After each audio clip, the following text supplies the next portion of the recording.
The 18th Brumaire of Louis Bonaparte, Karl Marx.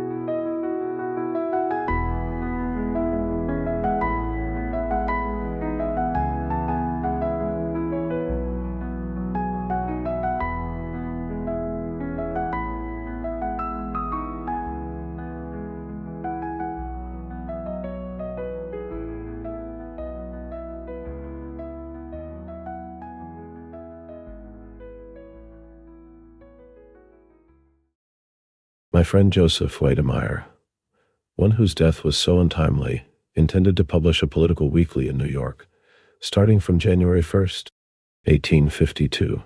He invited me to provide this magazine with a history of the coup d'etat. So, until the middle of February, I wrote him weekly articles under the title, The 18th Brumaire of Louis Bonaparte. Meanwhile, Louis-Napolein's original plan had fallen through.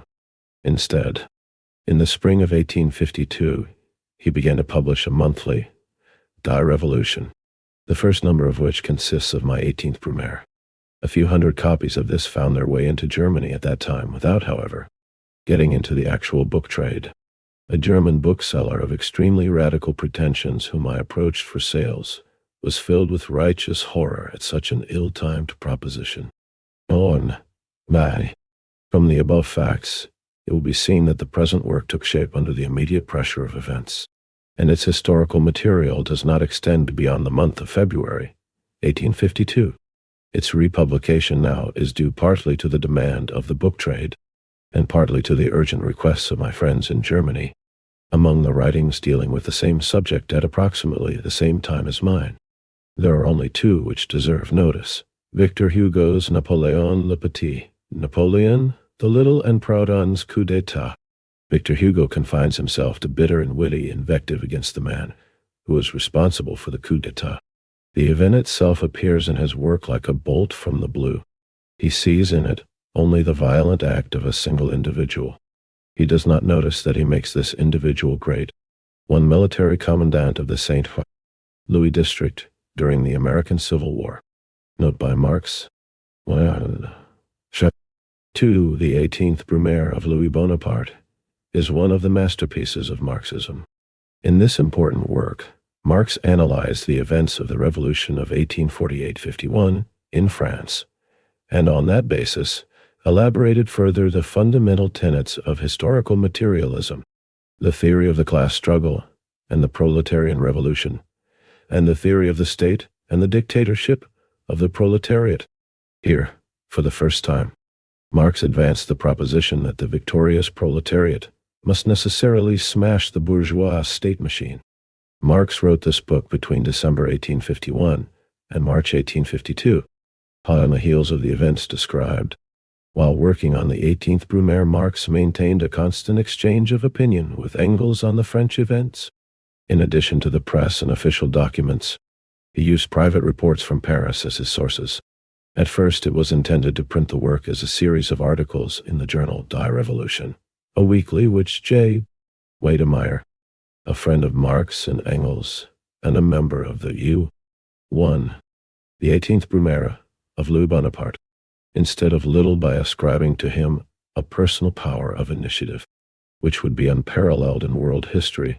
Proudhon, for his part, seeks to represent the coup d'etat as the result of the preceding historical development. Unnoticeably, however, his historical construction of the coup d'etat becomes a historical apologia for its hero. Thus he falls into the error of our so-called objective historians. I, on the contrary, demonstrate how the class struggle in France created circumstances and relationships that made it possible for a grotesque and mediocre personality to play a hero's part. A revision of the present work would have robbed it of its peculiar coloring. I have therefore confined myself to the mere correction of print errors and to striking out allusions now no longer intelligible. The concluding words of my work. But when the imperial mantle finally falls on the shoulders of Louis Bonaparte, the bronze statue of Napoleon will crash from the top of the Vendôme column, have already been fulfilled. Colonel Charras opened the attack on the Napoleon cult in his work on the campaign of 1815. 3 subsequently, particularly in the last few years, French literature has put an end to the Napoleon legend with the weapons of historical research, criticism, satire, and wit. Outside France, this violent breach with traditional popular belief, this tremendous mental revolution, has hardly been noticed and still less understood. Lastly, I hope that my work will contribute towards eliminating the school-taught phrase now current, particularly in Germany, of so-called Caesarism. In this superficial historical analogy, the main point is forgotten. Communist League planned to publish in the USA. Wiedemeyer, however, was able to put out only 2 issues. In January 1852, before financial difficulties forced him to discontinue. Marx articles arrived too late to appear in this periodical.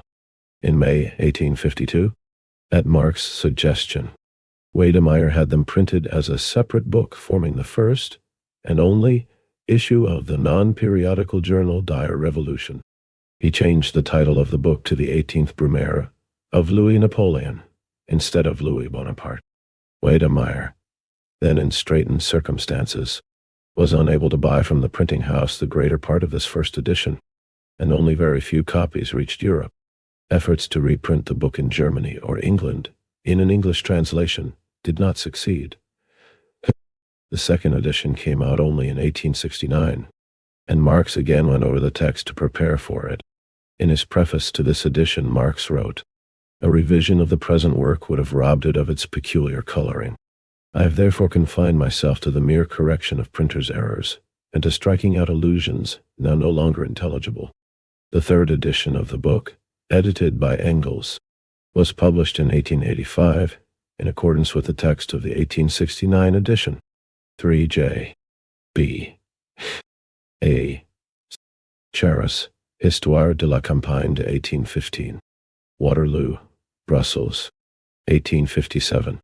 2. Author's preface to the second edition, namely, that in ancient Rome the class struggle took place only within a privileged minority, between the free rich and the free poor, while the great productive mass of the population, the slaves, was merely the passive pedestal for these combatants. People forget Sismondi's significant saying, "The Roman proletariat lived at the expense of society, while modern society lives at the expense of the proletariat." 4. The difference between the material, economic conditions of the ancient and the modern class struggles is so complete that the political figures produced by them can likewise have no more in common with one another than the Archbishop of Canterbury has with the High Priest Samuel. Karl Marx, London, June 23, 1869. Published in the second edition of Marx's The 18th Brumaire of Louis Bonaparte, Hamburg, July 1869. Original in German. 4J. C. L. Paul. Simondi Sismondi. Études sur l'économie politique. T. I. Paris, 1837. P. 35. 3 Torn. F. Engels' preface to the third German edition. F. Engels' preface to the third German edition. The fact that a new edition of the 18th Brumaire has become necessary, 33 years after its first appearance, proves that even today, this little book has lost none of its value. It was in truth a work of genius. Immediately after the event that struck the whole political world like a thunderbolt from the blue, that was condemned by some with loud cries of moral indignation, and accepted by others as salvation from the revolution and as punishment for its errors, but was only wondered at by all and understood by none. Immediately after this event, Marx came out with a concise, epigrammatic exposition that laid bare the whole course of French history, since the February days in its inner connection, reduced the miracle of December 25 to a natural, necessary result of this connection, and in so doing did not even need to treat the hero of the coup d'etat with anything other than the contempt he so well deserved. And the picture was drawn with such a masterly hand that every fresh disclosure since made has only provided fresh proofs of how faithfully it reflected reality. This eminent understanding of the living history of the day, this clear-sighted appraisal of events at the moment of happening, is indeed without parallel. But to achieve this, Marx's thorough knowledge of French history was needed. France is the country where, more than anywhere else, the historical class struggles were fought out to a decisive conclusion every time, and where, consequently, the changing political forms within which they move, and in which their results are summarized, have been stamped in the sharpest outlines. The center of feudalism in the Middle Ages, the model of a unified monarchy based on social estates since the Renaissance. France demolished feudalism in the Great Revolution and established the rule of the bourgeoisie in a classical purity, unequaled by any other European land. And the struggle of the aspiring proletariat against the ruling bourgeoisie appeared here in an acute form unknown elsewhere. This was the reason why Marx not only studied the past history of France with particular predilection, but also followed her current history in every detail, stored up the material for future use, and consequently events never took him by surprise.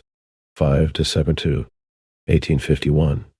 The day of the counter-revolutionary coup d'etat in France by Louis Bonaparte and his supporters. 5. The 18th Brumaire of Louis Bonaparte. In addition to this, however, there was yet another factor. It was precisely Marx who had first discovered the great law of the motion of history, the law according to which all historical struggles, whether they occur in the political, religious, philosophical, or some other ideological domain, are in fact only the more or less clear expression of the struggles of social classes, and that the existence of, and thereby the collisions too, between these classes are in turn conditioned by the degree of development of their economic position, by the mode of their production and exchange determined by it. This law, which has the same significance for history as the law of the transformation of energy has for natural science, this law gave him here too the key to an understanding of the history of the Second French Republic. He put his law to the test on these historical events, and even after 33 years, we must still say that it has stood the test brilliantly. Frederick Engels, written in 1885, published in the third edition of Marx's The 18th Brumaire of Louis Bonaparte, Hamburg, 1885, translated from the German. 6. Hegel remarks somewhere that all the events and personalities of great importance in world history occur, as it were, twice. He forgot to add, the first time as tragedy, the second as farce. Consolidate for Danton, Louis Blanc for Robespierre, the Montaigne of 1848-51 for the Montaigne of 1793-95, the nephew for the uncle. And the same caricature occurs in the circumstances attending the second edition of the 18th Brumaire. Men make their own history, but they do not make it just as they please. They do not make it under circumstances chosen by themselves, but under given circumstances directly encountered and inherited from the past. The tradition of all the generations of the dead weighs like a nightmare on the brain of the living, and just when they seem involved in revolutionizing themselves and things, in creating something that has never before existed, it is precisely in such periods of revolutionary crisis that they anxiously conjure up the spirits of the past to their service and borrow names, battle cries, and costumes from them in order to act out the new scene of world history in this time-honored disguise and this borrowed language. Thus Luther donned the mask of the Apostle Paul. The Revolution of 1789 to 1814 draped itself alternately as the Roman Republic and the Roman Empire, and the Revolution of 1848 could do nothing better than parody 1789 one minute, and the revolutionary tradition of 1793 to 95 the next. In a similar way, a beginner who has learned a new language always translates it back into his mother tongue, but he has assimilated the spirit of the new language and can freely express himself in it only when he can use it without recalling the old and forgets his native tongue in the use of the new. If we consider this conjuring up of the dead of world history, a salient difference is revealed immediately. Camille Desmoulins, Danton, Robespierre, Saint-Just, Napoleon, the heroes as well as the parties and the masses of the old French Revolution, performed the task of their time in Roman costume and with Roman phrases. The task of unchaining and setting up modern bourgeois society. The first one smashed the feudal basis to pieces, and mowed down the feudal heads which had grown on it. The other created inside France the only conditions under which free competition could be developed: parceled landed property, exploited, and the unchained industrial productive power of the nation, employed. And 9. The 18th Brumaire of Louis Bonaparte. Everywhere beyond the French borders he swept the feudal institutions away, to the extent necessary to provide bourgeois society in France with a suitable up-to-date environment on the European continent. Once the new social formation was established, the antediluvian colossi disappeared, and with them resurrected Romanity. The Brutuses, Gracchi, Publicolas, the tribunes, the senators, and Caesar himself. Bourgeois society, in its sober reality, had begotten its true interpreters and mouthpieces in the Sez, Cousins, Royer Collards, Benjamin Constants, and Guizots. Its real military leaders sat behind the office desks, and the hog-headed Louis XVIII was its political chief, wholly absorbed in the production of wealth and in the peaceful struggle of competition. It no longer comprehended that the ghosts of Roman times had watched over its cradle. But unheroic as bourgeois society is, it nevertheless took heroism, sacrifice, terror, civil war, and the battles of nations to bring it into being. And in the classically austere traditions of the Roman Republic, its gladiators found the ideals and the art forms, the self-deceptions that they needed in order to conceal from themselves the bourgeois limitations of the content of their struggles, and to keep their zeal on the high plane of the great historical tragedy. Similarly, at another stage of development, a century earlier, Cromwell and the English people had borrowed speech, passions, and illusions from the Old Testament for their bourgeois revolution. When the real aim had been achieved, when the bourgeois transformation of English society had been accomplished, Locke supplanted Habakkuk. Thus the awakening of the dead in those revolutions served the purpose of glorifying the new struggles, not of parodying the old, of magnifying the given task in the imagination, not of fleeing from its solution in reality, of finding the spirit of revolution once more, not of making its ghost walk about again. From 1848 to 1851, only the ghost of the old revolution walked about from Marrast. The Republican Ongounce Jones, 6 who disguised himself as the Old Bailey, down to the adventurer who hides his commonplace repulsive features under the iron death mask of Napoleon, an entire P.O. play, which had imagined that by means of a revolution it had imparted to itself an accelerated power of motion, suddenly finds itself set back into a 6 Republican in kid gloves, E.D. Tainen, defunct epoch, and, in order that no doubt as to the relapse may be possible, the old dates arise again, the old chronology, the old names, the old edicts, which had long become a subject of antiquarian erudition, and the old minions of the law, who had seemed long decayed. The nation feels like that mad Englishman in Bedlam, who fancies that he lives in the times of the ancient pharaohs, and daily bemoans the hard labor that he must perform in the Ethiopian mines as a gold digger. Immured in this subterranean prison, a dimly burning lamp fastened to his head, the overseer of the slaves behind him with a long whip, and at the exits a confused welter of barbarian mercenaries, who understand neither the forced laborers in the mines nor one another, since they speak no common language. And all this is expected of me, sighs the mad Englishman, of me, a free-born Briton, in order to make gold for the old pharaohs, in order to pay the debts of the Bonaparte family, sighs the French nation. The Englishman, so long as he was in his right mind, could not get rid of his fixation on making gold. The French, so long as they were engaged in revolution, could not get rid of the memory of Napoleon. As the election of December 107 proved, they hankered to return from the perils of revolution to the flesh pots of Egypt 8 and December 2. 1851 was the answer. They have not only a caricature of the old Napoleon, they have caricatured the old Napoleon himself as he must appear in the middle of the 19th century. The social revolution of the 19th century cannot draw its poetry from the past, but only from the future. It cannot begin with itself before it has stripped off all superstition with regard to the past. Earlier revolutions required recollections of past world history in order to drug themselves against their own content. In order to arrive at its own content, the revolution of the 19th century must let the dead bury their dead. Then the words went beyond the content. Now the content goes beyond the words. The February Revolution was a surprise attack, a taking of the old society unawares, and the people proclaimed this unexpected stroke as a deed of world importance, ushering in a new epoch.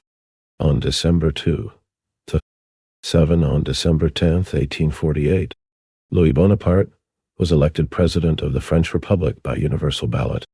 8 During the exodus of the Israelites from Egypt, as mythically described in the Bible, the hardships and hunger of the journey caused the faint-hearted to think back longingly to the days of their Egyptian captivity, when at least they had enough to eat. The phrase, "to long for the fleshpots of Egypt," has become a proverb. 11. The 18th Brumaire of Louis Bonaparte.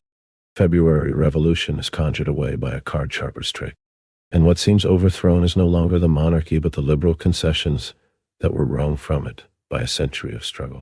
Instead of society having conquered a new content for itself, it seems that the state only returned to its oldest form, to the shamelessly simple domination of the saber and the cowl. Such is the reply of the coup d'etat 9 of December 1851 to the coup de main of February 1848. Easy come, easy go. Meanwhile, time has not been entirely wasted. During the years 1848 to 51, French society has made up for the studies and experiences, albeit by a method which is condensed because it is revolutionary, which, in a regular, so to speak, textbook course of development, should have preceded the February Revolution. If it was to be more than a ruffling of the surface, society now seems to have fallen back behind its point of departure. It has in truth first to create for itself the revolutionary point of departure, the situation, the relations, the conditions under which alone modern revolution becomes serious.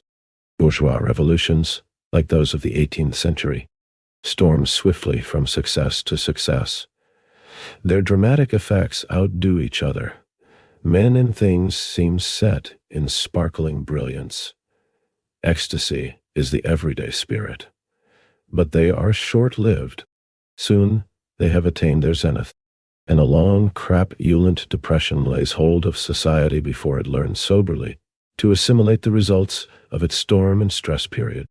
On the other hand, proletarian revolutions, like those of the 19th century, criticize themselves constantly, interrupt themselves continually in their own course, come back to the apparently accomplished in order to begin it afresh, to read with unmerciful thoroughness the inadequacies, weaknesses, and paltrousnesses of their first attempts, seem to throw down their adversary only in order that he may draw a new strength from the earth and rise before them again even more gigantic, recoil ever and anon from the indefinite prodigiousness of their own aims, until a situation has been created which makes all turning back impossible, and the conditions themselves cry out, 9 rash act, id.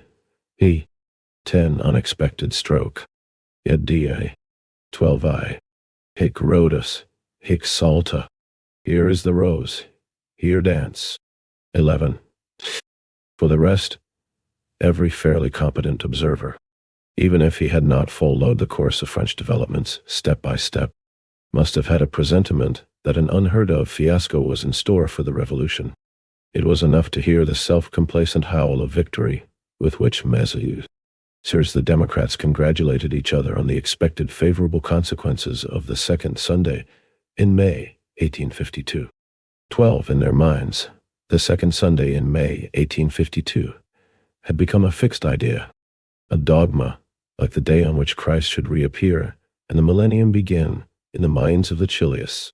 As ever, weakness had taken refuge in a belief in miracles, fancied the enemy overcome when he was only conjured away in the imagination, and it lost all understanding of the present in a passive glorification of the future that was in store, and of the deeds it had in petto, but which it merely did not want to carry out as yet.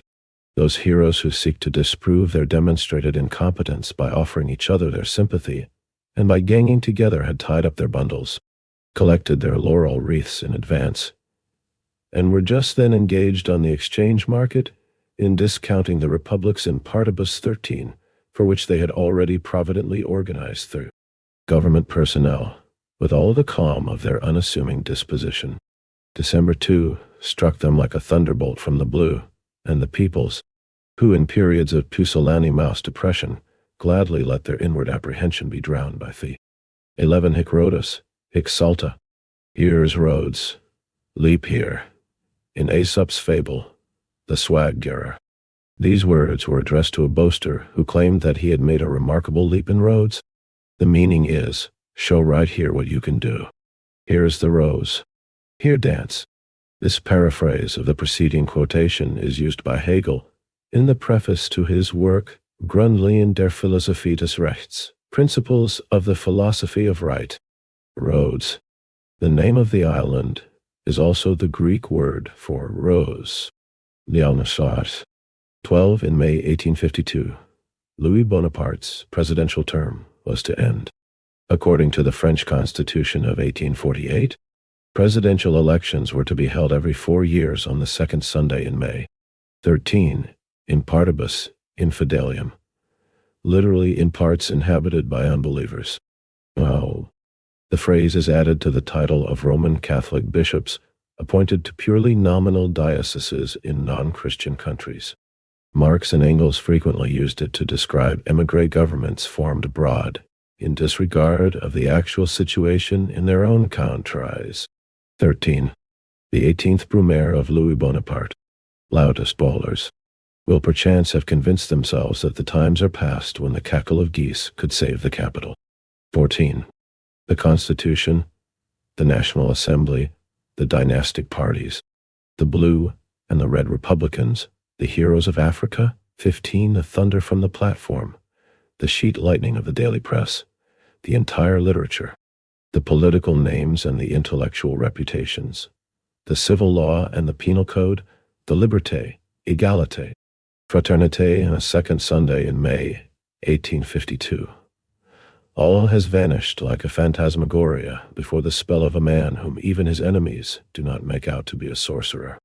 Universal suffrage seems to have survived only for a moment, in order that with its own hand it may make its last will and testament for all the world to see and declare in the name of the people itself, all that exists deserves to perish.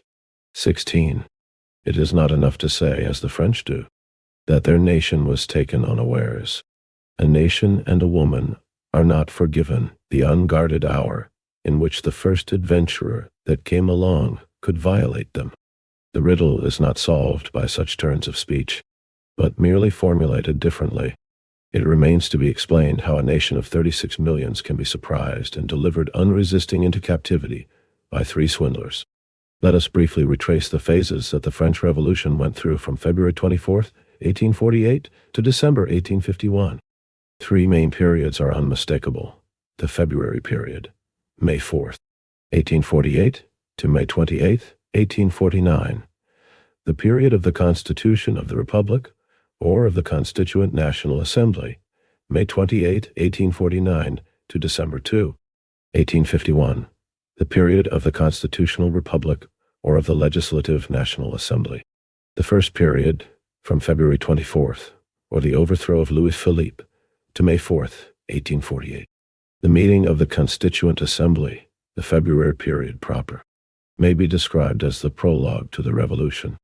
Its character was officially expressed in the fact that the government improvised by it itself declared that it was provisional, and, like the government, everything that was mooted, attempted, or enunciated during this period. 14. Capital, a hill in Rome, a fortified citadel, where the temples of Jupiter, Juno, and other gods were built.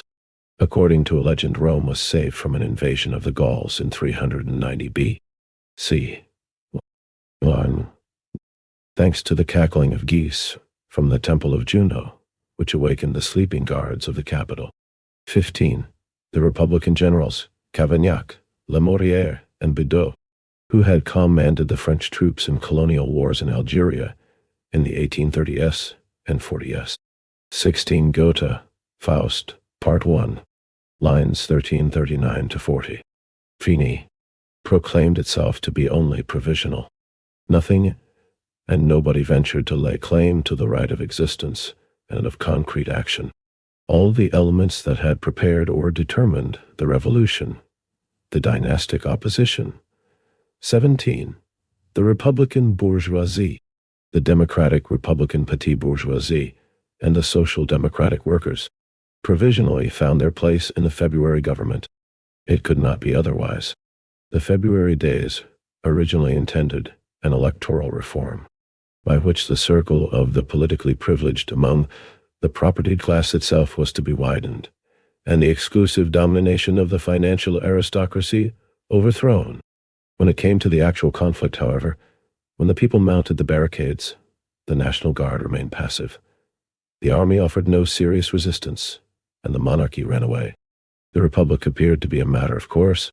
Every party construed it in its own way.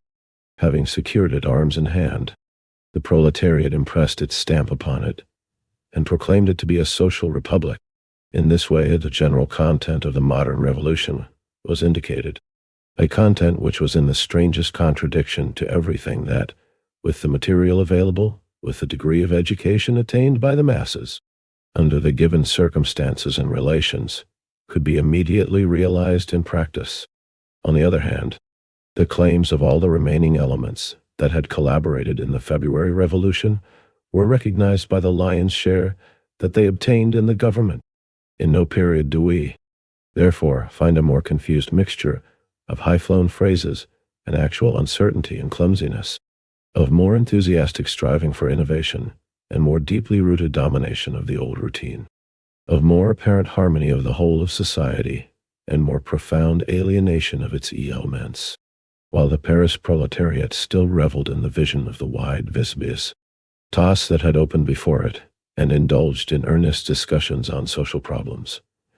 The old powers of society had grouped themselves, assembled, reflected and found unexpected support in the mass of the nation, the peasants and petty bourgeois, who all at once stormed on to the political stage, after the barriers of the July monarchy had fallen. 17 Dynastic opposition, a group led by Odilon Barrett in the French Chamber of Deputies during the July monarchy. Its representatives, voicing the sentiments of the liberal circles of the industrial and commercial bourgeoisie, advocated a moderate electoral reform as a means of averting revolution and preserving the Orleans dynasty. 15. The 18th Brumaire of Louis Bonaparte, the second period, from May 4th, 1848 to the end of May 1849, is the period of the Constitution, the foundation of the bourgeois republic. Immediately after the February days, not only had the dynastic opposition been surprised by the Republicans and the Republicans by the Socialists, but all France by Paris. The National Assembly, which met on May 4th, 1848, had emerged from the national elections and represented the nation. It was a living protest against the pretensions of the February days, and was to reduce the results of the revolution to the bourgeois scale.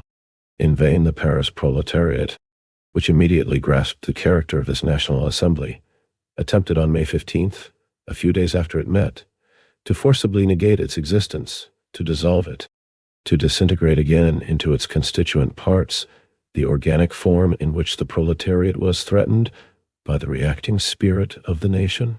As everybody knows, the only result of May 15 was the removal of Blanqui and his comrades, that is, of the real leaders of the proletarian party, from the public stage for the entire duration of the cycle we are considering. 18. The bourgeois monarchy of Louis Philippe can be followed only by a bourgeois republic, that is to say, whereas a limited section of the bourgeoisie ruled in the name of the king, the whole of the bourgeoisie will now rule in the name of the people. The demands of the Paris proletariat are utopian nonsense, to which an end must be put. The Paris proletariat replied to this declaration of the Constituent National Assembly with the June insurrection. the most colossal event in the history of European civil wars. The bourgeois republic triumph. On its side stood the financial aristocracy, the industrial bourgeoisie, the middle class, the petit bourgeois, the army, the lumpen proletariat organized as the mobile guard, the intellectual lights, the clergy, and the rural population. On the side of the 18, the revolutionary attempt of the people of Paris on May 15, 1848, was made under the slogans of further advancing the revolution and supporting the revolutionary movements in Italy, Germany, and Poland. The workers, headed by Auguste Blanqui, played the leading role in this movement. The demonstrators burst into the hall of the Constituent Assembly, then in session, demanding that it keep its promise to give bread and work to the workers and establish a ministry of labor. They declared the assembly dissolved and formed a revolutionary government. But the movement was suppressed, and its leaders Blanqui, Barbès, Albert, Raspail, and others were arrested. The provisional government then took a series of measures to abolish the national workshops, enforced a law banning street meetings, and closed many democratic clubs. 16. Paris proletariat stood none but itself. More than 3,000 insurgents were butchered after the victory, and 15,000 were transported without trial. With this defeat, the proletariat passes into the background of the revolutionary stage. It attempts to press forward again on every occasion, as soon as the movement appears to make a fresh start, but with ever-decreased expenditure of strength and always slighter results. As soon as one of the social strata situated above it gets into revolutionary ferment, the proletariat enters into an alliance with it, and so shares all of the defeats that the different parties suffer, one after another. But these subsequent blows become the weaker, the greater the surface of society over which they are distributed. The more important leaders of the proletariat in the assembly and in the press successively fall victims to the courts, and ever more equivocal figures come to head it. Part of the proletariat throws itself into doctrinaire experiments, exchange banks, and workers' associations, hence into a movement in which it renounces the revolutionizing of the old world by means of the latter's own great, combined resources, and seeks, rather, to achieve its salvation behind society's back, in private fashion, within its limited conditions of existence, and hence necessarily suffers shipwreck. It seems unable either to rediscover revolutionary greatness in itself, or to gain renewed energy from recently formed alliance, until all classes with which it contended in June themselves lie prostrate beside it. But at least it succumbs with the honors of the great world historic struggle. Not only France, but all Europe trembles at the June earthquake, while the ensuing defeats of the upper classes are so cheaply bought that they require barefaced exaggeration by the victorious party to be able to pass for events at all, and become the more ignominious the further the defeated party is removed from the proletariat. The defeat of the June insurgents, to be sure, had now prepared and leveled the ground on which the bourgeois republic could be founded and built up, but it had shown at the same time that in Europe the questions at issue are other than that of republic or monarchy, and it had revealed that here bourgeois republic signifies the unlimited despotism of one class over other classes. It had proved that in countries with an old civilization, with a developed formation of classes, with modern conditions of production, and with an intellectual consciousness in which all traditional ideas have been dissolved by the work of centuries, the republic signifies in general only the political form of revolution of bourgeois society, and not its conservative. 17. The 18th Brumaire of Louis Bonaparte, type form of life, as, for example, in the United States of North America, where, though classes already exist, they have not yet become fixed, but continually change and interchange their elements in constant flux, where the modern means of production, instead of coinciding with a stagnant surplus population, rather compensate for the relative deficiency of heads and hands, and where, finally, the feverish youthful movement of material production, which has to make a new world its own, has left neither time nor opportunity for abolishing the old spirit world. During the June days, all classes and parties had united in the party of order against the proletarian class as the party of anarchy, of socialism, of communism. They had saved society from the enemies of society. They had given out the watchwords of the old society: property, family, religion, order, to their army as passwords, and had proclaimed to the counter-revolutionary crusaders, "In this sign thou shalt conquer." From that moment, as soon as one of the numerous parties which had gathered under this sign against the June insurgents seeks to hold the revolutionary battlefield in its own class interest, it goes down before the cry: property, family, religion, order. Society is saved just as often as the circle of its rulers contracts, as a more exclusive interest is maintained against a wider one. Every demand of the simplest bourgeois financial reform, of the most ordinary liberalism, of the most formal republicanism, of the most shallow democracy, is simultaneously castigated as an attempt on society and branded as socialism. And, finally, the high priests of religion and order themselves are driven with kicks from their Pythian tripods, hauled out of their beds in the darkness of night, bundled into prison vans, thrown into dungeons, or sent into exile. Their temple is razed to the ground, their mouths are sealed, their pens broken, their law torn to pieces in the name of religion, of property, of the family, of order. Bourgeois fanatics for order are shot down on their balconies by mobs of drunken soldiers, their domestic sanctuaries profaned, their houses bombarded for amusement, in the name of property, of the family, of religion, and of order. Finally, the scum of bourgeois society forms the holy phalanx of order, and the hero Krapulinski installs himself in the Tuileries as the savior of society. Melnili. 18. To end. To tend to down. Let us pick up the threads of the development once more. The history of the Constituent National Assembly since the June days is the history of the domination and the disintegration of the Republican faction of the bourgeoisie, of that faction which is known by the names of tricolor, Republicans, pure Republicans, political Republicans, formalist Republicans, etc. Under the bourgeois monarchy of Louis-Philippe, it had formed the official Republican opposition, and consequently, a recognized component part of the political world of the day. It had its representatives in the chambers, and a considerable sphere of influence in the press. Its Paris organ, the National, 19, was considered just as respectable in its way as the Journal des Débats. 20, its character corresponded to this position under the constitutional monarchy. It was not a faction of the bourgeoisie held together by great common interests and marked off by specific conditions of production. It was a clique of Republican-minded members of the bourgeoisie, writers, lawyers, officers, and officials that owed its influence to the personal antipathies of the country against Louis-Philippe, to memories of the old republic, to the Republican faith of a number of enthusiasts, above all, however, to French nationalism, whose hatred of the Vienna Treaties 21, and of the alliance with England it stirred up perpetually. A large part of the following that the National had under Louis-Philippe was due to this concealed imperialism, which could consequently confront it later under the Republic.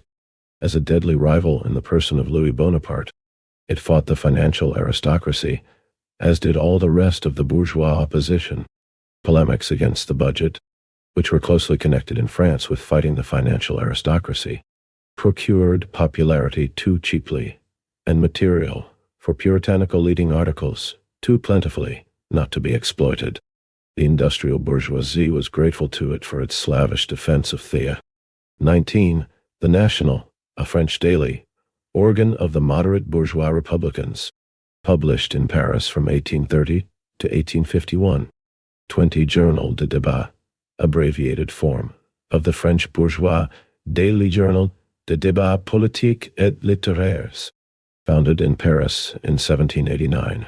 During the July monarchy, it was a government paper, the organ of the pro-Orléans bourgeoisie.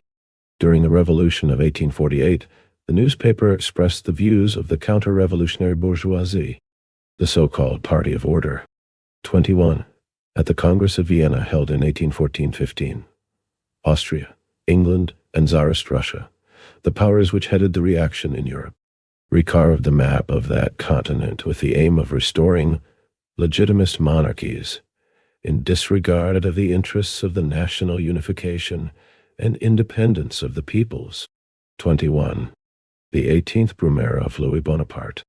French protectionist system, which it accepted, however, more on national grounds than on grounds of national economy, the bourgeoisie as a whole, for the paper's vicious denunciation of communism and socialism.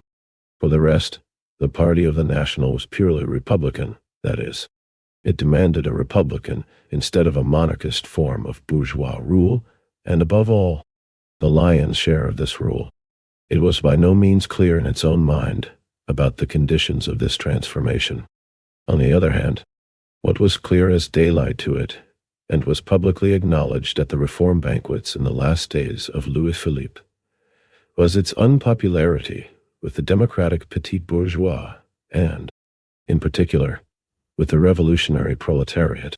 These pure republicans, as is, indeed, the way with pure republicans, were already on the point of contenting themselves in the first instance with the regency of the Duchess of Orleans, when the February Revolution broke out and assigned their best-known representatives a place in the provisional government. From the start, they naturally had the confidence of the bourgeoisie and a majority in the Constituent National Assembly.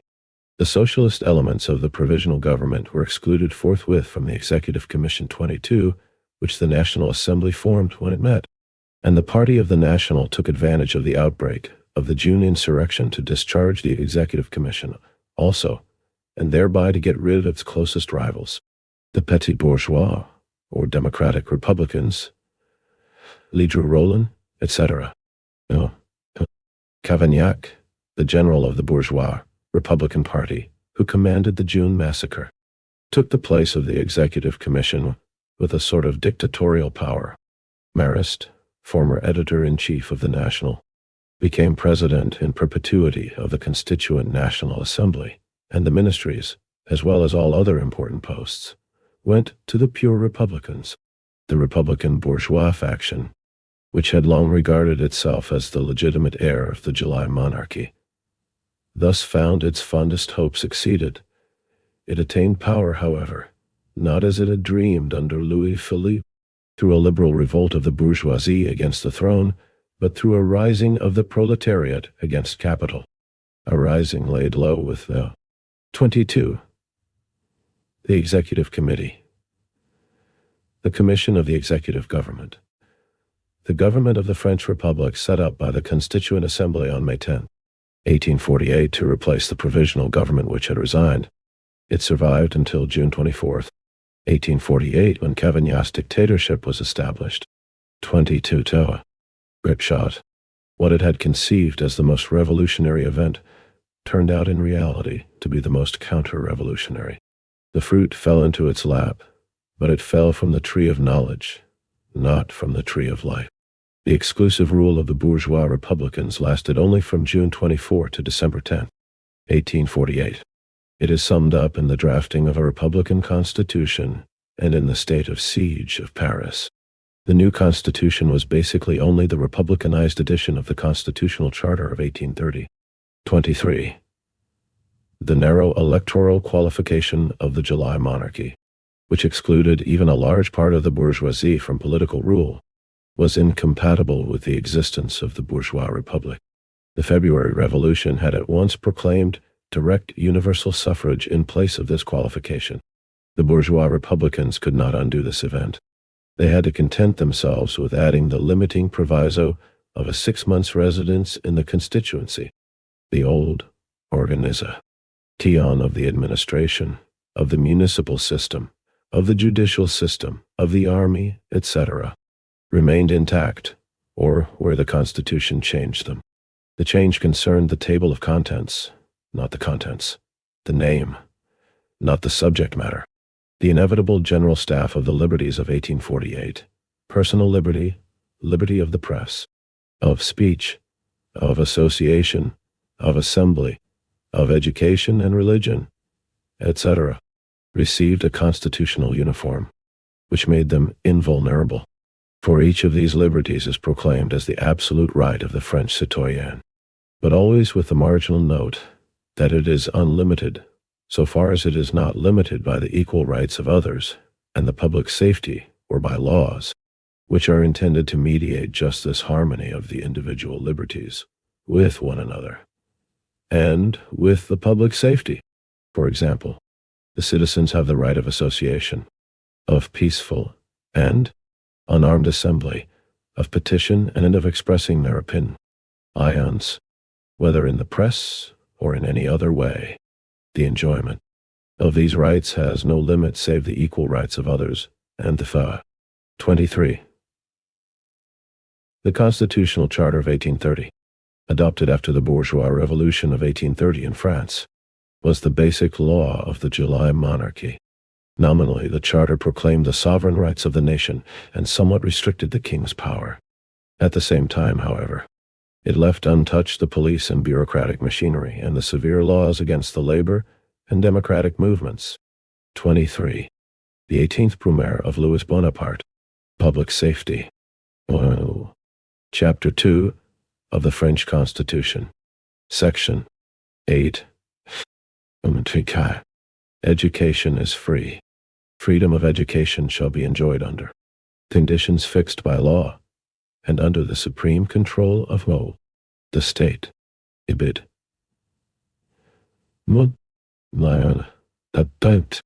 Section 9. The home of every citizen is inviolable, except in the forms prescribed by law. Chapter 2, Section 3. Etc., etc. The Constitution, therefore, constantly refers to future organic laws, which are to put into effect those marginal notes and regulate the enjoyment of these unrestricted liberties in such a manner that they will conflict neither with one another nor with the public safety. And later, these organic laws were brought into being by the friends of order, and all those liberties regulated in such a manner that the bourgeoisie finds itself unhampered in its enjoyment of them by the equal rights of the other classes, where it forbids these liberties entirely to others, or permits enjoyment of them under conditions that are just so many police traps. This always happens solely in the interest of public safety, that is, the safety of the bourgeoisie, as the Constitution prescribes. Consequently, both sides appeal with complete justice to the Constitution. The friends of order, who abrogated all these liberties, as well as the Democrats, who demanded all of them. For each paragraph of the Constitution contains its own antithesis, its own upper and lower house, namely, liberty in the general text, abrogation of liberty in the marginal note. Thus, so long as the name of freedom was respected and only its actual realization prevented, in a legal way, of course, the constitutional existence of liberty remained intact. Inviolate, however mortal, the blows dealt to its existence in actual life. This Constitution, made inviolable in so ingenious a manner, was nevertheless, like Achilles, vulnerable in one point, not in the heel, but in the head, or rather in the two heads where it ended up, the Legislative Assembly, on the one hand, the President, on the other. Glance through the Constitution, and you will find that only the paragraphs in which the relationship of the President to the Legislative Assembly is defined are absolute, positive, non-contradictory, and cannot be distorted. For here it was a question of the bourgeois republicans safeguarding themselves. 24 so. Section 45. 70 of the Constitution are so worded that the National Assembly can remove the President constitutionally, whereas the President can only remove the National Assembly unconstitutionally by setting aside the Constitution itself. Here, therefore, it provokes its forcible destruction. It not only sanctifies the division of powers, like the Charter of 1830, it widens it into an intolerable contradiction. The game of the constitutional powers, as Guizot called the parliamentary squabble between the legislative and executive power, is continually played coup. 24 in the Constitution of 1848.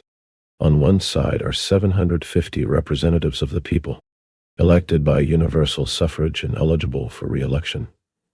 They form an uncontrollable, indissoluble, indivisible National Assembly, a National Assembly that enjoys legislative omnipotence, decides in the last instance on war, peace, and commercial treaties, that alone possesses the right of amnesty, and by its permanence, perpetually holds the front of the stage. On the other side is the President, with all the attributes of royal power, with authority to appoint and dismiss his ministers independently of the National Assembly, with all the resources of executive power in his hands, bestowing all posts and deciding thereby on the livelihood of at least 1.5 million POP in France.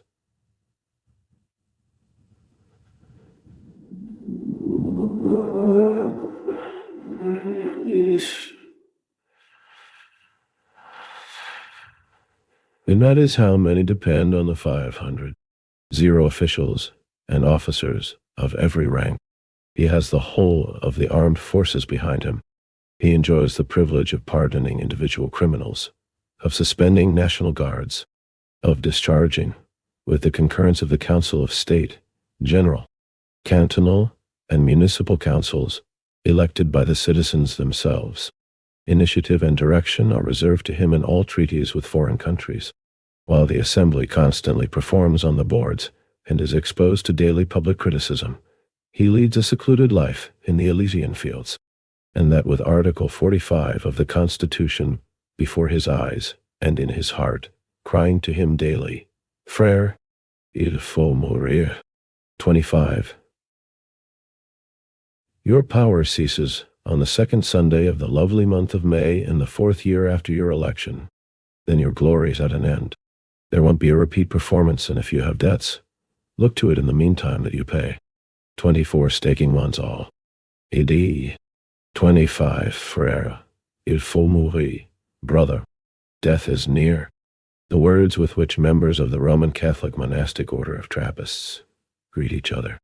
The Trappist order, which originated in 1664, is distinguished by the strictness of its rules and the ascetic life prescribed for its members. 25. The 18th Brumaire of Louis Bonaparte, them off with the 600 francs granted you by the Constitution, unless, perchance, you should prefer to go to Clichy 26 on the second Monday of the lovely month of May. Thus, whereas the Constitution assigns actual power to the President, it seeks to secure moral power for the National Assembly.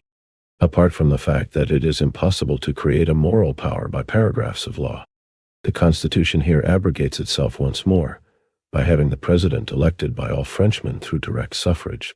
While the votes of France are split up among the 750 members of the National Assembly, they are here, on the contrary, concentrated on a single individual, while each separate representative of the people represents only this or that party, this or that town, this or that bridgehead, or even only the mere necessity of electing someone as the 750, without examining too closely either the cause or the man. He is the nation's choice, and the act of his election is the trump that the sovereign people plays once every 4 years. The elected National Assembly stands in a metaphysical relation, but the elected president in a personal relation to the nation. The National Assembly indeed exhibits in its individual representatives the manifold aspects of the national spirit, but in the president, this national spirit finds its incarnation. In contrast with the Assembly, he possesses a sort of divine right. He is president by the grace of the people.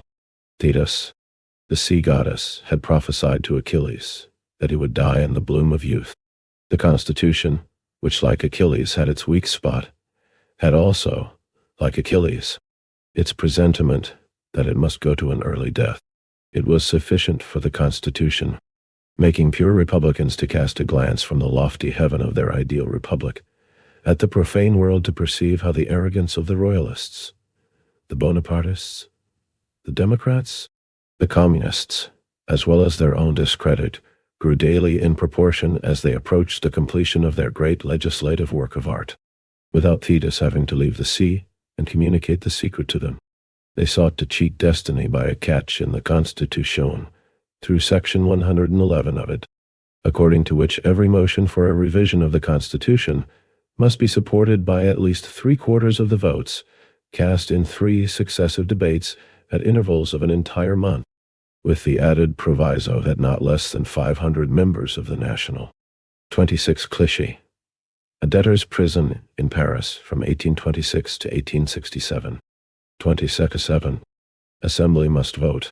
Thereby they merely made the impotent attempt still to exercise a power, when only a parliamentary minority, as which in their mind's eye they already saw themselves prophetically, a power which at the time, when they commanded a parliamentary majority and all the resources of governmental authority, was slipping daily more and more from their feeble hands. Finally, the Constitution, in a melodramatic paragraph, entrusts itself to the vigilance and the patriotism of the whole French people and every single Frenchman, after it had previously entrusted in another paragraph the vigilant and patriotic to the tender, most painstaking care of the High Court of Justice, the Haute Cour, invented by it for the purpose. Such was the Constitution of 1848, which on December 2nd, 1851, was not overthrown by a head, but fell at the touch of a mere hat. This hat, to be sure, was a 3-cornered Napoleonic hat, while the bourgeois Republicans in the Assembly were busy discussing and voting this Constitution. Outside the Assembly, Cavaignac maintained the state of siege of Paris. The state of siege of Paris was the midwife of the Constituent Assembly in its labor of republican creation. If the Constitution is subsequently put out of existence by bayonets, it must not be forgotten that it was likewise by bayonets turned against the people, that it had to be protected in its mother's womb, and by bayonets that it had to be brought into existence. The forefathers of the respectable Republicans had sent their symbol, the tricolor, on a tour of Europe. They in turn produced an invention that of itself made its way over the whole continent, but returned to France with ever-renewed love, until it has now become naturalized in half her departments, the state of siege, a splendid invention periodically employed in every ensuing crisis in the course of the French Revolution. But barrack and bivouac, which were thus periodically laid on French society's head to squeeze its brain and quieten it, sabre and musket, which were periodically allowed to act as judges and administrators, as guardians and censors, to play policemen and do night watchman's duty, mustache and uniform, which were periodically trumpeted forth as the highest wisdom of society, and as its rector, were not barrack and bivouac, sabre and musket, mustache and uniform finally bound to hit upon the idea of rather saving society once and for all by proclaiming their own regime as the highest, and freeing civil society completely from 27. The 18th Brumaire of Louis Bonaparte, the trouble of governing itself, barrack and bivouac, sabre and musket, mustache and uniform were bound to hit upon this idea, all the more as they might then also expect better cash payment for their higher services, whereas little of substance was gleaned from the merely periodical state of siege, and the temporary reprieves of society, at the bidding of this or that bourgeois faction, save some killed and wounded and some friendly bourgeois leaders. Should not the military at last one day play state of siege in their own interest and for their own benefit, and at the same time besiege the citizens' purses? Moreover, we should not forget in passing that Colonel Bernard, the same military commission president who under Cavaignac had 15 insurgents deported without trial, is at this moment again at the head of the military commissions active in Paris, whereas, with the state of siege in Paris, the pure Republicans 27 planted the nursery in which the Praetorians of December 1851 were to grow.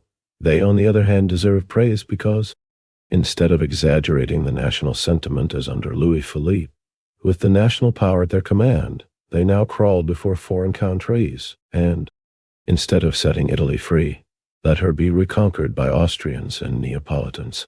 28. Louis Bonaparte's election as president on December 10, 1848, put an end to the dictatorship of Cavaignac and to the Constituent Assembly.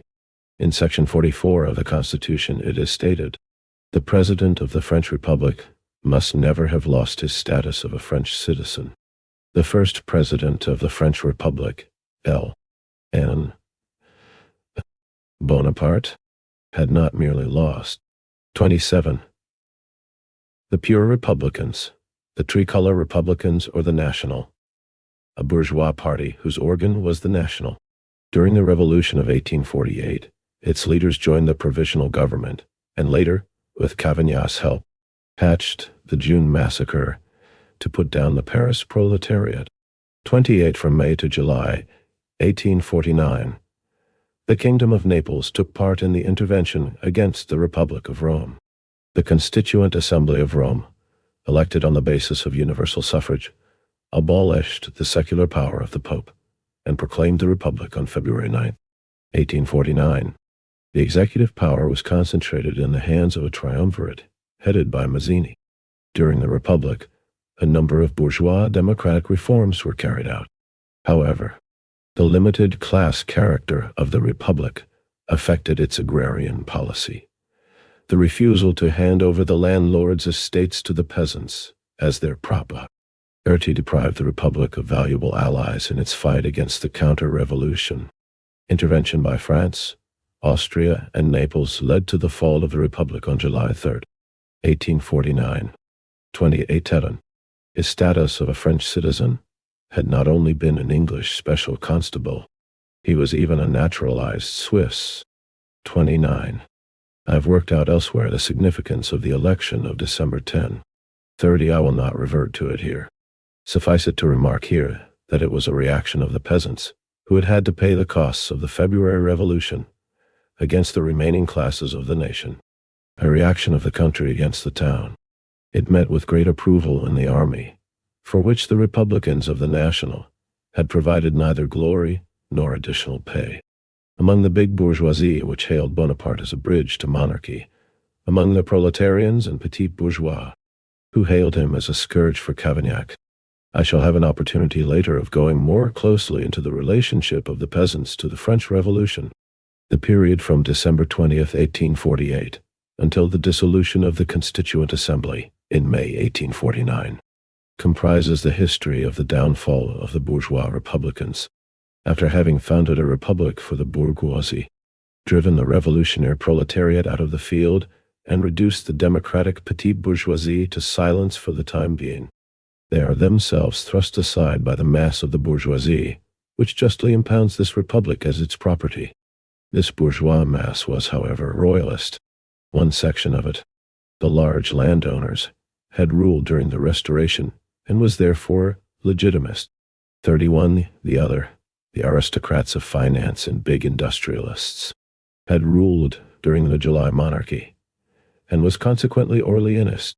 32. The high dignitaries of the army, the university, the church, the 29. Marx alludes to the following events in Louis Bonaparte's life. In 1832, Louis Bonaparte became a Swiss citizen in the canton of Thurgau. In 1848, during his stay in Britain, he voluntarily joined the Special Constabulary, who together with the police attacked the workers' demonstration organized by the Chartists on April 10, 1848. 30. This refers to the analysis of the election of December 10, 1848, given by Marx in his work Die Klassenkämpfe in Frankreich, 1848 bis 1850. The Class Struggles in France, 1848 to 1850. 31. The Legitimists, supporters of the elder line of the Bourbon dynasty of France, which represented the interests of the big landowning aristocracy, and was overthrown in 1792. They formed the Legitimist Party in 1830, after the second overthrow of the Bourbons, when struggling against the reigning Orleans dynasty, 1830-48, which relied on the financial aristocracy and the big bourgeoisie. A section of the Legitimists resorted to social demagogy and presented themselves as defenders of the working people against bourgeois exploitation. 32. The Orleanists, supporters of the House of Orleans that came to power during the July Revolution of 1830 and was overthrown by the Revolution of 1848. 29. The 18th Brumaire of Louis Bonaparte. Bar. The Academy and of the press were to be found on either side, though in various proportions. Here, in the bourgeois republic, which bore neither the name Bourbon nor the name Orleans, but the name capital, they had found the form of state in which they could rule conjointly. The June insurrection had already united them in the party of order. 33. Now it was necessary, in the first place, to remove the coterie of bourgeois republicans who still occupied the seats of the National Assembly. Now, when it was a question of maintaining their republicanism and their legislative rights against the executive power and the royalists, these pure republicans were as cowardly, meek, broken-spirited, and incapable of fighting and beating a retreat, as they had been brutal in their misuse of physical force against the people. I need not relate here the ignominious history of their dissolution. They did not succumb. They faded out of existence. Their history has come to an end forever, and both inside and outside the assembly, they figure in the following period only as memories. Memories that seem to come back to life whenever the mere name of republic is once more the issue, and as often as the revolutionary conflict threatens to sink down to the lowest level. I may remark in passing that the journal which gave its name to this party, the National, was converted to socialism in the following period. Before we finish with this period, we must still cast a retrospective glance at the two powers, one of which annihilated the other on December 2nd, 1851, although from December 20th, 1848, until the exit of the Constituent Assembly, they had lived in conjugal relations. We mean Louis Bonaparte, on the one hand, and the party of the Royalist coalition, the party of order, of the big bourgeoisie, on the other. On acceding to the presidency, Bonaparte at once formed a ministry of the party of order, and put Louis-Napoleon Bonaparte at its head, the old leader, nota bene, of the most liberal faction of the parliamentary bourgeoisie. Bonaparte had at last secured the ministerial portfolio, the spectre of which had haunted him since 1830, and what is more, the premiership in the ministry, but not, as he had imagined under Louis Philippe, as the most advanced leader of the Parlia of 33. The party of order, founded in 1848, was the party of the conservative big bourgeoisie in France. It was a coalition of two monarchist factions, the Legitimists and the Orleanists. It played the leading role in the Legislative Assembly of the Second Republic from 1849 up to the coup d'état of December 2, 1851. The bankruptcy of its anti-popular policy was utilized by Louis Bonaparte's clique in building the regime of the Second Empire. 30. Military opposition, but with the task of putting a parliament to death, and as the confederate of all his arch-enemies, Jesuits and Legitimists. He brought the bride home at last, but only after she had been prostituted. Bonaparte seemed to efface himself completely. This party acted for him. The very first meeting of the Council of Ministers resolved on the expedition to Rome, which, it was agreed, should be undertaken behind the back of the National Assembly, and the means for which were to be wrested from it by false pretenses. Thus they began by swindling the National Assembly and secretly conspiring with the absolutist powers abroad against the revolutionary Roman Republic. In the same manner, and with the same maneuvers, Bonaparte prepared his coup of December 2 against the Royalist Legislative Assembly and its constitutional republic. Let us not forget that the same party which formed Bonaparte's ministry on December 20th, 1848, formed the majority of the Legislative National Assembly on December 2, 1851. In August, the Constituent Assembly had decided to dissolve, only after it had worked out and promulgated a whole series of organic laws that were to supplement the Constitution. On January 6, 1849, the party of order had a deputy named Rateau move that the Assembly should disregard the organic laws and rather decide on its own dissolution. Not only the ministry, with Louis-Napoleon Bonaparte at its head, but all the Royalist members of the National Assembly told it, in bullying accents, that its dissolution was necessary for the restoration of credit, for the consolidation of order, to put an end to the indefinite provisional arrangements, and to establish a definitive state of affairs, that it hampered the productivity of the new government, and sought to prolong its existence merely out of malice, that the country was tired of it. Bonaparte took note of all this invective against the legislative power, learned it by heart, and proved to the parliamentary royalists on December 2nd, 1851, that he had learned from them. He reiterated their own catchwords against them. The Barrett ministry and the party of order went further. They called for petitions to the National Assembly to be made throughout France, in which this body was most politely requested to decamp. They thus led the unorganized popular masses into the fire of battle against the National Assembly, the constitutionally organized expression of the people. They taught Bonaparte to appeal against the parliamentary assemblies, to the 31. The 18th Brumaire of Louis Bonaparte. People. At last, on January 29, 1849, the day had come on which the Constituent Assembly was to decide on its own dissolution. The National Assembly found the building where its sessions were held occupied by the military. Changarnier, the general of a party of order, in whose hands the supreme command of the National Guard and frontline troops had been united, held a great military review in Paris, as if a battle were impending, and the Royalist coalition threateningly declared to the Constituent Assembly that force would be employed if it should prove unwilling. It was willing, and only bargained for a very short extra term of life. What else was January 29 but the coup d'etat of December 1851, only carried out by the Royalists with Bonaparte against the Republican National Assembly? The gentleman did not observe, or did not wish to observe, that Bonaparte availed himself of January 29, 1849, to have a portion of the troops march past him in front of the Tuileries, and eagerly seized on just this first public summoning of the military power against the parliamentary power to foreshadow Caligula. They, to be sure, saw only their Changarnier, a motive that particularly induced the party of order to forcibly cut short the duration of the Constituent Assembly's life, was the organic laws supplementing the Constitution, such as the education law, the law on religious worship, etc. To the Royalist coalition, it was most important that they themselves should make these laws, and not let them be made by the Republicans, who had grown mistrustful. Among these organic laws, however, was also a law on the accountability of the President of the Republic. In 1851, the Legislative Assembly was occupied with the drafting of just such a law. When Bonaparte anticipated this coup, with the coup of December 2, the Royalist coalition would have given anything to have found the law of accountability ready to hand in its parliamentary winter campaign of 1851, and drawn up at that by a mistrustful, hostile, Republican Assembly.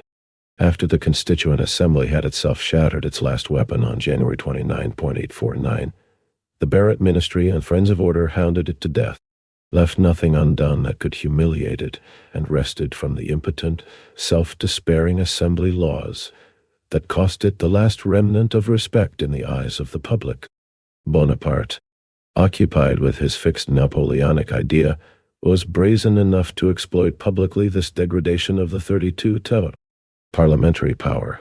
For when, on May 8, 1849, the National Assembly passed a vote of censure of the ministry because of the occupation of Civitavecchia by Oudinot, and ordered it to bring the Roman expedition back to its alleged purpose. 34. The same evening, Bonaparte published in the Moniteur 35 a letter to Oudinot, in which he congratulated him on his heroic exploits, and in contrast to the ink-slinging parliamentarians, already posed as the generous protector of the army. The Royalists smiled at this. They regarded him simply as their dupe. Finally, when Marrast, the president of the Constituent Assembly, believed for a moment that the safety of the National Assembly was endangered, and relying on the Constitution, requisitioned a colonel in his regiment. The colonel declined, cited discipline in his support, and referred Marrast to Changarnier, who scornfully refused him with the remark that he did not like Bayonet's intelligence. 36 in November 1851. When the Royalist coalition wanted to begin the decisive struggle with Bonaparte, they sought to put through in their notorious quaestors, Bill 37, the principle of the direct requisition of troops by the President of the National Assembly. One of their generals, Louis-Napoleon, had signed the bill. In vain did Changarnier vote for it, and Thiers pay homage to the far-sighted wisdom of the former constituent Assembly. The war minister, Saint Arnaud, answered him as Changarnier had answered Marrast, and to the acclamation of the Montaigne, thus the party of order, when it was not yet the National Assembly, when it was still only the ministry, had itself branded the parliamentary regime, and it makes an outcry when December 2nd, 1851, banished this regime from France. We wish it a happy journey. 34. The French government obtained an appropriation from the constituent SML for sending an expeditionary corps to Italy in April 1849, on the pretext of giving support to Piedmont in its fight against Austria and protecting the Roman Republic. The true purpose of the expedition, however, was intervention against the Roman Republic and restoration of the secular power of the Pope. 35 Moniteur, short for Le Moniteur Universal, French daily, official organ of the government, published under this name in Paris from 1789 to 1869. 36 Intellectual Bayonets. Ed. 37. This refers to the bill tabled on November 6, 1851, by the Royalists Lafleur, Bayes, and Panat, the quaestors of the Legislative Assembly, charged by the Assembly with handling economic and financial matters and safeguarding its security, which was rejected after a heated debate on November 17. During the ballot, the Montaigne supported the Bonapartists, as it saw the Royalists as the main danger. 33. 3. On May 28, 1849, the Legislative National Assembly met. On December 2, 1851, it was dispersed. This period covers the lifespan of the constitutional, or parliamentary, republic. In the First French Revolution, the rule of the constitutionalists is followed by the rule of the Girondists, 38, and the rule of the Girondists by the rule of the Jacobins, 39. Each of these parties relies on the more progressive party for support. As soon as it has brought the revolution to the stage where it can no longer keep up with it, and still less overtake it, it is thrust aside by the bolder ally that stands behind it and is sent to the guillotine. The revolution thus moves along an ascending line. It is the reverse with the revolution of 1848. The proletarian party appears as an appendage of the petit bourgeois democratic party. It is betrayed and dropped by the latter on April 16, May 15, 40, and in the June days. The Democratic Party, in its turn, leans on the shoulders of the bourgeois Republican Party. The bourgeois Republicans no sooner believe themselves well established than they shake off the troublesome comrade and support themselves on the shoulders of the party of order. The party of order hunches its shoulders, lets the bourgeois Republicans tumble, and throws itself on the shoulders of armed force. It fancies it is still sitting on its shoulders when, one fine morning, it perceives that the shoulders have transformed themselves into bayonets. Each party kicks from behind at the one driving forward, and in front leans in the direction of the party. 38. The Girondists, or Girondins, were supporters of the party of the Gironde, which was formed in the French bourgeois revolution. They represented the interests of the big commercial and industrial bourgeoisie, and of the landlord bourgeoisie, which emerged during the period of the revolution. They were so named because many of their leaders represented the province of Gironde in the Legislative Assembly and in the National Convention, under the flag of protecting the right of the provinces to autonomy and federation. The Girondists opposed the Jacobin government and the revolutionary masses supporting it. Lower bourgeoisie, in the period of the French bourgeois revolution towards the end of the 1839, the Jacobins members of the Jacobin Club, which represented the interests of the century. During the Jacobin dictatorship between 1793 and 1794, a series of Decrees were promulgated to abolish feudal ownership, suppress counter-revolution, and strike back at armed intervention from abroad. 40. On April 16, 1848, the workers of Paris demonstrated peacefully to present a petition on labor organization and abolition of exploitation of man by man to the Provisional Government of France. The demonstration was dispersed by the bourgeois National Guard, mobilized purely for that purpose. For the event of May 15, 1848. See Note 14. 35. The 18th Brumaire of Louis Bonaparte, which is backing away. No wonder that in this ridiculous posture it loses its balance, and, having made the inevitable grimaces, collapses with curious capers. The revolution thus moves in a descending line. It finds itself in this state of retrogressive motion before the last February barricade has been cleared away and the first revolutionary authority constituted. The period that we have before us comprises a motley array of glaring contradictions. Constitutionalists who conspire openly against the Constitution, revolutionaries who are avowed constitutionalists, a National Assembly that wants to be omnipotent but remains parliamentary, a montagne that finds its vocation in patience and counters its present defeats by prophesying future victories. Royalists who form the Patris Conscripti 41 of the Republic and are forced by the situation to keep the hostile royal houses, which they support, abroad, and the Republic, which they hate. In France, an executive power that finds its strength in its very weakness, and its respectability in the contempt that it calls forth.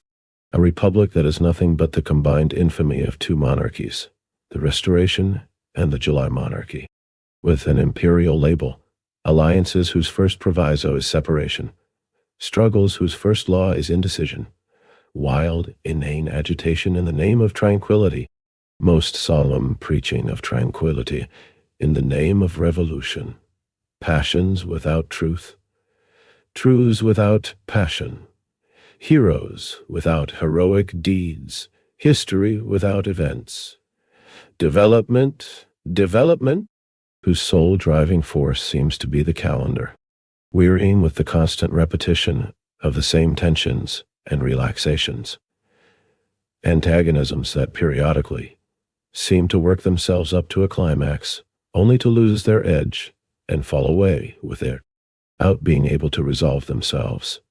Pretentiously paraded exertions and bourgeois fears of the danger of the world coming to an end, and at the same time, the pettiest intrigues and court comedies played by the saviors of the world, who in their lesser Eller 42 remind us less of the Day of Judgment than of the times of the Fronde 43. The official collective genius of France brought to naught by the artful stupidity of a single individual, the collective will of the nation, as often as it speaks through universal suffrage. 41. Elected fathers, honorific of the ancient Roman senators. AD. 42. Letting things take their course. AD. 43. The Fronde, a movement against absolutism among the French nobility and bourgeoisie. Active between 1648 and 1653, its leaders from among the aristocracy relied on the support of their vassals and of foreign troops, and made use of peasant revolts and the democratic movement in the cities to further their own objectives. 36. The third, seeking its appropriate expression through the inveterate enemies of the interests of the masses, until, at length, it finds it in the willfulness of a filibuster. If any section of history has been painted gray on gray, it is this. Men and events appear as inverted schlemmels. 44. As shadows that have lost their bodies. The revolution itself paralyzes its own activists and endows only its adversaries with passionate forcefulness.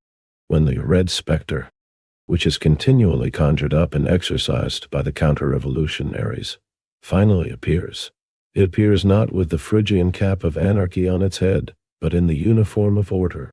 In red breeches, we have seen that the ministry which Bonaparte installed on December 20th, 1848, on his Ascension Day, was a ministry of the party of order, of the Legitimist and Orleanist coalition.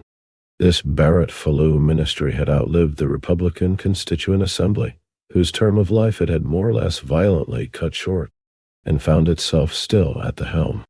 Changarnier, the general of the Royalist alliance, continued to unite in his person the general command of the 1st Army Division and of the National Guard of Paris.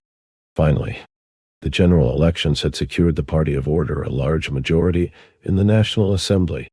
Here the deputies and peers of Louis-Philippe encountered a hallowed host of legitimists, for whom many of the nation's ballots had become transformed into admission cards to the political stage. The Bonapartist representatives of the people were too few to form an independent parliamentary party. They appeared merely as the mauvaise queue 45 of the party of order. Thus the party of order was in possession of the governmental power, the army, and the legislative body, in short, of the whole of the state power. It had been morally strengthened by the general elections, which made its rule appear as the will of the people, and by the simultaneous triumph of the counter-revolution on the whole continent of Europe. Never did a party open its campaign with greater resources, or under more favorable auspices. The shipwrecked pure republicans found that they had dwindled to a clique of about 50 men in the Legislative National Assembly, the African generals Cavaignac, Lamarchere, and Bidault at their head. The Great 44. Peter Schlemihl, the hero of Chamissos, fairy tale Peter Schlemihl, who exchanged his shadow for a magic purse. 45. Evil appendage. Edid. 37. The 18th Brumaire of Louis Bonaparte. Opposition party, however, was formed by the Montaigne. As the Parliamentary Social Democratic Party had christened itself, it commanded more than 200 of the 750 votes of the National Assembly, and was consequently at least as powerful as any one of the 3 factions of the party of order taken by itself. Its numerical inferiority, in comparison with the entire Royalist coalition, seemed compensated by special circumstances. Not only did the elections in the departments show that it had gained a considerable following among the rural population, it counted in its ranks almost all the deputies from Paris. The army had made a confession of democratic faith by the election of 3 non-commissioned officers, and the leader of the Montaigne, Ledru Rollin, in contrast with all the representatives of the party of order, had been raised to the parliamentary peerage by 5 departments, which had pooled their votes for him. In view of the inevitable clashes of the Royalists among themselves and of the whole party of order with Bonaparte, the Montaigne thus seemed to have all the elements of success before it on May 28, 1849. A fortnight later, it had lost everything, including its honor. Before we pursue parliamentary history further, some remarks are necessary to avoid common misconceptions regarding the whole character of the epoch that lies before us. Looked at through the eyes of Democrats, the period of the Legislative National Assembly and the period of the Constituent Assembly are concerned with the same problem, the simple struggle between Republicans and Royalists. The movement itself, however, they sum up in the one shibboleth: reaction, night, when all cats are gray, and which permits them to reel off their night watchman's commonplaces.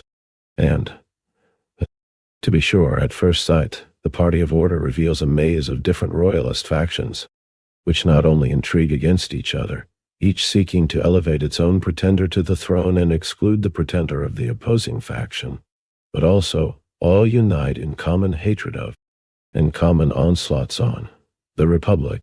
In opposition to this Royalist conspiracy, the Montaigne, for its part, appears as the representative of the Republic. The party of order appears to be perpetually engaged in a reaction directed against press, association, and the like, to the same extent as in Prussia, and which, as in Prussia, is carried out in the form of brutal police intervention by the bureaucracy, the gendarmerie, and the law courts. The Montaigne, for its part, is just as continually occupied in warding off these attacks 38, and thus defending the eternal rights of man, as every so-called People's Party has done, more or less, for a century and a half. If one looks at the situation and the parties more closely, however, this superficial appearance, which veils the class struggle and the peculiar physiognomy of this period, disappears. Legitimists and Orleanists, as we have said, formed the two great factions of the party of order. Was it nothing but lily and tricolour, House of Bourbon and House of Orleans, different shades of royalism which held these factions fast to their pretenders and kept them apart from one another? Was it at all the confession of faith of royalism? Under the Bourbons, big landed property had governed with its priests and lackeys. Under the Orleans, high finance, large-scale industry, large-scale trade, that is, capital, with its retinue of lawyers, professors, and smooth-tongued orators. The legitimate monarchy was merely the political expression of the hereditary rule of the lords of the soil, as the July monarchy was only the political expression of the usurped rule of the bourgeois parvenus. What kept the two factions apart, therefore, was not any so-called principles. It was their material conditions of existence, two different kinds of property. It was the old contrast between town and country, the rivalry between capital and landed property. Who can deny that at the same time old memories, personal enmities, fears and hopes, prejudices and illusions, sympathies and antipathies, convictions, articles of faith and principles bound them to one or the other royal house? An entire superstructure of distinct and uniquely formed sentiments, illusions, modes of thought, and views of life rises on the different forms of property, on the social conditions of existence. The entire class creates and forms them out of its material foundations and out of the corresponding social relations. The single individual who derives them through tradition and upbringing may imagine that they form the real motives and the starting point of his activity, while each faction of Orleanists and Legitimists sought to make itself and the other believe that it was loyalty to their two royal houses which separated them. Facts later proved that it was rather their divided interests which forbade the uniting of the two royal houses. And as in private life one differentiates between what a man thinks and says of himself and what he really is and does, so in historical struggles one must distinguish still more the phrases and fancies of parties from their real organism and their real interests, their conception. 39. The 18th Brumaire of Louis Bonaparte, of themselves, from their reality. Orleanists and Legitimists found themselves side by side in the Republic, with equal claims.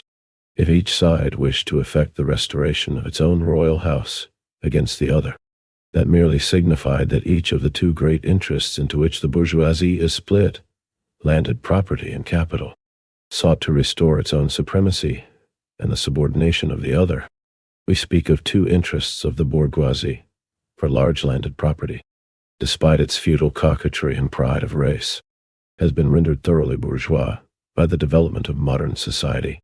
Thus, for a long time, the Tories in England imagined that they were enthusiastic about monarchy, the Church and the beauties of the old English Constitution, until the day of reckoning wrung the confession from them that they are enthusiastic only about ground rent. The Royalist coalition carried on its internal intrigues in the press, in MFs, in Claremont, 46 outside Parliament. Behind the scenes, the Royalists donned their old Orleanist and Legitimist liveries again, and once more engaged in their old tourneys. But on the public stage, in their grand performances of state, as a great parliamentary party, they put off their respective royal houses with mere obeisance and adjourn the restoration of the monarchy in infinitum.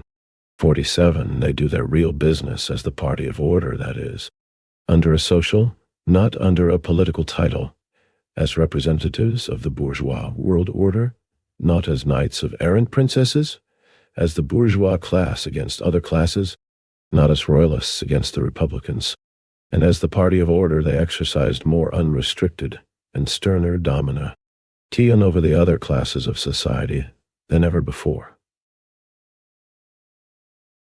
Under the Restoration, or under the July monarchy, a domination which, in general, was only possible under the form of the parliamentary republic, for only under this form could the two great divisions of the French bourgeoisie unite, and make the rule of their class, instead of the regime of a privileged faction of it, the order of the day.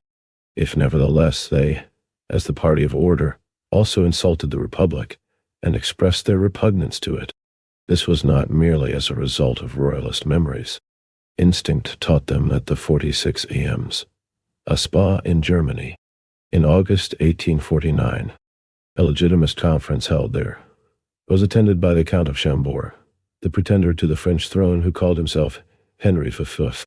Clermont, a castle near London, Louis Philippe's residence after his escape from France, 47 to infinity, ED, 40. Republic, true enough, makes their political rule complete, but at the same time undermines its social foundation, since they must now confront the subjugated classes and contend against them without mediation, without the concealment afforded by the crown, without being able to divert the national interest by their subordinate struggles among themselves, and with the monarchy.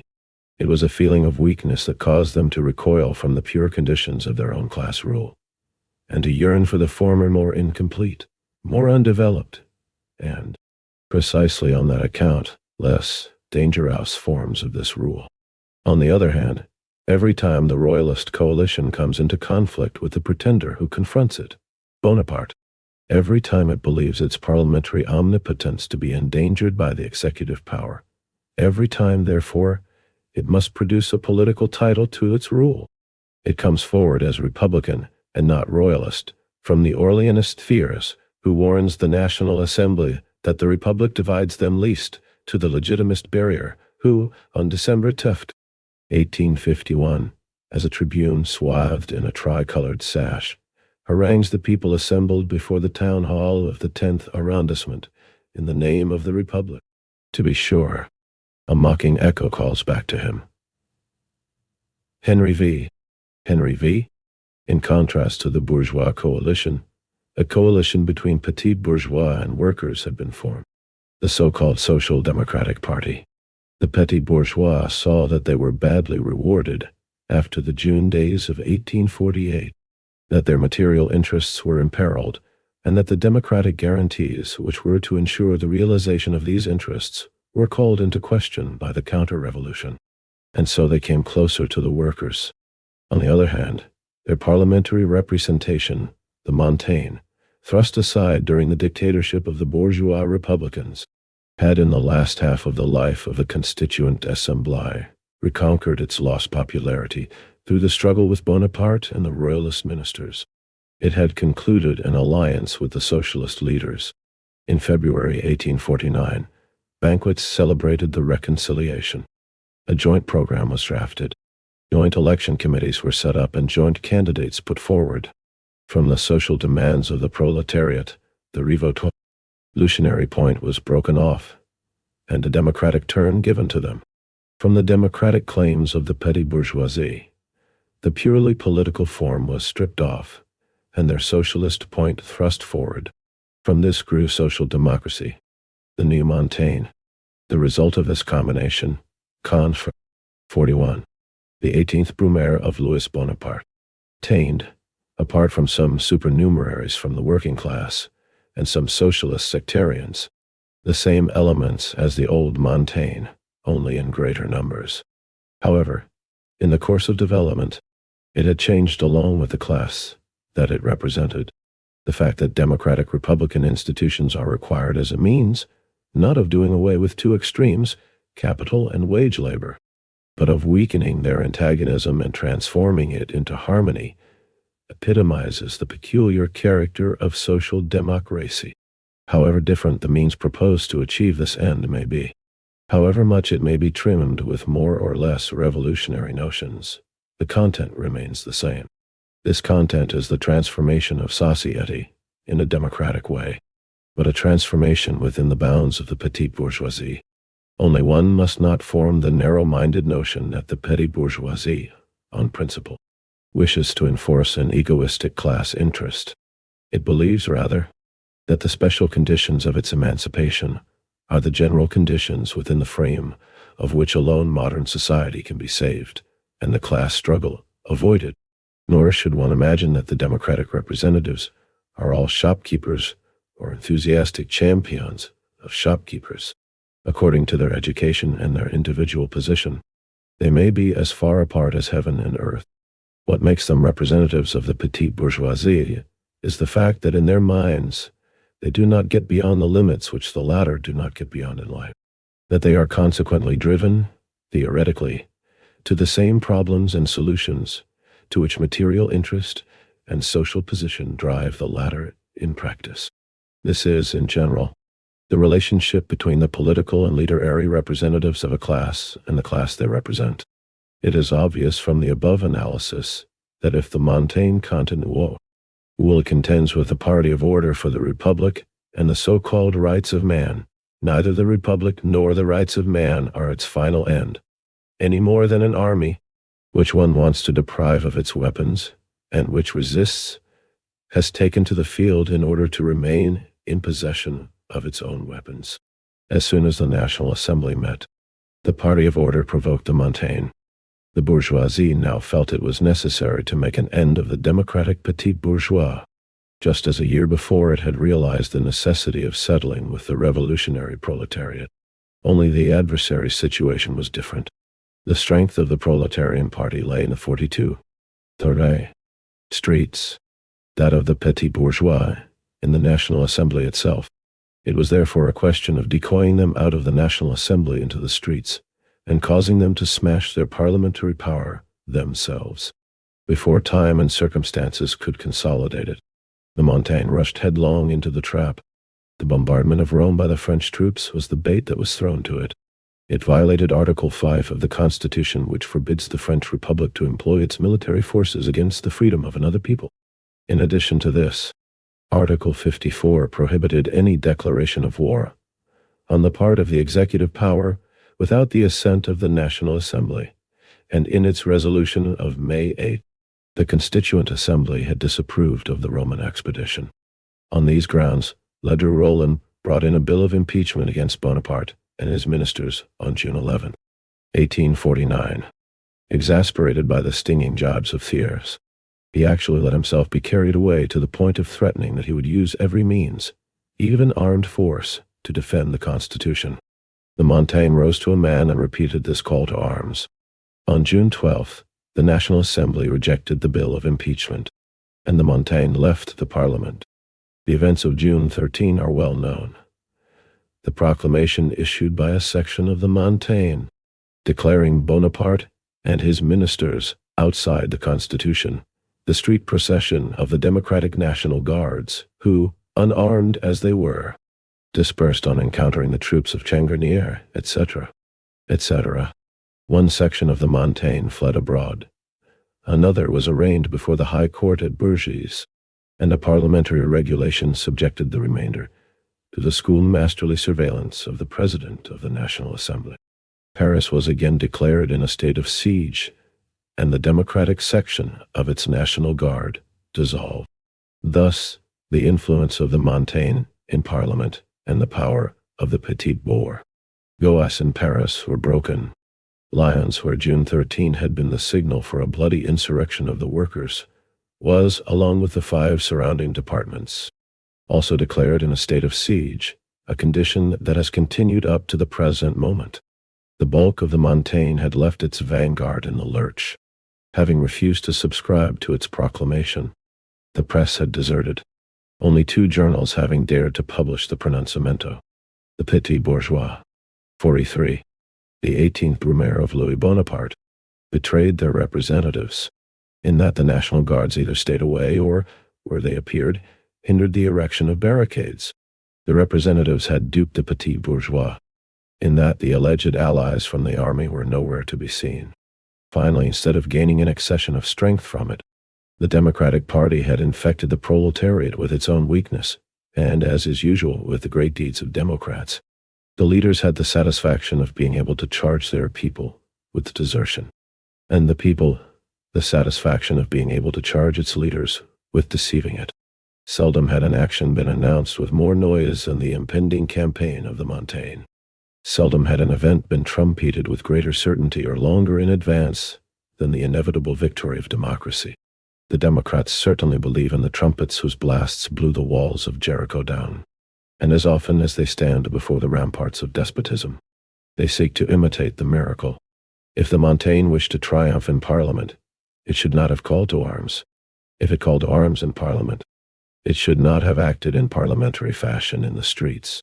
If the peaceful demonstration was meant seriously, then it was folly not to foresee that it would be given a warlike reception. If a real struggle was intended, then it was a queer idea to lay down the weapons with which it would have to be waged.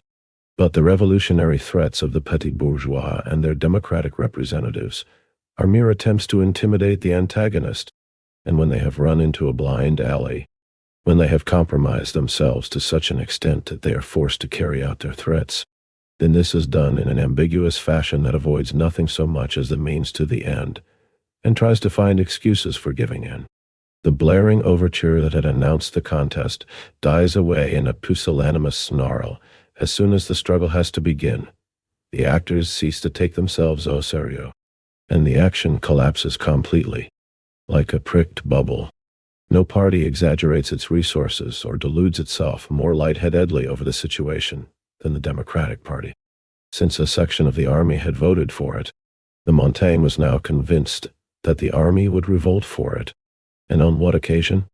On an occasion which, from the point of view of the troops, meant only that the revolutionaries sided with the Roman soldiers against the French soldiers. On the other hand, 44. 30. The memories of June 1848 were still too fresh for anything to exist but a profound aversion on the part of the proletariat towards the National Guard, and a thorough going mistrust of the democratic chiefs on the part of the chiefs of the secret societies. To iron out these differences, it was necessary for great common interests to be at stake. The violation of an abstract paragraph of the Constitution could not provide these interests. Had not the Constitution been repeatedly violated, according to the assurance of the Democrats themselves, had not the most popular journals branded it as counter-revolutionary botchwork, but the Democrat, because he represents the petite bourgeoisie, that is, a transition class, in which the interests of two classes simultaneously mutually blunt each other, imagines himself elevated above class antagonism generally. The Democrats concede that a privileged class confronts them, but they, along with all the rest of the nation, form the people. What they represent is the people's rights. What interests them is the people's interests. Accordingly, when a struggle is impending, they do not need to examine the interests and positions of the different classes. They do not need to weigh their own resources too critically. They have merely to give the signal, and the people, with all its inexhaustible resources, will fall upon the oppressors. Now, if, when it comes to the actual performance, their interests prove to be uninteresting, and their potency impotence, then either the fault lies with pernicious sophists, who split the indivisible people into different hostile camps, or the army was too brutalized and blinded to comprehend that the pure aims of democracy are the best thing for it itself, or the whole thing has been wrecked by a detail in its execution, or else an unforeseen accident has this time spoilt the game. In any case, the Democrat comes out of the most disgraceful defeat just as immaculate as he was innocent when he went into it, with the newly won conviction that he is bound to win. Not that he himself and his party have to give up the old standpoint, but, on the contrary, that conditions have to ripen to suit him.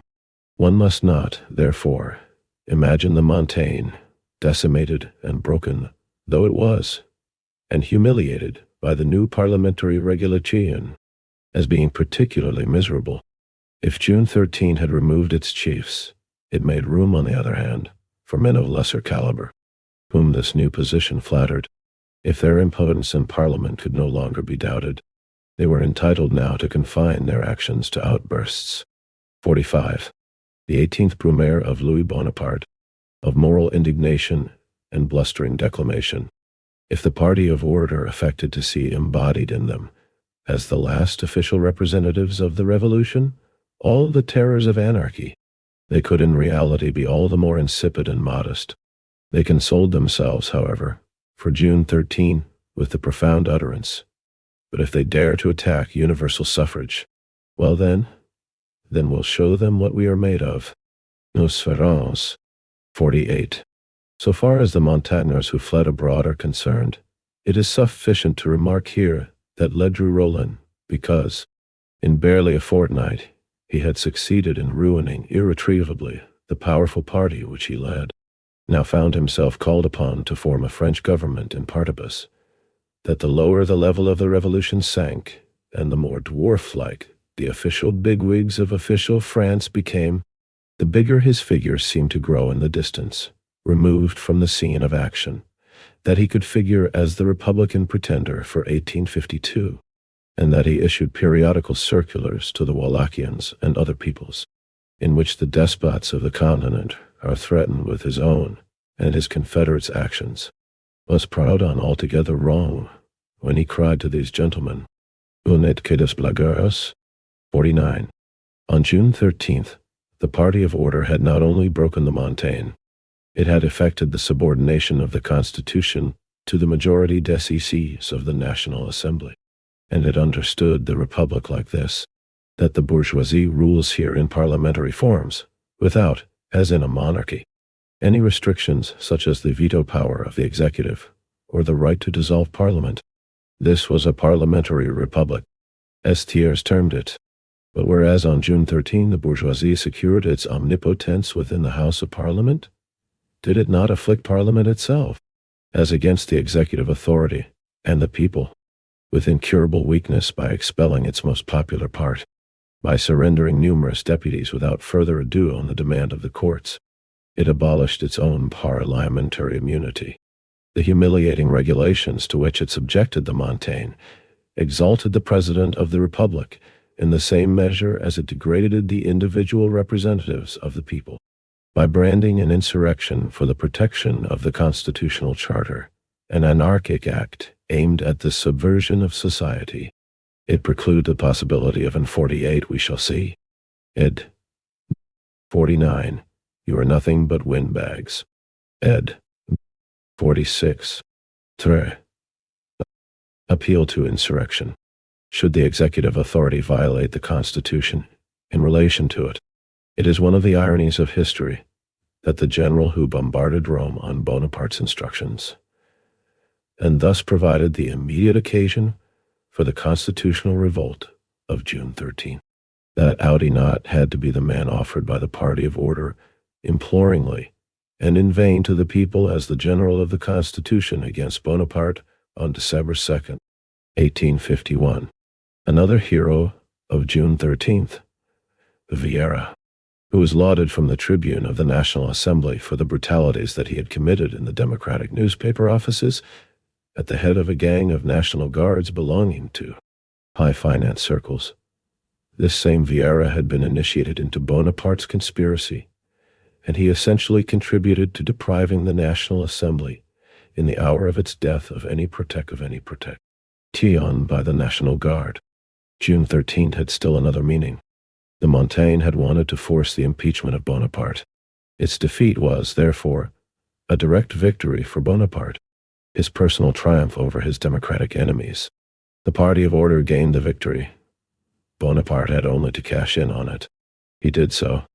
On June 14th, a proclamation could be read on the walls of Paris, in which the president, reluctantly against his will, as it were, compelled by the sheer force of events, comes forth from his cloistered seclusion, and posing his misunderstood virtue, complains of the calumnies of his opponents, and while he seems to identify his person with the cause of order, rather identifies the cause of order with his person. Moreover, the National Assembly had, it is true, subsequently approved the expedition against Rome, but Bonaparte had taken the initiative in the matter.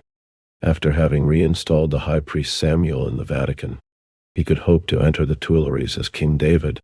50. He had won the priests over to his side. The revolt of June 13 was confined, as we have seen, to a peaceful street procession. No war laurels were, therefore, to be won against it. Nevertheless, at a time as poor as this in heroes and events, the party of order transformed this bloodless battle into a second Austerlitz. 51. Plat lie. 50. An allusion to the plans of Louis Bonaparte, who expected that Pope Pius IX would place the French crown on his head. According to biblical tradition, David, the king of Israel, was anointed king by the prophet Samuel. 51. The Battle of Austerlitz on December 2, 1805, ended in a victory of Napoleon I over the Russo-Austrian troops. 47. The 18th Brumaire of Louis Bonaparte. Foreign press praised the army as the power of order, in contrast to the popular masses who represented the impotence of anarchy and extolled Changarnier as the mainstay of society, a deception in which he himself finally came to believe. Surreptitiously, however, the corps that seemed doubtful were transferred from Paris. The regiments which had shown the most democratic sentiments at the elections were banished from France to Algiers. The disruptive spirits among the troops were relegated to penal detachments, and the systematic isolation of the press from the barracks and of the barracks from bourgeois society was finally carried out. Here we have reached the decisive turning point in the history of the French National Guard. In 1830 it was decisive in the overthrow of the Restoration. Under Louis-Philippe, every rebellion miscarried in which the National Guard stood on the side of the troops. When in the February days of 1848 it displayed a passive attitude towards the insurrection and an equivocal one towards Louis-Philippe, he gave himself up for lost, which indeed he was. Thus the conviction took root that the revolution could not be victorious without the National Guard, nor the army against it. This was the superstition of the army in regard to civilian omnipotence. The June days of 1848, when the entire National Guard, with the frontline troops, put down the insurrection, had strengthened the superstition. After Bonaparte's assumption of office, the position of the National Guard was to some extent weakened by the unconstitutional union, in the person of Changarnier, of the command of its forces with the command of the 1st Army Division.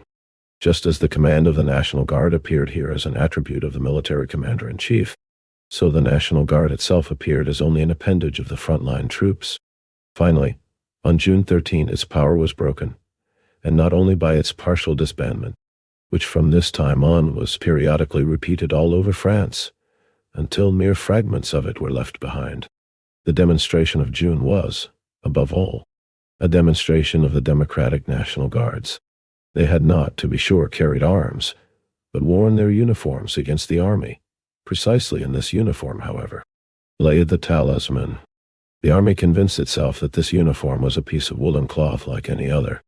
The spell was broken. In the June days of 1848, bourgeoisie and petite bourgeoisie had united as the National Guard with the army against the proletariat. On 48-3, June 13, 1849, the bourgeoisie let the petit bourgeois National Guard be dispersed by the army. On the 2nd, 1851, the National Guard of the bourgeoisie itself had vanished, and Bonaparte merely registered this fact when he subsequently signed the decree for its disbandment. Thus the bourgeoisie had itself smashed its last weapon against the army. It had to smash it the moment the petite bourgeoisie no longer stood behind it as a vassal, but before it as a rebel, as in general. It was bound to destroy all its means of defense against absolutism with its own hand as soon as it had itself become absolute. Meanwhile, the party of order celebrated the reconquest of a power that seemed lost in 1848, only to be found again, freed from its restraints in 1849, celebrated with invectives against the Republic and the Constitution, with curses on all future, present, and past revolutions, including that which its own leaders had made, and with laws which muzzled the press, destroyed association, and regulated the state of siege as an organic institution.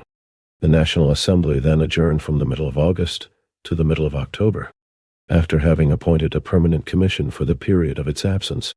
During this recess, the Legitimists intrigued with Eames, the Orleanists with Clermont, Bonaparte, by means of princely tours, and the departmental councils in deliberations on a revision of the Constitution, incidents which regularly recur in the periodic recesses of the National Assembly, and which I propose to discuss only when they become events.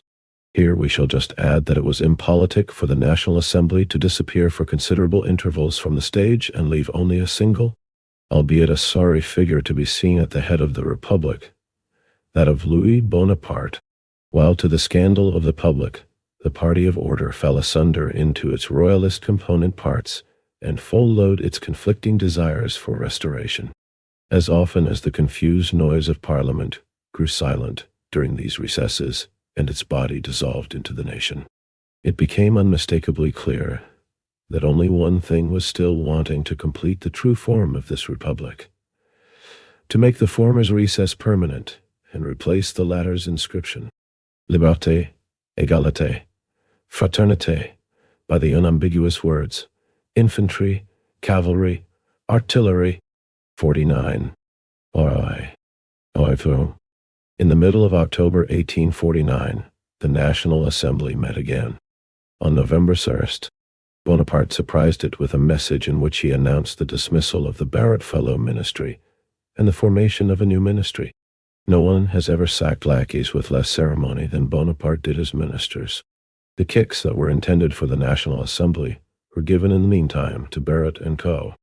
The Barrett ministry, as we have seen, had been composed of legitimists and Orleanists, a ministry of the party of order.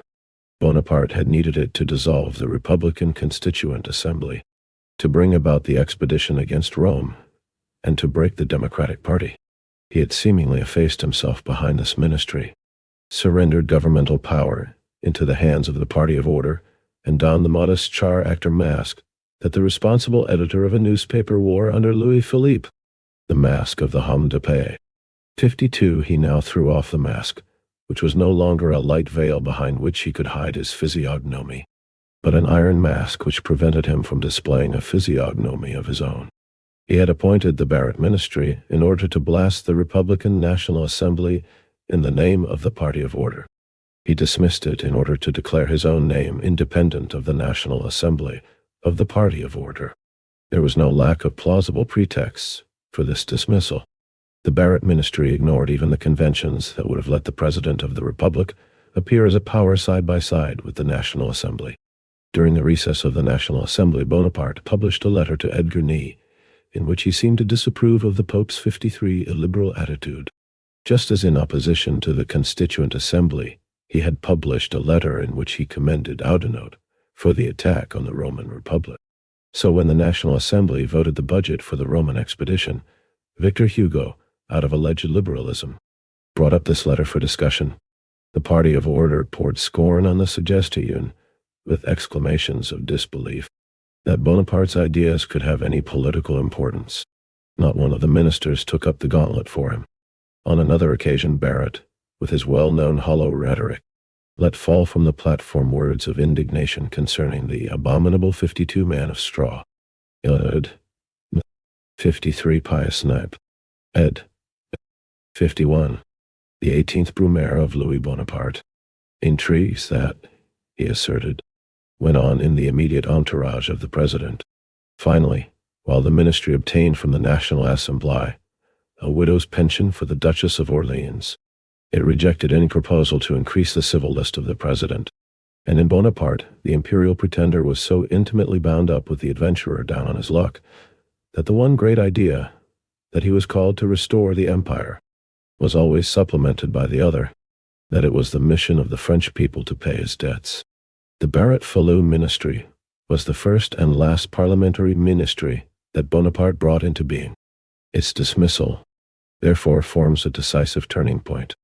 With it, the party of order lost, never to reconquer it, an indispensable post for the maintenance of the parliamentary regime, the lever of executive power. It is immediately obvious that in a country like France, where the executive power commands an army of officials numbering more than 500,000 individuals, and therefore constantly maintains an immense mass of interests and livelihoods in total dependence, where the state enmeshes, controls, regulates, superintends and tutors civil society from its most comprehensive manifestations of life down to its most insignificant stirrings, from its most general modes of being to the private existence of individuals, where through the most extraordinary centralization this parasitic body acquires a ubiquity, an omniscience, a capacity for accelerated mobility, and an elasticity which finds a counterpart only in the helpless dependence, in the loose shapelessness of the actual body politic.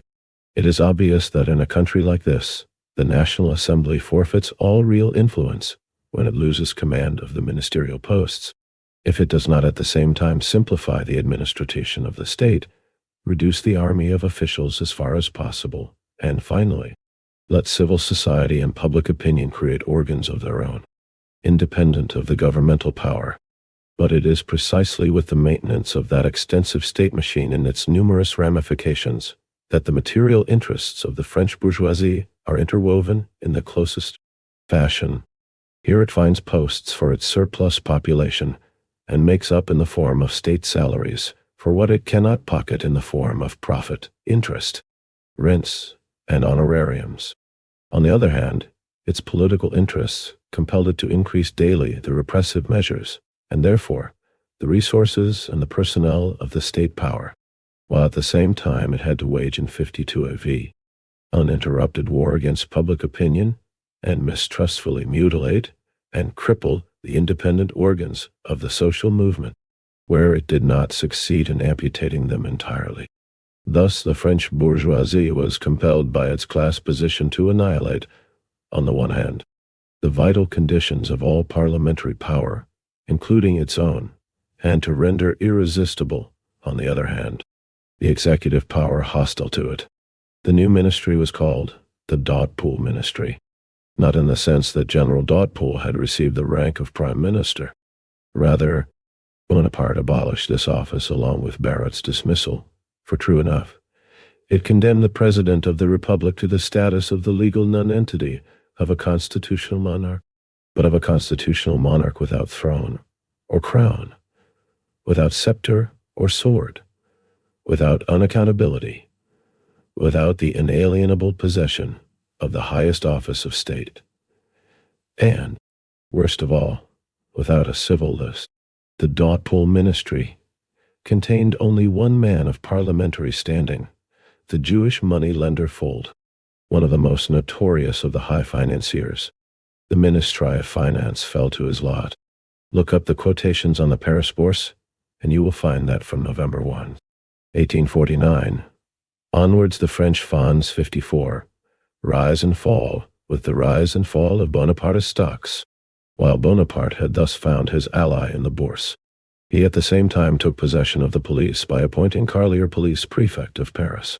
However, the consequences of the ministerial reshuffle could only come to light in the course of development. In the first place, Bonaparte had taken a step forward only to be rebuffed all the more conspicuously. His brusque message was followed by the most servile declaration of allegiance to the National Assembly. Every time the ministers dared to make a diffident attempt to introduce his personal fads as legislative proposals, they seemed to be performing, reluctantly and compelled by their position, comical tasks of whose fruitlessness they were persuaded in advance. Every time Bonaparte blurted out his intentions behind the ministers' backs and played with his idées Napoleoniennes. 55. His own ministers disavowed him from the tribune of the National Assembly. His usurpatory ambitions seemed to make themselves heard only in order that the Mala 54 government securities, ed. 55. An allusion to Louis Bonaparte's Book des Idées Napoléoniennes, published in Paris in 1839. 53. The 18th Brumaire of Louis Bonaparte. Chious laughter of his opponents might not be drowned. He behaved like an unrecognized genius, whom all the world takes for a simpleton. Never did he enjoy the contempt of all classes in fuller measure than during this period. Never did the bourgeoisie rule more absolutely. Never did it display more ostentatiously the insignia of domination. It's not for me to write the history of its legislative activity here, which is summarized during this period in 2 laws. In the law re-establishing the wine tax and the education law abolishing religious unbelief. If wine drinking was made harder for the French, they were presented all the more plentifully with the water of true life.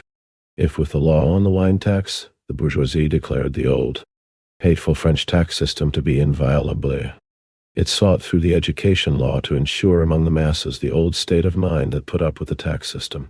One is astonished to see the Orleanists, the liberal bourgeois, these old apostles of authoritarianism and eclectic philosophy, entrust their hereditary enemies, the Jesuits, with the supervision of the French mind.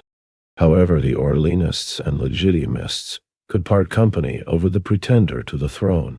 They understood that to secure their united rule, they needed to combine the means of repression of two epochs, that the methods of subjugation of the July monarchy had to be supplemented and strengthened by the methods of subjugation of the Restoration.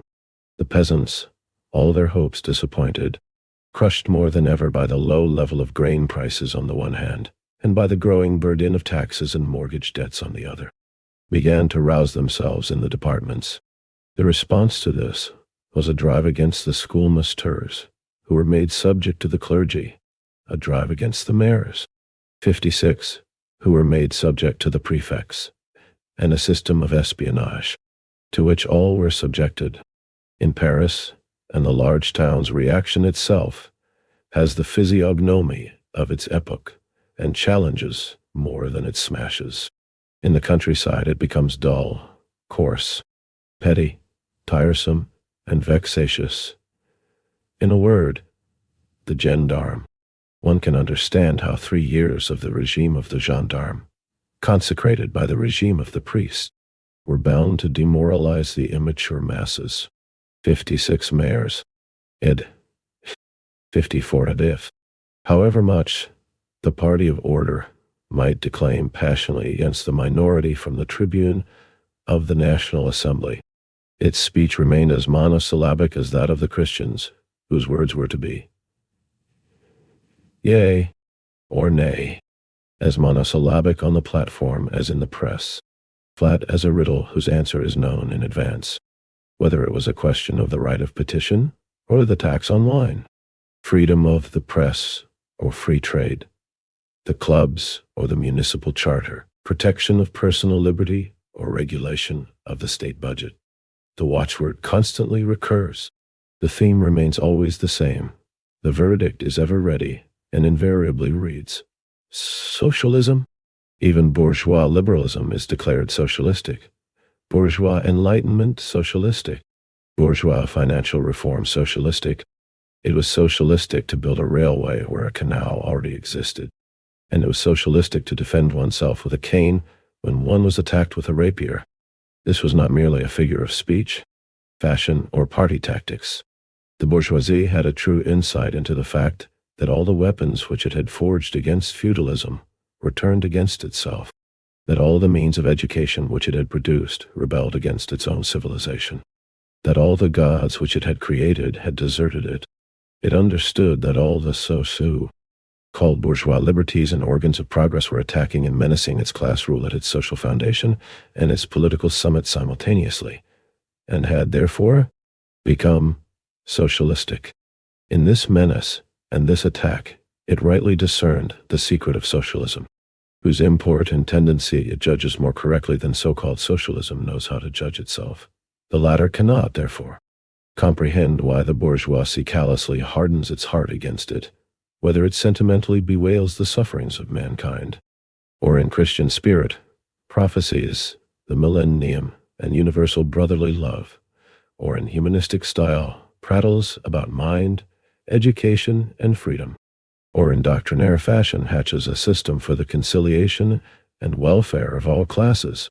What the bourgeoisie did not grasp, however, was the logical conclusion that its own parliamentary regime, its political rule in general, was now also bound to meet with the general verdict of condemnation as being socialistic, as long as the rule of the bourgeois class had not been organized completely, as long as it had not acquired its pure political expression. The antagonism of the other classes, likewise, could not appear in its pure form, and where it did appear could not take the dangerous turn that transforms every struggle against our 55. The 18th Brumaire of Louis Bonaparte, the state power into a struggle against capital. If it saw tranquility imperiled by every sign of life in society, how could it want to maintain at the head of society a regime of unrest, its own regime, the parliamentary regime? This regime that, in the words of one of its spokesmen, lives in struggle, and by struggle, the parliamentary regime lives by discussion. How can it forbid discussion? Every interest, every social institution is here transformed into general ideas, debated as ideas. How can any interest, any institution, maintain itself above thought, and impose itself as an article of faith. The controversies on the platform provoke the controversies among the press hacks. The debating club in Parliament is necessarily annexed by debating clubs in the salons and alehouses. The representatives who constantly appeal to public opinion give public opinion the right to speak its real mind in petitions. The parliamentary regime leaves everything to the decision of majorities. Aren't the great majorities outside Parliament bound to want to decide? When you play the fiddle at the top of the state, aren't the lower orders bound to dance? Thus, by now branding as socialistic what it had previously extolled as liberal, the bourgeoisie confesses that its own interests dictate that it should be delivered from the danger of its own rule, that, in order to restore tranquility to the country, its bourgeois parliament must, first of all, be silenced, that in order to preserve its social power intact, its political power must be broken, that the individual bourgeois can continue to exploit the other classes and to enjoy undisturbed property, family, religion, and order only on condition that their class be condemned along with the other classes to a similar position of political insignificance, that in order to save its purse, it must forfeit the crown, and the sword that is to safeguard it must, at the same time, be hung over its own head as a sword of Damocles. In the domain of the interests of the general citizenry, the National Assembly proved to be so unproductive that, for example, the discussions on the Paris Avignon Railway, which began in the winter of 1850, were still not ripe for conclusion on December 2, 1851. Where it did not repress or pursue a reactionary course, it was stricken with incurable barrenness, while Bonaparte's ministry partly took the initiative in framing laws in the spirit of the party of order, and partly even outdid that party's harshness in their execution and administration. He, on the other hand, sought to win popularity by childishly silly proposals to manifest his 56 opposition to the National Assembly, and to hint at a secret reserve that was only temporarily prevented by conditions from making its hidden treasures available to the French people. The proposal to decree an increase in pay of 4 sous a day to the non-commissioned officers was in this spirit, as was the proposal of an honor system loan bank for the workers, money as a gift and money as a loan. It was with prospects such as these that he hoped to allure the masses. Donations and loans, the financial science of the lumpen proletariat, of high degree or low, is restricted to this. These were the only strings which Bonaparte knew how to pull. Never has a pretender speculated more stupidly on the stupidity of the masses. The National Assembly flared up repeatedly over these unmistakable attempts to gain popularity at its expense, over the growing danger that this adventurer, spurred on by his debts and unrestrained by an established reputation, would attempt a desperate coup. The discord between the party of order and the president had taken on a threatening character when an unexpected event threw him back repentant into its arms. We mean the by-elections of March 10, 1850. These elections were held for the purpose of filling the representative seats that had been left vacant by imprisonment or exile after June 13. Paris elected only social, democratic candidates. It even concentrated most of the votes on an insurgent of June 1848, on D. Flot, the Parisian petite bourgeoisie, in alliance with the proletariat, revenged itself for its defeat on June 13, 1849. It seemed to have disappeared from the battlefield at the crucial moment, only to reappear there on a more propitious occasion with reinforcements and a bolder battle cry. One circumstance seemed to heighten the peril of this election victory. The army voted in Paris for the June insurgent against Lahide, a minister of Bonaparte's, and in the departments largely for the Montagnards, who here too, though indeed not so decisively as in Paris, maintained the ascendancy over their adversaries. Bonaparte saw himself suddenly confronted with revolution once more, as he had done on January 29, 1849, and on June 13, 1849. So, on March 10, 1850, he disappeared behind the party of order. He made obeisance. He pusillanimously begged pardon. He offered to appoint any ministry it pleased at the behest of the parliamentary majority. He even implored the Orleanist and Legitimist party leaders, the Burr, 57. The 18th Brumaire of Louis Bonaparte. Ryers, the Broglys, the Moles, in brief, the so-called burgraves. 57. To take the helm of state themselves. The party of order proved unable to take advantage of this opportunity that would never return. Instead of boldly taking possession of the power offered, it did not even compel Bonaparte to reinstate the ministry, dismissed on November 1. It contented itself with humiliating him by its forgiveness and attaching M. Goroche to the whole ministry. As public prosecutor, this Goroche had stormed and raged before the High Court at Bourges, the first time against the revolutionists of May 15th, the second time against the Democrats of June 13th, both times because of an attempt on the life of the National Assembly. None of Bonaparte's ministers subsequently contributed more to the degradation of the National Assembly, and after December 2, 1851, we meet him once more as the comfortably installed and highly paid vice president of the Senate. He had spat in the revolutionist soup so that Bonaparte might eat it up. The Social Democratic Party, for its part, seemed only to be casting around for excuses for putting its own victory in question again, and for taking the edge off it. Vidal, one of the newly elected representatives of Paris, had been elected at the same time in Strasbourg. He was induced to decline the election in Paris and accept it in Strasbourg. And so, instead of making its victory at the polls conclusive and compelling the party of order at once to contest it in Parliament, instead of forcing the adversary to fight at the moment of popular enthusiasm and favorable mood in the army, the Democratic Party wearied Paris during the months of March and April with a new election campaign. Let the aroused popular passions wear themselves out in this repeated provisional election game. Let the revolutionary energy satiate itself with constitutional successes, dissipate itself in petty intrigues, hollow declamations and sham movements. Let the bourgeoisie rally and make its preparations, and lastly, weaken the significance of the March elections by a sentimental comment in the April by-election, the election of Eugene Sue. In a word, it made an April fool of March 10. 57 Burgraves was the name given to the 17 leading Orleanists and Legitimists, who were members of the Legislative Assembly's committee for drafting a new electoral law, for their unwarranted claim to power and their reactionary aspirations. The name has been taken from the title of Victor Hugo's historical drama. Its action is set in medieval Germany, where a burggraf was the ruler of a burg, a fortified town or castle, appointed by the emperor. 58. The parliamentary majority understood the weakness of its antagonist. Its 17 burgraves, for Bonaparte had left the direction of, and responsibility for the attack to it, drew up a new electoral law, the introduction of which was entrusted to M. Folcher, who solicited this honor for himself.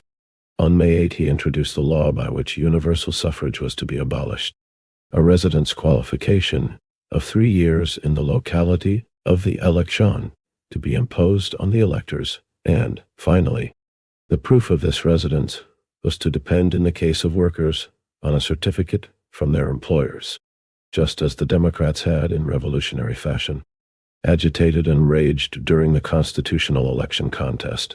So now, when it was imperative to prove the serious nature of that victory with armed force, did they in constitutional fashion preach order, majestic calm, calm majestueux, lawful action, that is to say, blind subjection to the will of the counter-revolution, which imposed itself as the law.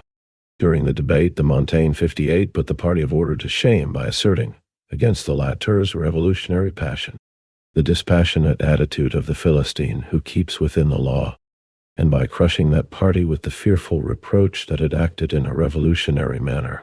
Even the newly elected deputies were at pains to prove by their decorous and discreet actions what a misway conception it was to decry them as anarchists and construe their election as a victory for revolution. On May 31st, the new electoral law went through. The Montaigne contented itself with smuggling a protest into the pocket of the president. The electoral law was followed by a new press law, which suppressed 59, the revolutionary newspaper press entirely. It had deserved its fate. The National and La Presse, 62 bourgeois organs, were left behind after this deluge as the most advanced outposts of the revolution. We have seen how during March and April the democratic leaders had done everything to embroil the people of Paris in a sham fight. How 58 Montaigne, representatives in the Constituent and subsequently in the Legislative Assembly of a bloc of Democrats and petit bourgeois socialists, grouped around the newspaper La Réforme. They called themselves Montagnards by analogy with the Montagnards in the Convention of 1792-94. 59.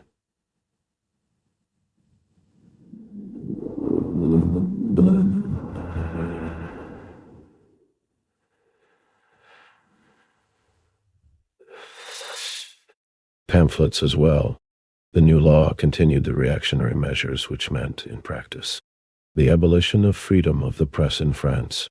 60 La Presse, a bourgeois daily, published in Paris from 1836. In 1848-49, it was the organ of the bourgeois Republican.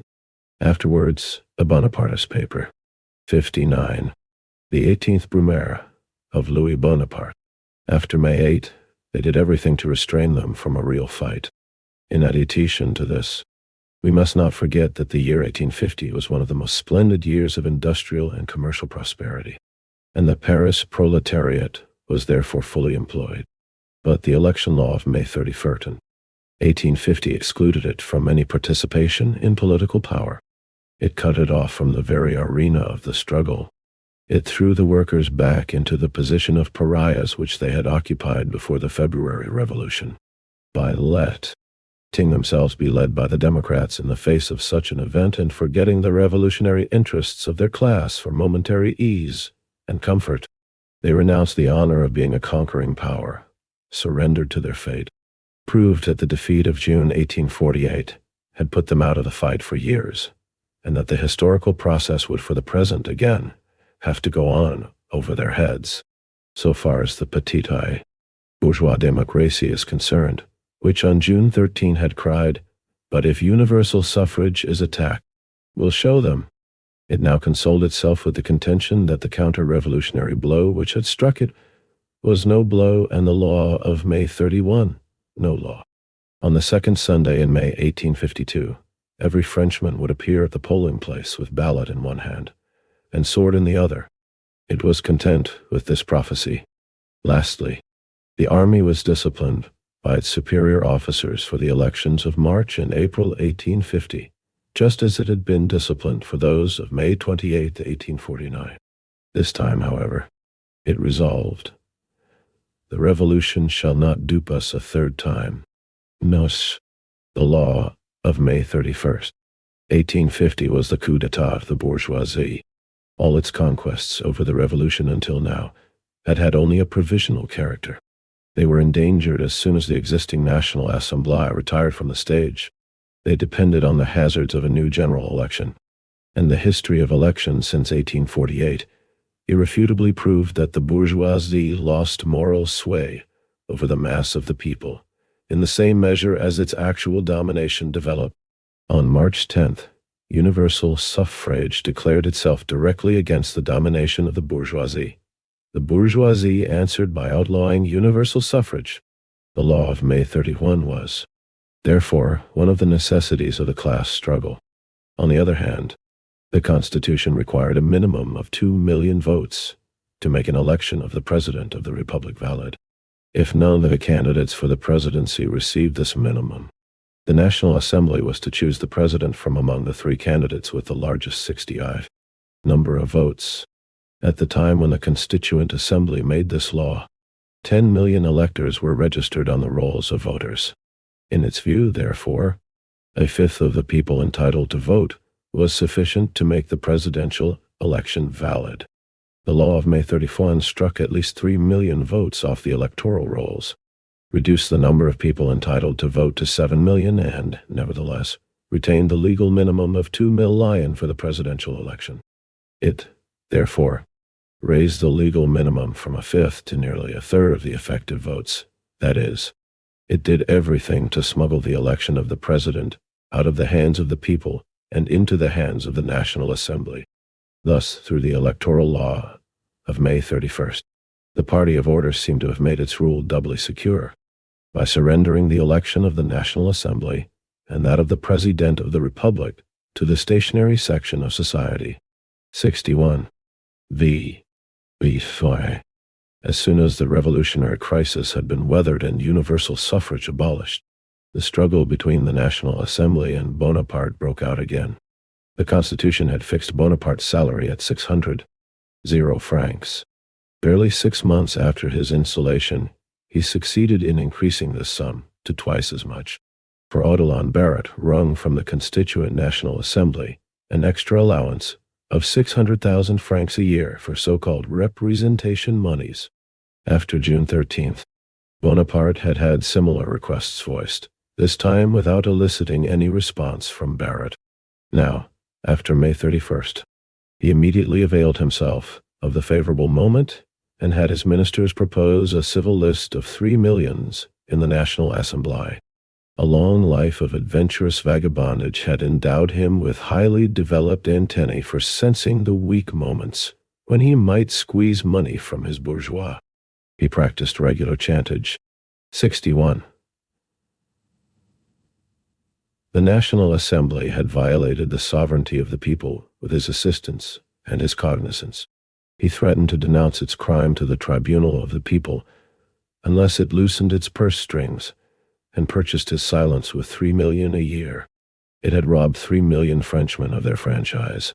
He demanded, for every Frenchman out of circulation, a franc in circulation, precisely 3 million francs. He, the elect of 6 millions, claimed damages for the votes out of which he said he had retrospectively been cheated. The Commission of the National Assembly refused the importunate man. The Bonapartist press threatened. Could the National Assembly break with the President of the Republic at a moment when, in principle, it had made a definitive break with the mass of the nation? It rejected the annual civil list, it is true, but it granted, for this once, an extra allowance of 16 million francs. It was thus guilty of the double weakness of granting the money and of showing at the same time by its vexation that it granted it unwillingly. We shall see later why Bonaparte needed the money. After this vexatious sequel, which followed on the heels of the abolition of universal suffrage, and in which Bonaparte exchanged his humble attitude during the crisis of March and April for challenging impudence to the usurpatory Parliament, the National Assembly adjourned for 3 months. From August 11 to November 11, it left a 61 blackmail. A.D. 63. The 18th Brumaire of Louis Bonaparte, permanent commission of 28 members in its place, which contained no Bonapartists, but did contain some moderate Republicans. The permanent commission of 1849 had included only ordermen and Bonapartists, but at that time, the party of order declared itself permanently against the revolution. This time, the parliamentary republic declared itself permanently against the president. After the law of May 31st, this was the only rival that still confronted the party of order. When the National Assembly met once more in November 1850, it seemed that, instead of the petty skirmishes it had hitherto had with the president, a great and ruthless struggle, a life-and-death struggle between the two powers, had become inevitable. The party of order had broken up into its separate factions during this year's parliamentary recess, as it had done in 1849. Each occupied with its own restoration intrigues, which had been refueled by the death of Louis Philippe. The legitimist king, Henry V, had even nominated a formal ministry, which resided in Paris, and in which members of the Permanent Commission held seats. Bonaparte, in his turn, was, therefore, entitled to make tours of the French departments, and, according to the disposition of the town that he favored with his presence, now more or less covertly, now more or less overtly, to divulge his own restoration plans and canvass votes for himself. He was constantly accompanied on these processions, which the great official moniteur and the lesser private moniteurs of Bonaparte naturally had to celebrate as triumphal processions, by people affiliated with the December 10 Society. This society dates from the year 1849. On the pretext of founding a benevolent society, the lumpen proletariat of Paris had been organized into secret sections, each section being led by Bonapartist agents. with a Bonapartist general at the head of the whole organization. Decayed roué, with dubious means of subsistence and of dubious origin, ruined and adventurous offshoots of the bourgeoisie, rub shoulders with vagabonds, discharged soldiers, discharged jailbirds, escaped galley slaves, swindlers, mountebanks, lazzaroni, pickpockets, tricksters, gamblers, macro, 62 brothel keepers, portes, literati, organ grinders, rag pickers, knife grinders, tinkers, beggars, in short, the whole of the nebulous, disintegrated mass, scattered hither and thither.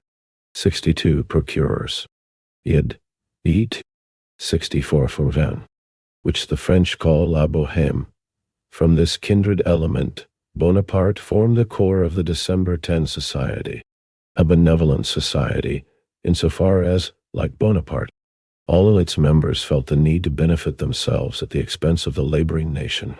This Bonaparte, who constitutes himself chief of the lumpen proletariat, who here alone rediscovers in mass form the interests which he personally pursues, who recognizes in the scum, offal, and refuse of all classes, the only class upon which he can base himself unconditionally, is the real Bonaparte, the Bonaparte sans phrase, an old crafty roué. He conceives the historical life of the nations and their performances of state as comedy, in the most vulgar sense, as a masquerade where the grand costumes, words and postures merely serve to mask the pettiest knavery.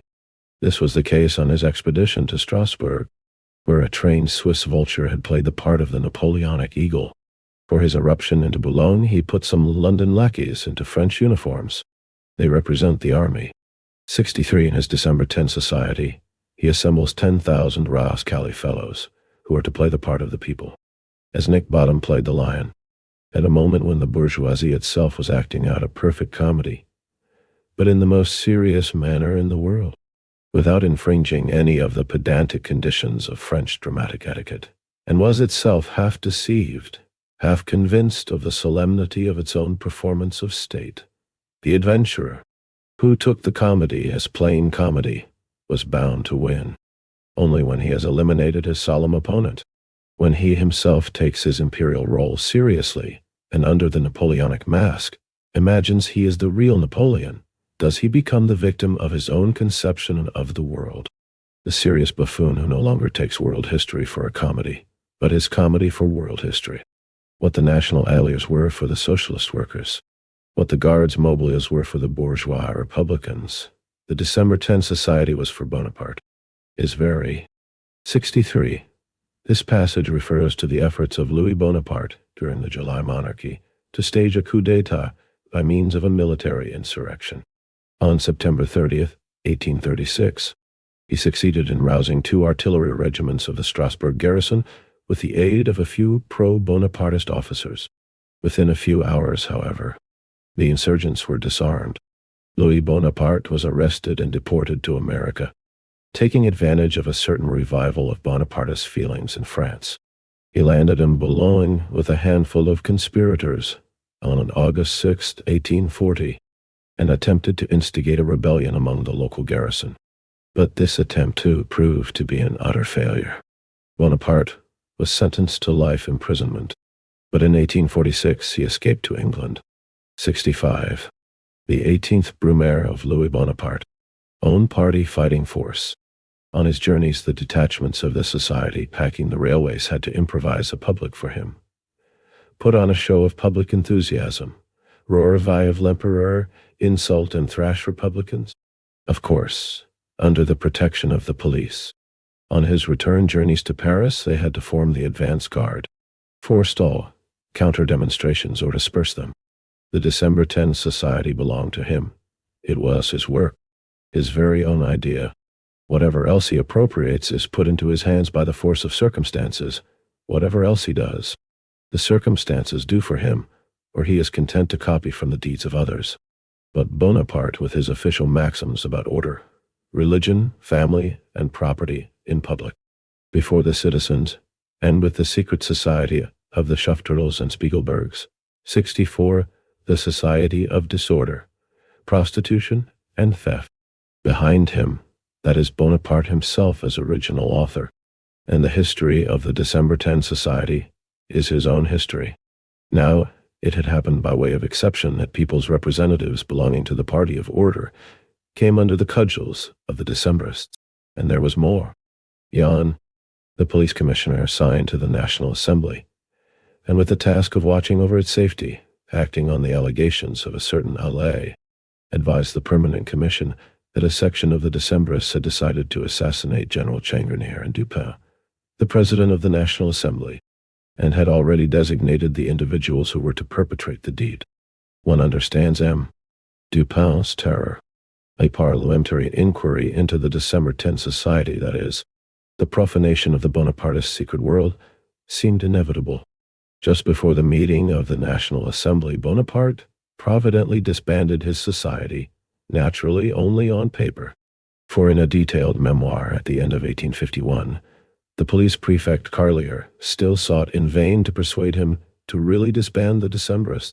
The December 10 Society was to remain Bonaparte's private army until he succeeded in transforming the public army into a December 10 Society.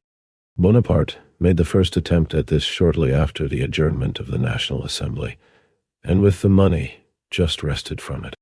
As a fatalist, he lives by the conviction that there are certain higher powers which man, and the soldier in particular, cannot withstand.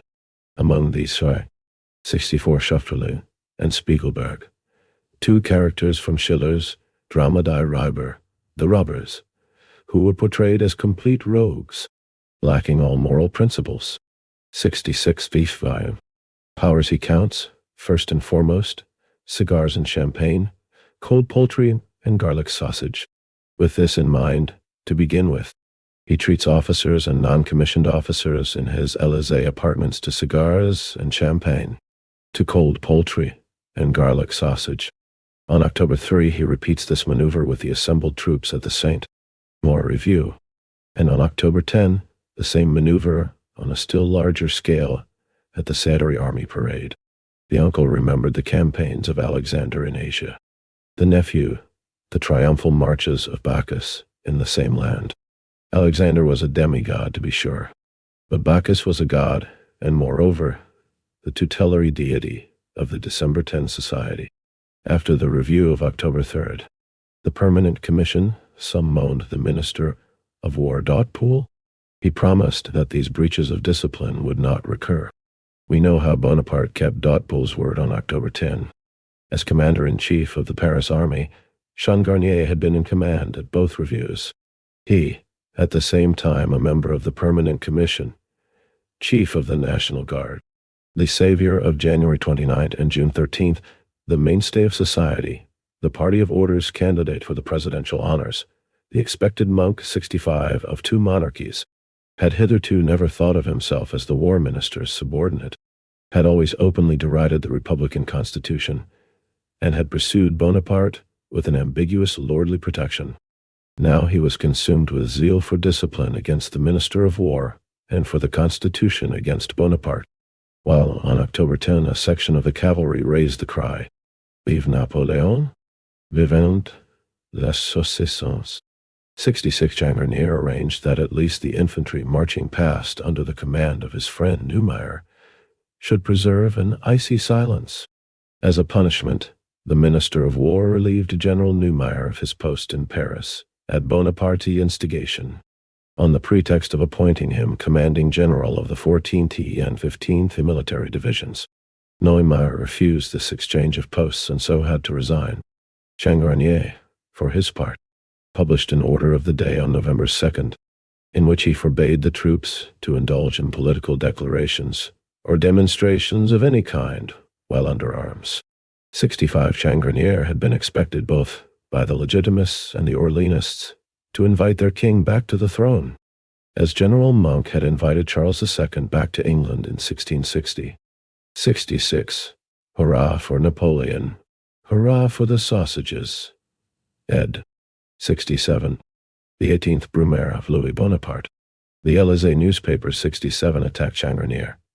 The papers of the Party of Order attacked Bonaparte. The Permanent Commission held repeated secret sessions in which it was repeatedly proposed to declare the country in danger. The army seemed divided into two hostile camps, with two hostile general staffs, one in the Élysée, where Bonaparte resided, the other in the Tuileries, Changarnier's quarters. It seemed that only the meeting of the National Assembly was needed to give the signal for battle. The French public judged this friction between Bonaparte and Changarnier like that English journalist who characterized it in the following words: "The political housemaids of France are sweeping away the glowing lava of the revolution with old brooms, and bickering with one another while they do their work." No. Meanwhile, Bonaparte hastened to remove the Minister of War, d'Hautpoul, to pack him off in all haste to Algiers, and to appoint General Schramm Minister of War in his place. On November 12th, he sent to the National Assembly a message of American prolixity, overladen with detail, redolent of order, desirous of reconciliation, in accordance with the Constitution, dealing with all and sundry, except the questions brûlantes 68 of the moment. As if in passing, he made the remark that according to the express provisions of the Constitution, the President alone could dispose of the army. The message closed with the following words of great solemnity: "Above all, France needs tranquility, but bound by oath, I shall keep within the narrow limits that it has set for me. As far as I am concerned, elected by the people and owing my power to it alone, I shall always bow to its lawfully expressed will. Should you resolve at this session on a revision of the Constitution, a constituent assembly will regulate the position of the executive power. If not, then the people will solemnly pronounce its decision in 1852. But whatever the solutions of the future may be, let us come to an understanding, so that passion, surprise, or violence may never decide the destiny of a great nation. Above all, my main concern is not who." 67. Élysée newspapers. Those of a Bonapartist trend. The name is taken from the Élysée Palace, the Paris residence of Louis Bonaparte, while president. 68 burning questions. ED. 68 fine. Will rule France in 1852. But how to employ the time, which remains at my disposal, so that the intervening period may pass by without agitation or disturbance. I have opened my heart to you with sincerity. You will answer my frankness with your trust, my good endeavors with your cooperation, and God will do the rest. The respectable, hypocritically moderate, virtuously commonplace language of the bourgeoisie reveals its deepest meaning in the mouth of the autocrat of the December 10 Society and the picnic hero of St. Maurent-Satory. The Burgraves of the Party of Order did not delude themselves for a moment concerning the trust that this opening of the heart deserved. They had long been blasé about oaths. They numbered in their midst veterans and virtuosos of political perjury. Nor had they missed the passage about the army. They observed with annoyance that, in its lengthy enumeration of recently enacted laws, the message passed over the most important law, the electoral law, in studied silence. And, moreover, in the event of there being no revision of the Constitution, left the election of the President in 1852 to the people. The electoral law was the leaden ball chained to the feet of the Party of Order, which prevented it from walking, and so much the more from charging forward. Moreover, by the official disbandment of the December 10 Society and the dismissal of the Minister of War d'Hautpoul, Bonaparte had with his own hand sacrificed the scapegoats on the altar of the country. He had taken the edge off the expected collision. Finally, the Party of Order itself anxiously sought to avoid, to mitigate, to gloss over any decisive conflict with the executive power. For fear of losing their conquests over the revolution, they allowed their rival to carry off the fruits thereof. Of all, France needs tranquility. This was what the Party of Order had cried to the revolution since February. 69. This was what Bonaparte's message cried to the Party of Order. Above all, France needs tranquility, Bonaparte committed acts that aimed at usurpation. But the party of order committed a breach of the peace if it made a fuss about these acts and misconstrued them like hypochondriacs. The sausages of Sartre were quiet as mice when no one spoke of them. Above all, France needs. 69, 1848. Ed. 69. The 18th Brumaire of Louis Bonaparte. Tranquility. Bonaparte demanded, therefore, that he be left in peace to do as he liked, and the parliamentary party was paralyzed by a double fear, by the fear of again provoking revolutionary unrest, and by the fear of itself appearing as the troublemaker in the eyes of its own class, in the eyes of the bourgeoisie. Consequently, since France demanded tranquility above all things, the party of order dared not answer war after Bonaparte had talked peace in his message. The public, which had anticipated scenes of great scandal at the opening of the National Assembly, was cheated of its expectations. The opposition deputies, who demanded the submission of the Permanent Commission's minutes on the October events, were outvoted by the majority. On principle, all debates that might cause excitement were eschewed. The proceedings of the National Assembly during November and December 1850 were devoid of interest. At last, towards the end of December, guerrilla warfare began over a number of parliamentary prerogatives. The movement got bogged down in petty squabbles regarding the prerogatives of the two powers. Since the bourgeoisie had done away with the class struggle for the moment by abolishing universal suffrage, a judgment of debt had been obtained from the court against Mauguin, one of the people's representatives. In answer to the president of the court's inquiry, the Minister of Justice, Rouher, declared that a capias should be issued against the debtor without further ado. Mauguin was thus thrown into the debtor's jail. The National Assembly flared up when it learned of the assault. Not only did it order his immediate release, but it even had him fetched forcibly from Clichy the same evening by its greffier. 70 in order, however, to confirm its faith in the sanctity of private property, and with the idea at the back of its mind of opening, in case of need, an asylum for montagnards who had become troublesome. It declared imprisonment of people's representatives for debt permissible after previously obtaining its consent. It forgot to decree that the president might also be locked up for debt. It destroyed the last semblance of the immunity that enveloped the members of its own body. It will be remembered that, acting on the information given by a certain L.A., Police Commissioner Jan had denounced a section of the L. 70 clerk. He did. 70 fee. Decembrists for planning the murder of Dupin and Changrenier. At the very first sitting, the quaestors made the proposal in reference to this, that Parliament should form a police force of its own, paid out of the private budget of the National Assembly and absolutely independent of the police prefect. The Minister of the Interior, Baroche, protested against this invasion of his domain. Eventually, they came to a miserable compromise on this matter, by which the police commissioner of the Assembly was to be paid out of its private budget and to be appointed and dismissed by its quaestors, but only after previous agreement with the Minister of the Interior. Meanwhile, criminal proceedings had been taken by the government against Allais, and here it was easy to represent his information as a hoax, and using the public prosecutor as a mouthpiece to cast ridicule upon Dupin, Changrenier, Jan, and the whole National Assembly. On December 29th, Minister Baroche writes a letter to Dupin, in which he demands Jan's dismissal.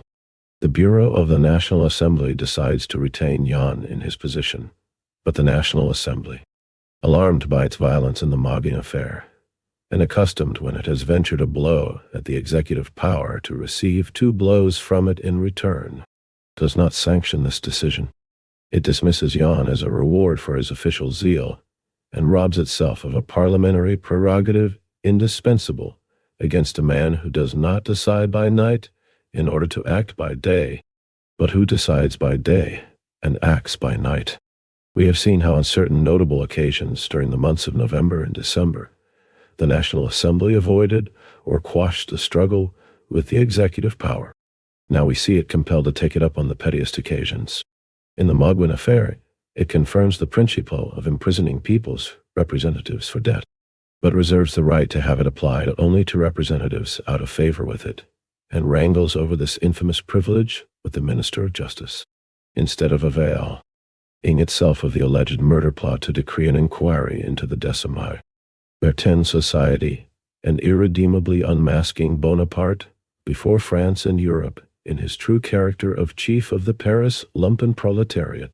It lets the conflict sink to a point where the only issue between it and the Minister of the Interior is which of them has the authority to appoint and dismiss a police commissioner.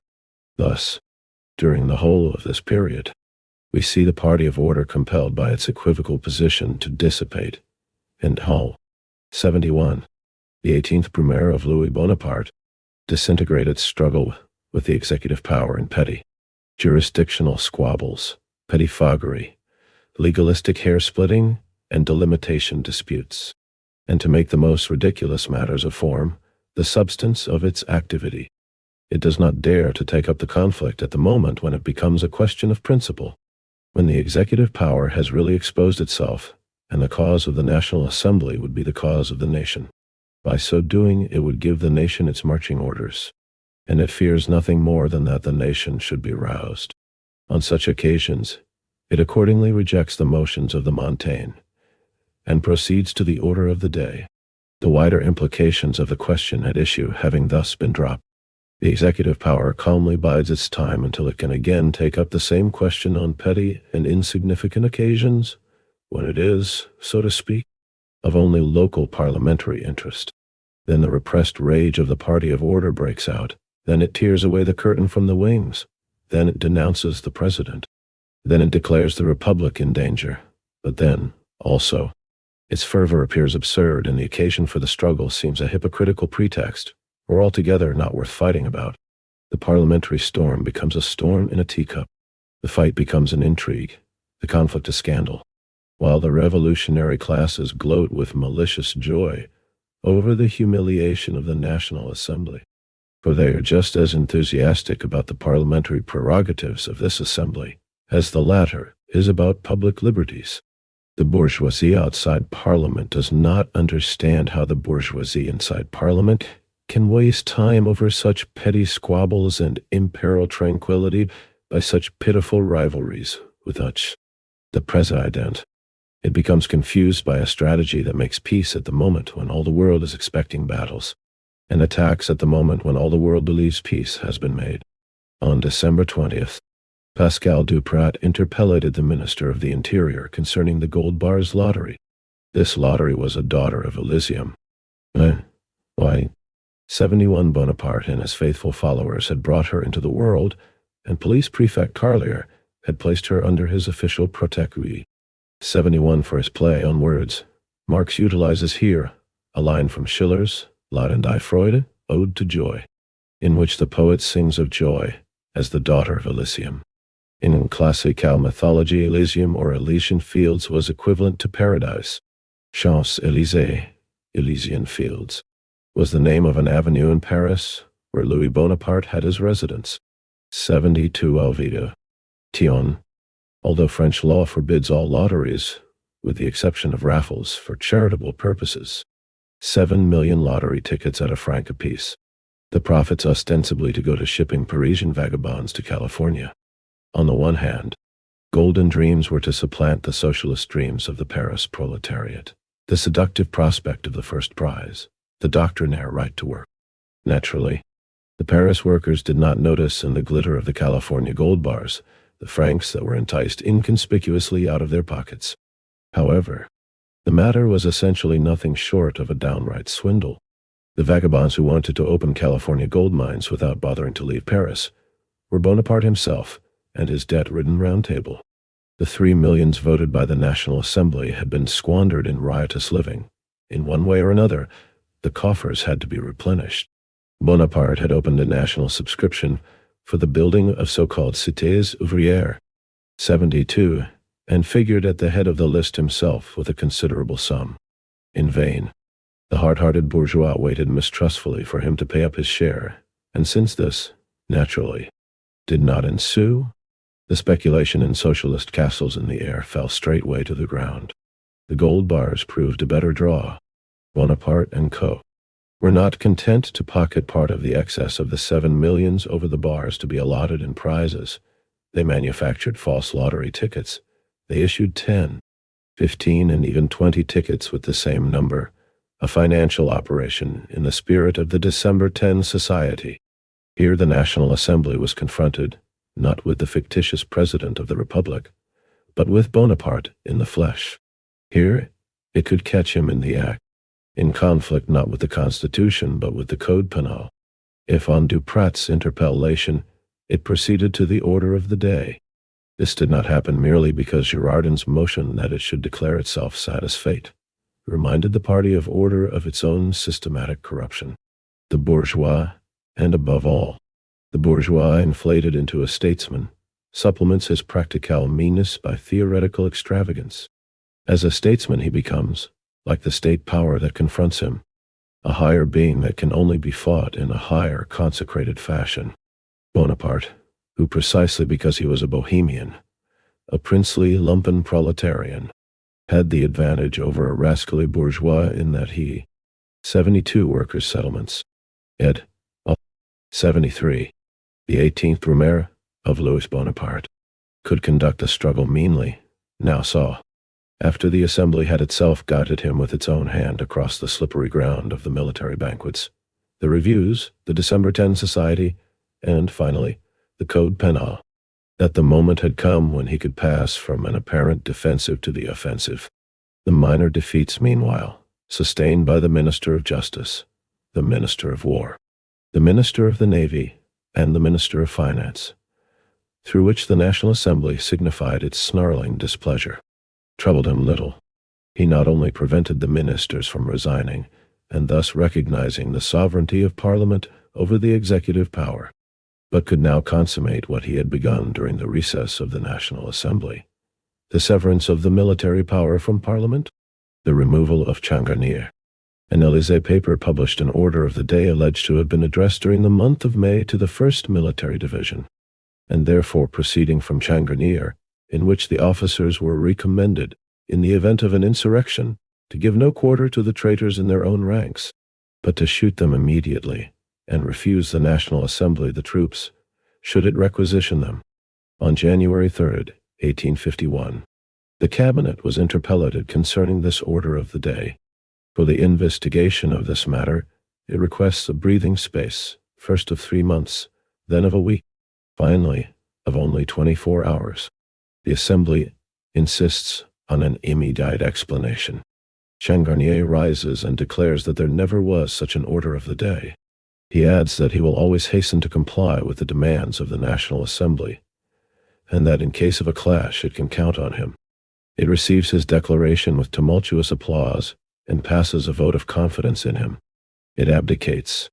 It decrees its own impotence and the omnipotence of the army by placing itself under the private protection of a general. But the general deceives himself when he puts at its command against Bonaparte, a power that he only holds as a fief from the same Bonaparte, and when, in his turn, he expects to be protected by this Parliament, by his own protégé in need of protection. Changarnier, however, believes in the mysterious power with which the bourgeoisie has endowed him since January 29, 1849. He considers himself the third power, existing side by side with both the other state powers. He shares the fate of the rest of this epoch's heroes, or rather saints, whose greatness consists precisely in the biased great opinion of them that their party creates in its own interests 74 vies, and who shrink to everyday figures as soon as circumstances call on them to perform miracles. Skepticism is, in general, the mortal enemy of these reputed heroes and real saints. Hence their majestically moral indignation at the dearth of enthusiasm displayed by wits and scoffers. The same evening, the ministers were summoned to the Élysée. Bonaparte insists on the dismissal of Changarnier. 5 ministers refuse to sign it. The Monitor announces a ministerial crisis, and the press of the Party of Order threatens to form a parliamentary army under Changarnier's command. The Party of Order had constitutional authority to take this step. It merely had to appoint Changarnier president of the National Assembly and requisition any number of troops it pleased for its protection. It could do so all the more safely as Changarnier still actually stood at the head of the army and the Paris National Guard, and was only waiting to be requisitioned together with the army. The Bonapartist press did not as yet even dare to question the right of the National Assembly to requisition troops directly, a legal scruple that under the circumstances did not promise any success. It is probable that the army would have obeyed the orders of the National Assembly when one bears in mind that Bonaparte had to search all Paris for 8 days in order, finally, to find 2 generals, Barraguis-Dillier and Saint-Jean d'Angely, who declared themselves ready to countersign Changarnier's dismissal. It is more than doubtful that the party of order, however, would have found in its own ranks and in Parliament the necessary number of votes for such a resolution. When one considers that 8 days later, 286 votes detached themselves from the party, and that in December 1851, in the final hour of decision, the Montaigne still rejected a similar proposal. Nevertheless, the Burgraves might, perhaps, still have succeeded in spurring the mass of their party to a heroism that consisted in feeling secure behind a forest of bayonets and accepting the services of an army that had deserted to Pau, their camp. Instead of this, on the evening of January 6th, Messrs. the Burgraves betook themselves to the Élysée in order to make Bonaparte desist from dismissing Changarnier by using statesmanlike phrases and urgent considerations of state. Whomever one seeks to persuade, one acknowledges as master of the situation. On January 12th, Bonaparte, reassured by this step, appoints a new ministry which retains the leaders of the old ministry, Fold and Baroche. Saint-Jean d'Angely becomes Minister of War. The Moniteur publishes the decree. 75. The 18th Brumaire of Louis Bonaparte, dismissing Changarnier, and his command is divided between Barraguis-Dillier, who receives the 1st Army Division, and Perrault, who receives the National Guard. The mainstay of society has been discharged, and while this does not cause any tiles to fall from the roofs, quotations on the bourse are, on the other hand, going up. The party of order declares that the bourgeoisie has forfeited its vocation to rule by rejecting the army, which places itself in the person of Changarnier at its disposal, and surrendering it, irrevocably, to the president. A parliamentary ministry no longer existed, having now indeed lost its grip on the army and National Guard. What forcible means remain to it, with which simultaneously to maintain the usurped authority of Parliament over the people and its constitutional authority against the president? None. It only had recourse to powerless principles now, to principles that it had itself always interpreted merely as general rules, which one prescribes for others, in order to be able to move all the more freely oneself. The dismissal of Changarnier and the falling of the military power into Bonaparte's hands closes the first part of the period we are considering, the period of struggle between the party of order and the executive power. War between the two powers has now been openly declared, is openly waged, but only after the party of order has lost both arms and soldiers. Without the ministry, without the army, without the people, without public opinion. After its electoral law of May 31, no longer the representative of the sovereign nation. Sans eyes, sans ears, sans teeth, sans everything. The National Assembly had undergone a gradual transformation into an ancient French Parliament 73 that has to leave action to the government and content itself with grumbled protests post festum. 74. The party of order receives a new ministry with a storm of indignation.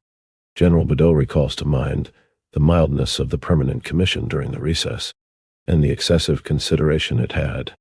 73. In France, before the bourgeois revolution of 1789, the parliaments were the supreme judicial bodies. They existed in a number of towns throughout the country. The most important was the Paris Parliament, which registered the royal decrees and possessed the right of remonstrance, as it was called, i.e., the right to protest against decrees which infringed upon the customs and the legislation of the country.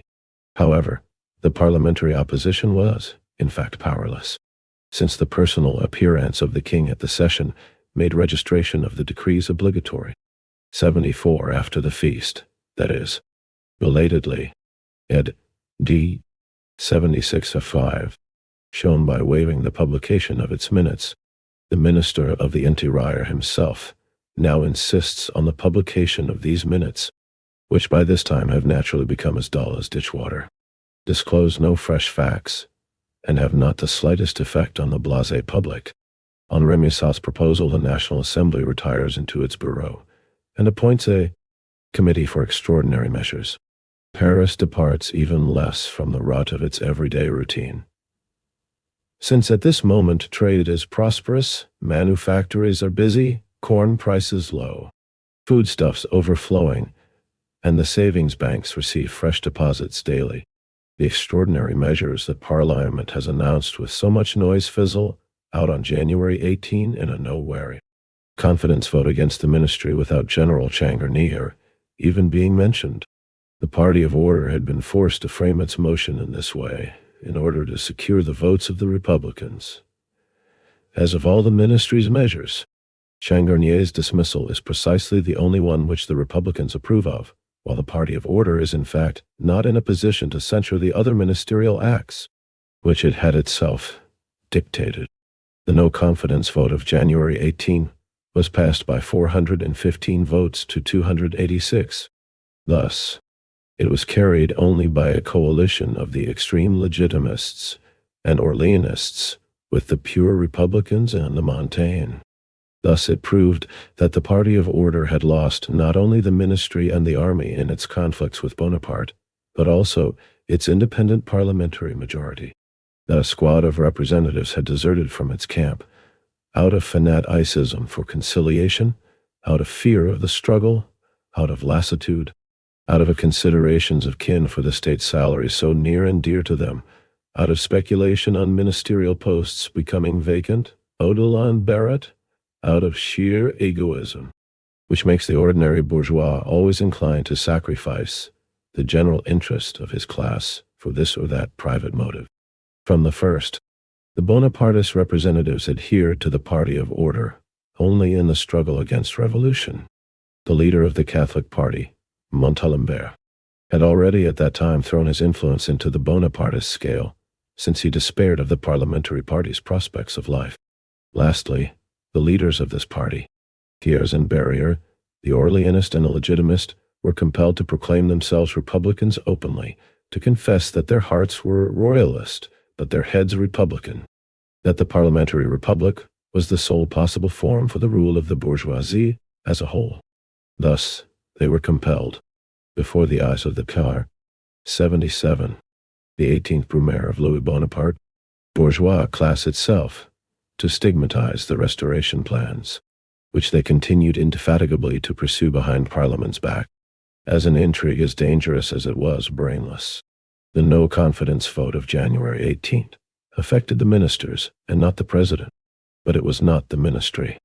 It was the president who had dismissed Changarnier. Should the party of order impeach Bonaparte himself on account of his restoration ambitions? The latter merely complimented their own. On account of his conspiracy in connection with the military reviews and the December 10 Society? They had buried these themes long since under simple orders of the day. On account of the dismissal of the hero of January 29 and June 13th, the man who in May 1850 threatened to set fire to all four corners of Paris in the event of a rising. Their allies of the Montaigne and Cavaignac did not even allow them to raise the fallen mainstay of society by means of an official attestation of sympathy. They themselves could not deny the president the constitutional authority to dismiss a general. They only raged because he made an unparliamentary use of his constitutional right. Had they not continually made an unconstitutional use of their parliamentary prerogative, particularly in regard to the abolition of universal suffrage, they were therefore reduced to moving within strictly parliamentary limits. And it took that peculiar malady which since 1848 has raged all over the continent, parliamentary cretinism, which holds those infected by it fast in an imaginary world, and robs them of all sense, all memory, all understanding of the rude external world. It took this parliamentary cretinism for those who had destroyed all the conditions of parliamentary power with their own hands, and were bound to destroy them in their struggle with the other classes. Still, to regard their parliamentary victories as victories, and to believe they hit the president by striking at his ministers. They merely gave him the opportunity to humiliate the National Assembly afresh in the eyes of the nation. On January 20, the Monitor announced that the resignation of the entire ministry had been accepted, on the pretext that no parliamentary party any longer had a majority. As the vote of January 18th, this fruit of the coalition between Montaigne and Royalists, proved, and pending the formation of a new majority, Bonaparte appointed a so-called transition ministry, not one member of which was a member of Parliament, all being absolutely unknown and insignificant individuals. A ministry of mere 70 ATV, clerks and copyists. The party of order could now wear itself out playing with these puppets. The executive power no longer thought it worthwhile to be seriously represented in the National Assembly. The more his ministers were pure dummies, the more openly Bonaparte concentrated the whole executive power in his own person, and the more scope he had to exploit it for his own ends. The party of order, in coalition with the Montaigne, revenged itself by rejecting the grant to the president of 1.8 million francs, which the chief of the December 10 Society had compelled his ministerial clerks to propose. This time a majority of only 102 votes decided the matter. Thus 27 fresh votes had fallen away since January 18. The dissolution of the party of order was making progress. At the same time, in order that there might not for a moment be any mistake about the meaning of its coalition with the Montaigne, it scorned even to consider a proposal signed by 189 members of the Montaigne calling for a general amnesty of political offenders. It sufficed for the Minister of the Interior, a certain Vice, to declare that the tranquility was only apparent, that in secret great unrest prevailed, that in secret ubiquitous societies were being organized. The democratic papers were preparing to come out again. The reports from the departments were unfavorable. The Geneva refugees were directing a conspiracy, spreading by way of lions over all the south of France. France was on the verge of an industrial and commercial crisis. The manufacturers of Roubaix had reduced working hours. That the prisoners of Bella 75 were in revolt. It sufficed for even a mere Vice to conjure up the red spectre, and the party of order rejected without discussion a motion that would certainly have won the National Assembly immense popularity and thrown Bonaparte back into its arms. Instead of letting itself be intimidated by the executive power with the prospect of fresh disturbances, it ought rather to have allowed the class struggle a little elbow room, so as to keep the executive power dependent on itself, but it did not feel equal to the task of playing with fire. Meanwhile, the so-called transition ministry continued to vegetate until the middle of April. Bonaparte wearied and teased the National 75, Belle Isle, an island in the Bay of Biscay. From 1849 to 1857, it served as a place of detention for political prisoners. In particular, the workers who took part in the Paris uprising of June 1848 were imprisoned there. 79. The 18th Brumaire of Louis Bonaparte. Assembly with continual new ministerial combinations. One minute he seemed to want to form a Republican ministry with Lamartine and Bilal. The next a parliamentary one with the inevitable Odilon Barrett, whose name may never be missing when a dupe is necessary. Then a legitimist ministry with Vatimines Nil and Benoist Daisy, and then again an Orleanist one with Malville. While he thus kept the different factions of the party of order in a state of mutual tension and alarmed them as a whole with the prospect of a Republican ministry and the consequently inevitable restoration of universal suffrage, he at the same time engendered in the bourgeoisie the conviction that his honest efforts to form a parliament ministry were being frustrated by the irreconcilability of the royalist factions. The bourgeoisie, however, cried out all the louder for a strong government. It found it all the more unpardonable to leave France without administration. The more a general commercial crisis seemed now to be approaching, and one recruits for socialism in the towns just as the ruinously low price of corn did in the countryside. Trade became slacker daily. The unemployed hands increased perceptibly. 10,000 workers at least were without their daily bread in Paris. Innumerable factories stood idle in Rouen, Mulhouse, Lyons, Roubaix, Tourcoing, Saint-Étienne, Elbeuf, etc. Under these circumstances, Bonaparte could venture, on April 11th, to restore the ministry of January 18. Messrs. Rouher, Fold, Baroche, etc., reinforced by M. Léon Fauchard, whom the Constituent Assembly during its last days had, with the exception of 5 votes cast by ministers, unanimously stigmatized by a vote of no confidence for sending out false telegrams. The National Assembly had, therefore, gained a victory over the ministry on January 18, had struggled with Bonaparte for 3 months, only to have Fold and Baroche on April 11 admit the Puritan Fauchard as a third party into their ministerial alliance. In November 1849, Bonaparte had contented himself with an unparliamentary ministry, in January 1851 with an extra-parliamentary one, and on April 11 he felt strong enough to form an anti-parliamentary ministry, which harmoniously combined in itself the no-confidence votes of both assemblies, the Constituent and the Legislative, the Republican and the Royalist. This gradation of ministries was the thermometer with which Parliament could measure the decrease of its own vital heat. By the end of April, the latter had fallen so low that Persigny, in a personal interview, 80 feet, could urge Changarnier to go over to the camp of the president.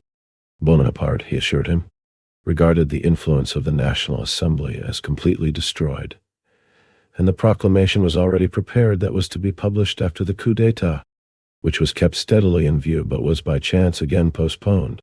Changarnier informed the leaders of the party of order of the obituary notice.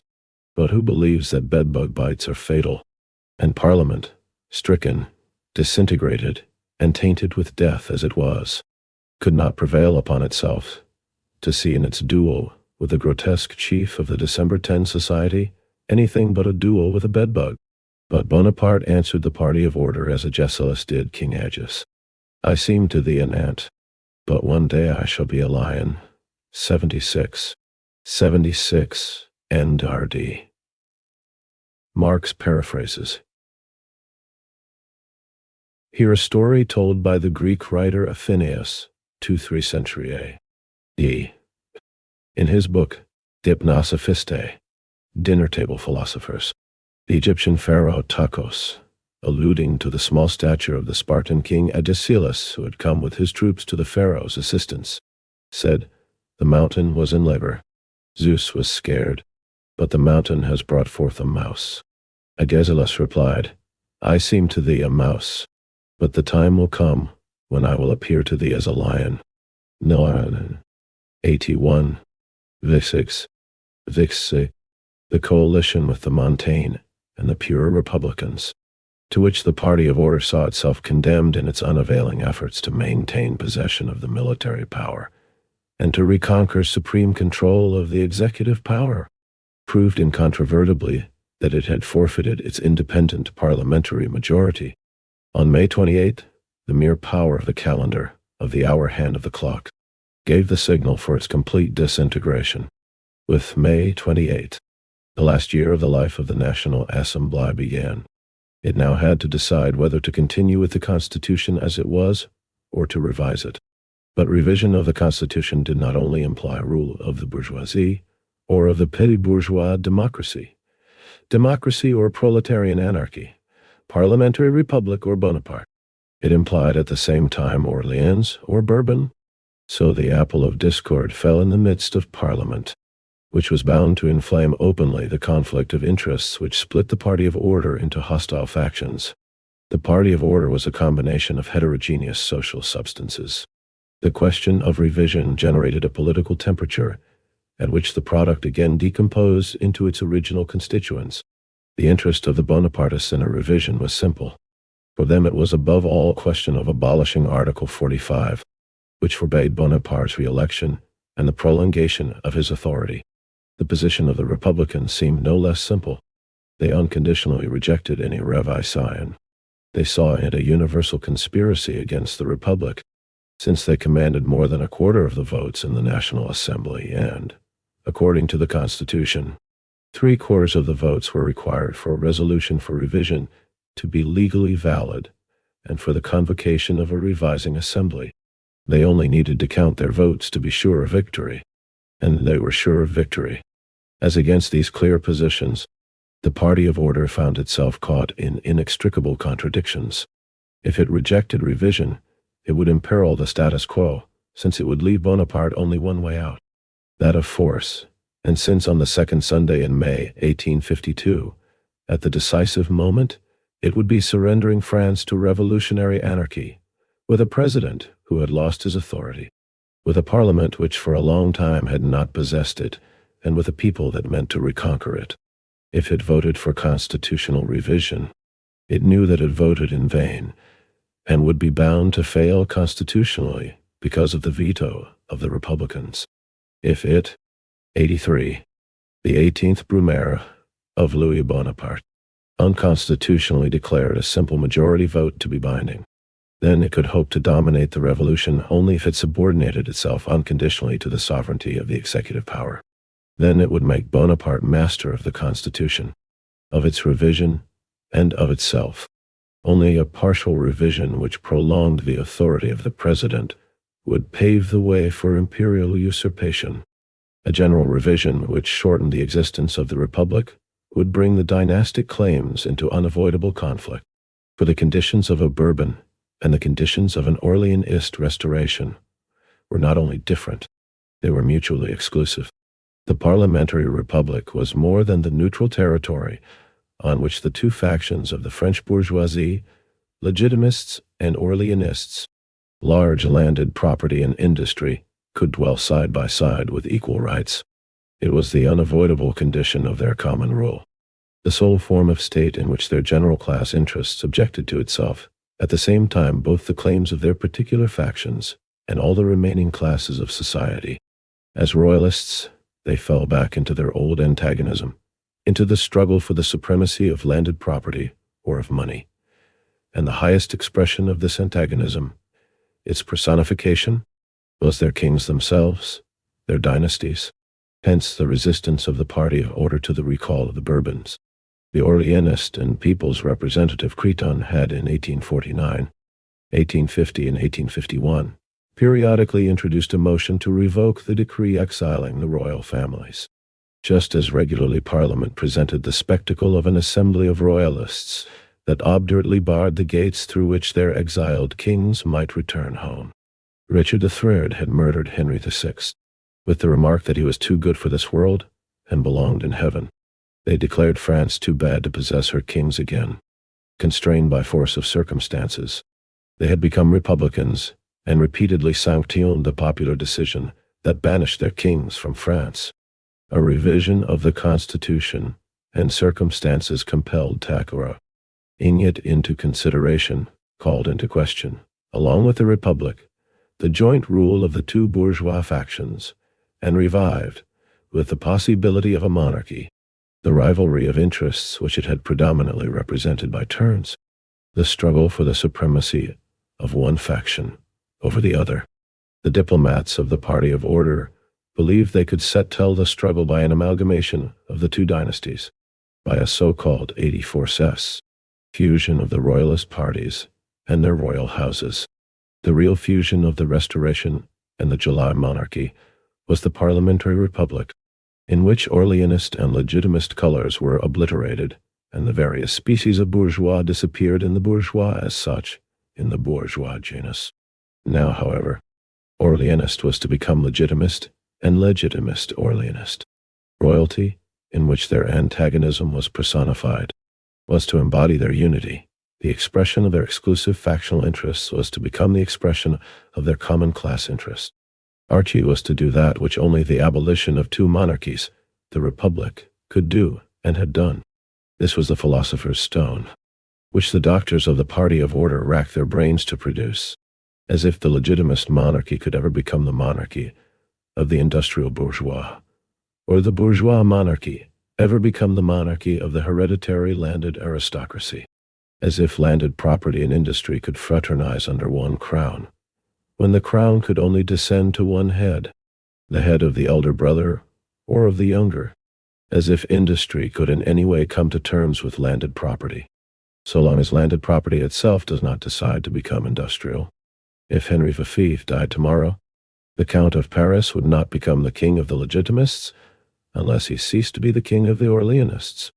The philosophers of fusion, however, who became more vociferous the more the question of revision came to the fore, who had provided themselves with an official daily organ in the Assemblée Nationale 77, and who are again at work, even at this very moment, February 1852, considered the main difficulty to be due to the opposition and rivalry of the two dynasties.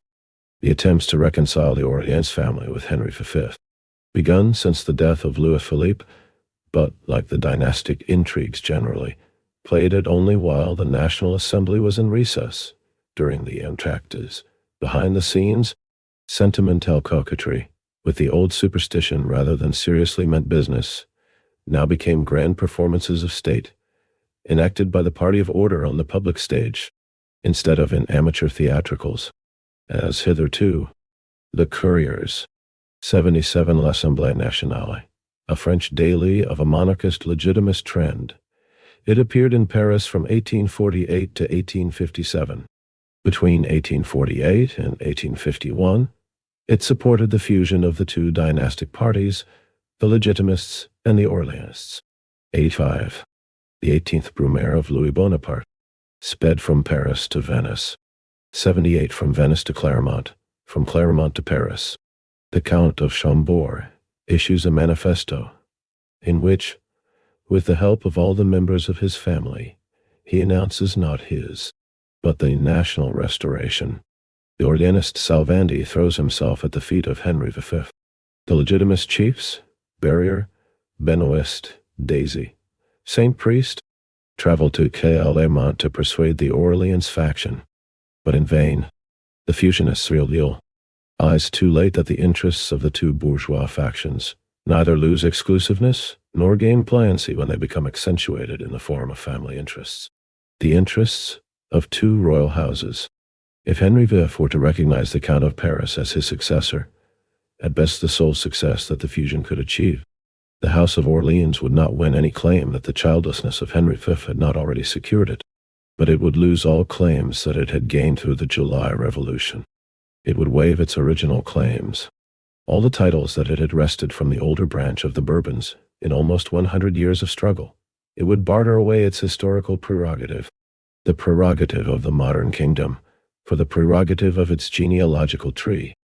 The fusion, therefore, would be nothing but a voluntary abdication of the House of Orleans, its resignation to legitimacy, repentant withdrawal from the Protestant state church into the Catholic, a withdrawal, moreover, that would not even bring it to the throne which it had lost, but to the throne steps on which it had been born. The old Orleanist ministers, Gazat, Ducatel, etc., who likewise hastened to Clermont to advocate the fusion, in fact represented merely the Katzenjammer 79 of the July Revolution. The despair felt in regard to the bourgeois kingdom and the kingliness of the bourgeois, the superstitious belief in legitimacy as the last charm against anarchy, imagining themselves mediators between Orleans and Bourbons. They were in reality merely Orleanist renegades, and the Prince of Joinville received them as such. On the other hand, the viable, bellicose section of the Orleanists, Thiers, Bays, etc., convinced Louis Philippe's family, all the more easily, that if any directly monarchist restoration presupposed the fusion of the two dynasties, and if any such fusion, however, presupposed abdication of the House of Orleans, it was, on the contrary, wholly in accord with the 78th date in the 50s of the 19th century, the Count of Chambord, the legitimist pretender to the French throne, lived in Venice. 79 the morning after feeling. Ed. 86 cents. Tradition of their forefathers to recognize the Republic for the moment, and wait until events permitted the conversion of the presidential chair into a throne. Rumors of Joinville's candidature were circulated, public curiosity was kept in suspense, and, a few months later, in September, after the rejection of revision, His candidature was publicly proclaimed. The attempt at a royalist fusion of Orleanists with Legitimists had thus not only failed, it had destroyed their parliamentary fusion, their common republican form, and had broken up the party of order into its original component parts. But the more the estrangement between Clermont and Venice grew, the more their settlement broke down, and the Joinville agitation gained ground, the more eager and earnest became the negotiations between Bonaparte's minister Faucher and the Legitimists. The disintegration of the party of order did not stop at its original elements. Each of the two great factions, in its turn, underwent a further stage of decomposition. It was as if all the old nuances that had formerly fought and jostled one another within each of the two circles, whether Legitimist or Orleanist, had thawed out again like dry infusoria on contact with water, as if they had reacquired sufficient vital energy to form groups of their own and independent antagonisms. The Legitimists dreamed that they were back among the controversies between the Tuileries and the Pavillon Marsan, between Villèle and Polignac. 80. The Orleanists relived the golden days of the tourneys between Guizot, Molay, Broglie, Thiers, and Odilon-Barrot, that section of the party of order which was eager for revision, although it was divided again on the limits to revision, and which was composed of the Legitimists led by Barrière and Follot, on the one hand, and by La Roche-Caline, on the other, and of the battle-weary Orleanists led by Molay. Broglie, Montalembert, and Odilon-Barrot agreed with the Bonapartist representatives on the following vague and broadly framed motion. The undersigned representatives move that, with the object of 80. This refers to tactical disagreements in the Legitimist camp during the Restoration period. Louis XVIII favored a more cautious introduction of reactionary measures, while Count d'Artois, who in 1824 became King Charles X, and Polignac completely ignored conditions in France and advocated the unqualified restoration of the pre-revolutionary regime. During the Restoration period, the Palace of the Tuileries was the residence of Louis VIII. The Count d'Artois lived in the Pavillon Marsan, one of the palace's wings. 87. The 18th Brumaire of Louis Bonaparte, restoring to the nation the full exercise of its sovereignty, the Constitution be revised. At the same time, however, they unanimously declared through their reporter Tocqueville that the National Assembly had not the right to move the abolition of the Republic, that this right was vested solely in the revising chamber. For the rest, the Constitution might be revised only in a legal manner, that is, only if the constitutionally prescribed 3/4 of the number of votes were cast in favor of revision. On July 19th, after 6 days of stormy debate, revision was rejected. As was to be anticipated, 446 votes were cast for it, but 278 against. The extreme Orleanists, Sires, Changarnier, etc., voted with the Republicans and the Montaigne. Thus, the majority of Parliament declared against the Constitution, but this Constitution itself declared for the minority, and that its vote was binding. But had not the party of order subordinated the Constitution to the parliamentary majority on May 31st, 1850, and on June 13th, 1849? Up to now, had not its whole policy been based on the subordination of the paragraphs of the Constitution to the decisions of the parliamentary majority? Had it not left to the Democrats the antediluvian superstitious belief in the letter of the law, and castigated the Democrats for it?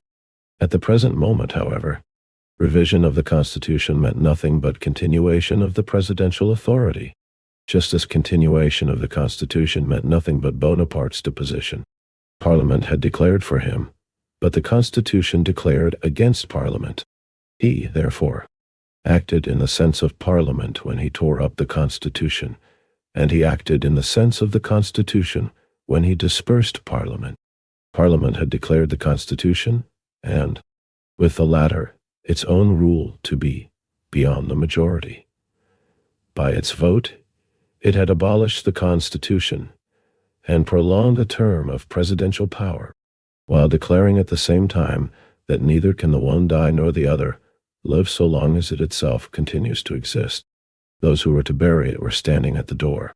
While it debated about revision, Bonaparte removed General Barraguet-Delier, who had proved irresolute, from the command of the First Army Division, and appointed in his place General Magnan, the victor of Lyons, the hero of the December days, one of his creatures, who under 8866, Louis-Philippe had already compromised himself more or less in Bonaparte's favor on the occasion of the Boulogne expedition.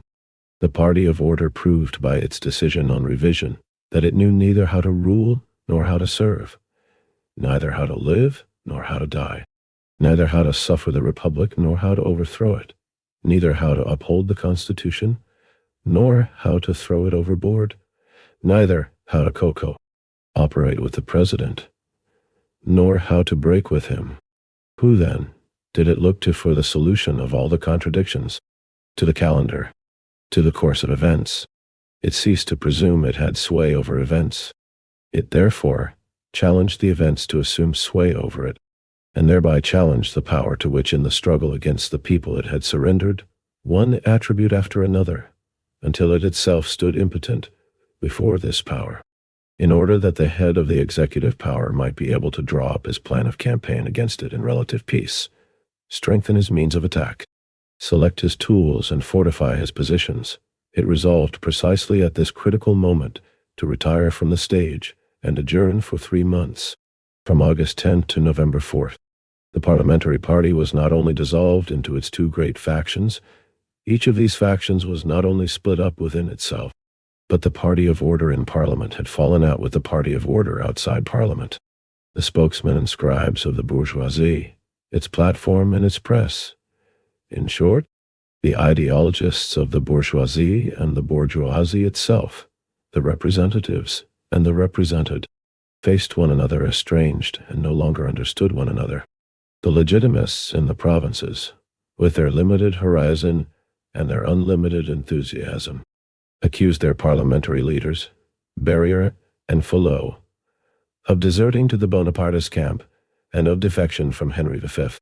Their fleur-de-lis minds believed in the fall of man, but not in diplomacy. Far more fateful and decisive was the breach of the commercial bourgeoisie with its politicians. It reproached them, not as the legitimists reproached theirs, with having abandoned their principles, but, on the contrary, with clinging to principles that had become useless. I have already indicated above that, since Fold's entry into the Ministry, a section of the commercial bourgeoisie which had held the lion's share of power under Louis-Philippe, namely, the financial aristocracy, had 89, the 18th Brumaire of Louis Bonaparte, become Bonapartist. Fold represented not only Bonaparte's interests in the Bourse, he represented at the same time the interests of the Bourse before Bonaparte. The position of the financial aristocracy is most strikingly depicted in a passage from its European organ, the London Economist, 81, in its number of February 1st, 1851. Its Paris correspondent writes, "Now we have it stated from numerous quarters that above all things France demands tranquility. The President declares it in his message to the Legislative Assembly. It is echoed from the Tribune. It is asserted in the journals. It is announced from the shy pulpit.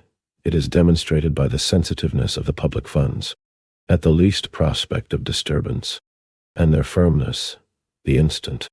It is made manifest that the executive is victorious."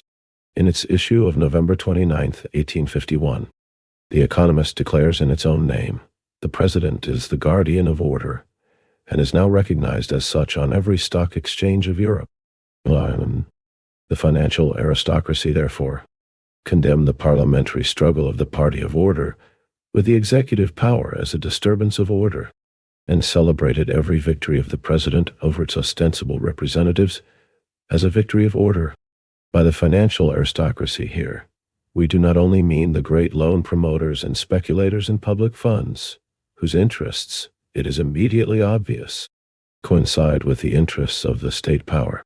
All modern finance, the whole of the banking business, is interwoven in the closest fashion with public credit. A part of their business capital is necessarily invested and put out at interest in quickly convertible public funds.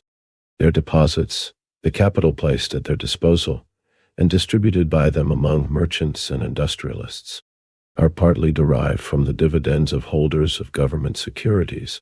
If in every epoch the stability of the state power signified Moses and the prophets to the entire money market and to the priests of this money market, why not all the more so today, when every deluge threatens to sweep away the old states, and the old state debts with them? The industrial bourgeoisie, too, in its fanaticism for order, was angered by the squabbles of the parliamentary party of order with the executive. 81. The Economist, an English economic and political weekly journal, organ of the big industrial bourgeoisie, published in London ever since 1843. 95. Power.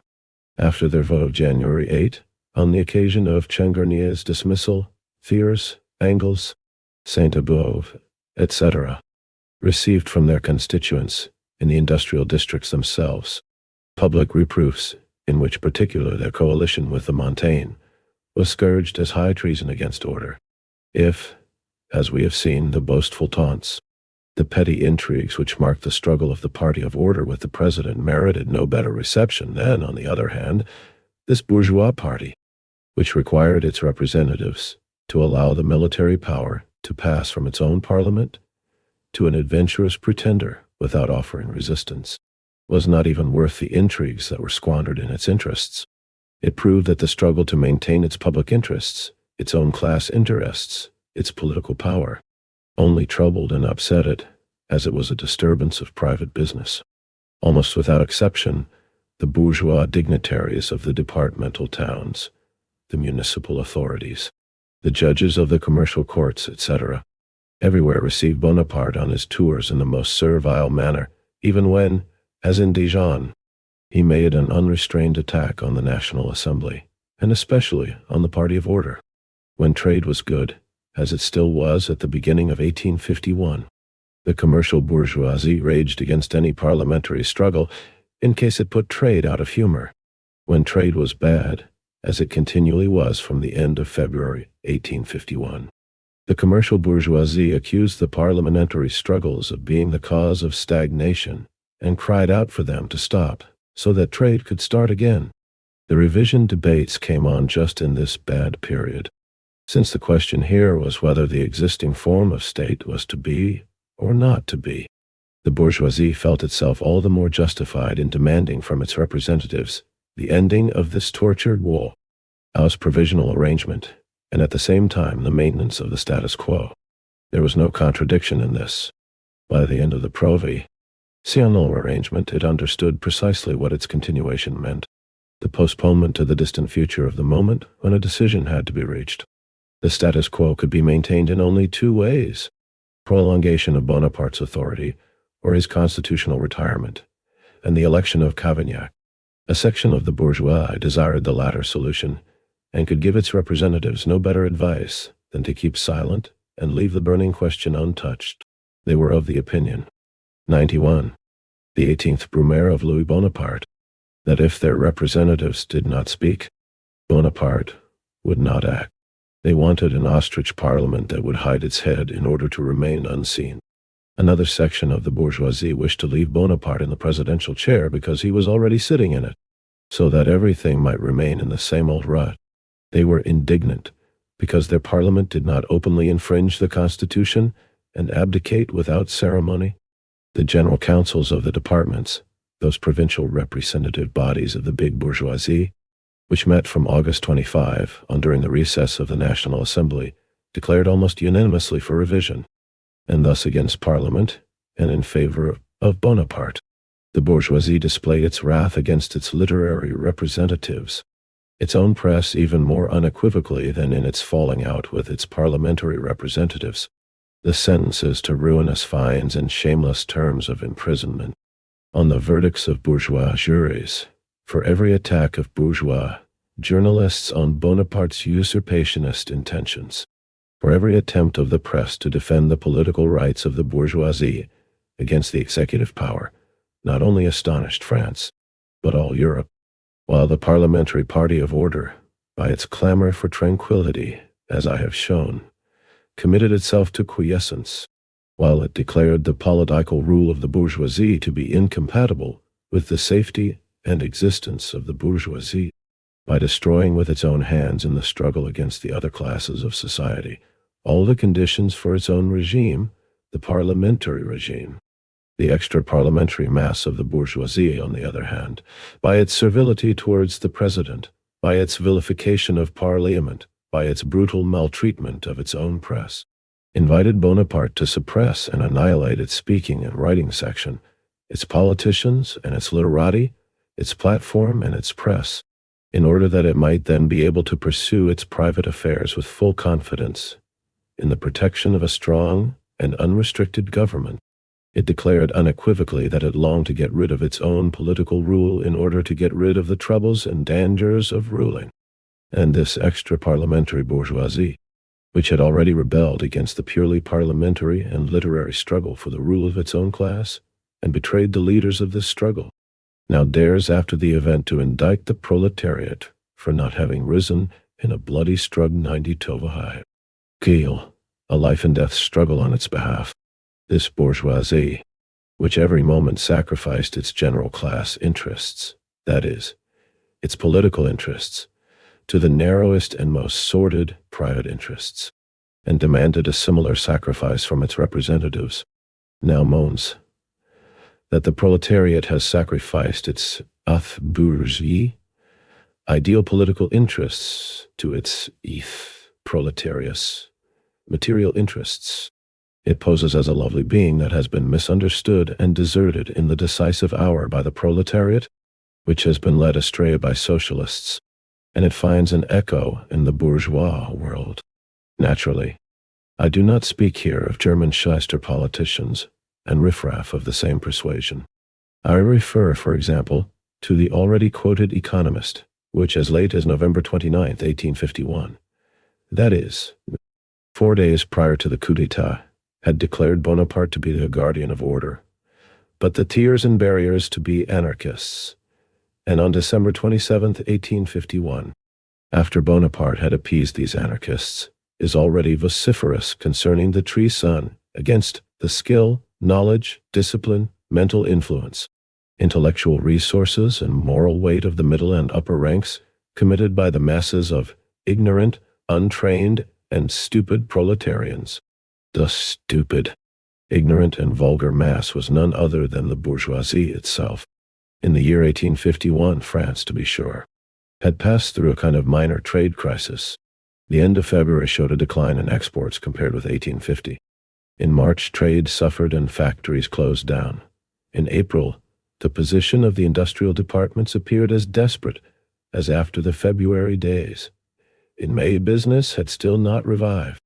As late as June 28, the holdings of the Bank of France showed, by the enormous growth of deposits and the equally great decrease in advances on bills of exchange, that production was at a standstill, and it was not until the middle of October that a progressive improvement of business again set in.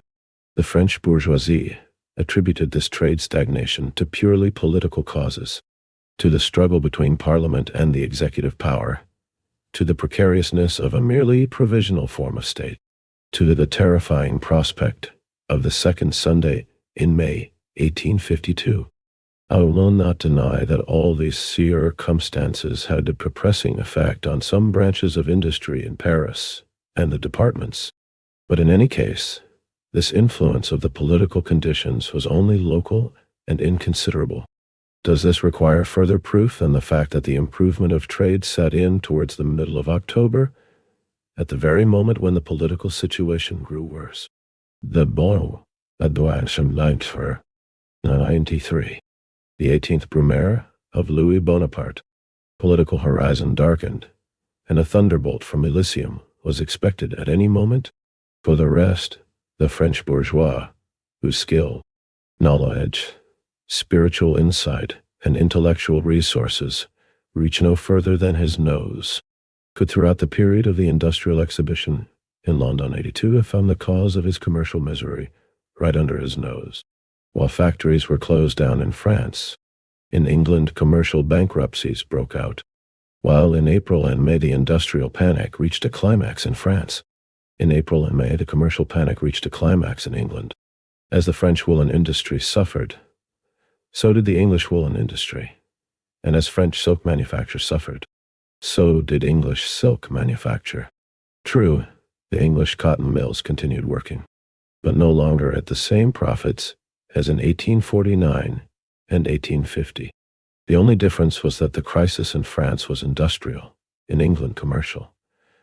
That while in France, the factories stood idle. In England, they extended operations, but under less favorable conditions than in preceding years. That in France it was exports which were hardest hit, in England imports. The common cause, which is naturally not to be found within the bounds of the French political horizon, was obvious. The years 1849 and 1850 were years of the greatest material prosperity, and of an overproduction that appeared as such only in 1851.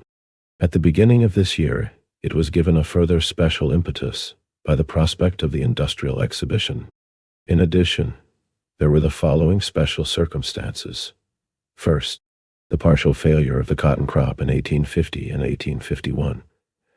Then the certainty of a bigger cotton crop than had been expected. First the rise, then the sudden fall, in short. The fluctuations in the price of cotton, the crop of raw silk in France at least, had turned out to be even below the average yield.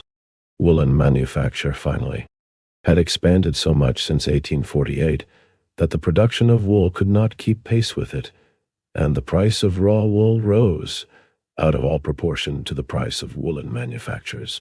Here then, in the raw material of three industries for the world market, we have already threefold material for a stagnation in trade. Apart from these special circumstances, the apparent crisis of 1851 was nothing else but the halt which overproduction and overspeculation invariably make in describing the industrial cycle, before they summon all their strength in order to rush. 82. The first international trade and industrial exhibition was held in London from May to October 1851. 94 sects feverishly through the final phase of this cycle, and arrive once more at their starting point, the general trade crisis. During such intervals in the history of trade, commercial bankruptcies break out in England, while in France industry itself is reduced to idleness, being partly forced into retreat by the competition, which is just becoming intolerable, of the English in all markets, and being partly singled out for attack as a luxury industry, by every business standstill. Thus, besides the general crisis, France goes through national trade crises of her own, which are nevertheless determined and conditioned far more by the general state of the world market than by French local influences. It will not be without interest to contrast the judgment of the English bourgeois with the prejudice of the French bourgeois. In its annual trade report for 1851, one of the largest Liverpool houses writes, "Few years have more thoroughly belied the anticipations formed at their commencement than the one just closed. Instead of the great prosperity which was almost unanimously looked for, it has proved one of the most discouraging that has been seen for the last quarter of a century." This, of course, refers to the mercantile, not to the manufacturing classes. And yet there certainly were grounds for anticipating the reverse. At the beginning of the year, stocks of produce were moderate, money was abundant, and food was cheap, a plentiful harvest, well secured, unbroken peace on the continent, and no political or fiscal disturbances at home. Indeed, the wings of calm, mercy, were never more unfettered. To what source, then, is this disastrous result to be attributed? We believe to overtrade, both in imports and exports, unless our merchants will put more stringent limits to their freedom of action. Nothing but a triennial panic can keep us in check. 83. Now picture to yourself the French bourgeois, how in the throes of this business panic his trade-crazy brain is tortured. Set in a whirl and stunned by rumors of coups d'état and the restoration of universal suffrage, by the struggle between Parliament and the executive power, by the Fronde war between Orleanists and Legitimists, by the communist conspiracies, 83, The Economist, 1852, pp. 29-30, 95, the 18th Brumaire of Louis Bonaparte, In the south of France, by alleged jacqueries in the departments of Nievre and Cher, by the publicity of the different candidates for the presidency, by the cheap-jack solutions offered by the journals, by the threats of the Republicans to uphold the Constitution and universal suffrage by force of arms, by the gospel-preaching, émigré heroes in partibus, who announced that the world would come to an end on the second Sunday in May 1852. Think of all this, and you will comprehend why, in this unspeakable, deafening chaos of fusion, revision, prorogation, constitution, conspiration, coalition, emigration, usurpation, and revolution, the bourgeois madly snorts at his parliamentary republic. Rather an end with terror than terror without end. Bonaparte understood this cry. His power of comprehension was sharpened by the growing turbulence of creditors who, with each sunset which brought the day of reckoning, the second Sunday in May 1852, nearer, saw a movement of the stars protesting their earthly bills of exchange. They had become veritable astrologers. The National SMR. Bligh had blighted Bonaparte's hopes of a constitutional prolongation of his authority. The candidature of the Prince of Joinville forbade further vacillation. If ever an event has cast its shadow well in advance of its coming, it was Bonaparte's coup d'etat. As early as January 29th, 1849, barely a month after his election, he had made a proposal about it to Changarnier. In the summer of 1849, his own prime minister, Odilon Barrett, had covertly denounced the policy of coups d'état. In the winter of 1850, Thiers had openly done so. In May 1851, Persigny had sought once more to win Changarnier for the coup. The Messenger de l'Assemblée 84 had published an account of these negotiations. During every parliamentary row, the Bonapartist journals threatened a coup d'état, and the nearer the crisis drew, the louder grew their tone. In the orgies that Bonaparte kept up every night with men and women of the swell mob, as soon as the hour of midnight approached, and copious potations had loosened tongues and fired imaginations, the coup d'état was fixed for the following morning. Swords were drawn, glasses clinked, the representatives were thrown out of the window. The imperial mantle fell upon Bonaparte's shoulders, until the follow. 84 Le Messager de l'Assemblée, French anti-Bonapartist daily published in Paris from February 16 to December 2, 1851. 9666. A morning banished the spook once more, and astonished Paris learned, from vestals of little reticence and from indiscreet paladins, of the danger it had once again escaped. During the months of September and October, rumors of a coup d'état followed fast one on another. Simultaneously, the shadow took on color, like a variegated daguerreotype. Look up the September and October copies of the organs of the European daily press, and you will find, word for word, intimations like the following. Paris is full of rumors of a coup d'état. The capital is to be filled with troops during the night, and the next morning is to bring decrees which will dissolve the National Assembly, declare the Department of the Sign in a state of siege, restore universal suffrage and appeal to the people. Bonaparte is said to be seeking ministers for the execution of these illegal decrees. The correspondence that brings these tidings always ends with the fateful word, postponed. The coup d'état was ever Bonaparte's idée fixe. With this idea he had again set foot on French soil. He was so obsessed by it that he continually betrayed it and blurted it out. He was so weak that, just as continually, he gave it up again. The shadow of the coup d'état had become so familiar to the Parisians as a specter that they were not willing to believe in it when it finally appeared in the flesh. What allowed the coup d'état to succeed was, therefore, neither the reticent reserve of the chief of the December 10 Society, nor the fact that the National Assembly was caught unawares. If it succeeded despite his indiscretion, and with its foreknowledge, a necessary, inevitable result of antecedent developments. On October 10th, Bonaparte announced to his ministers his decision to restore universal suffrage. On the 16th, they handed in their resignations.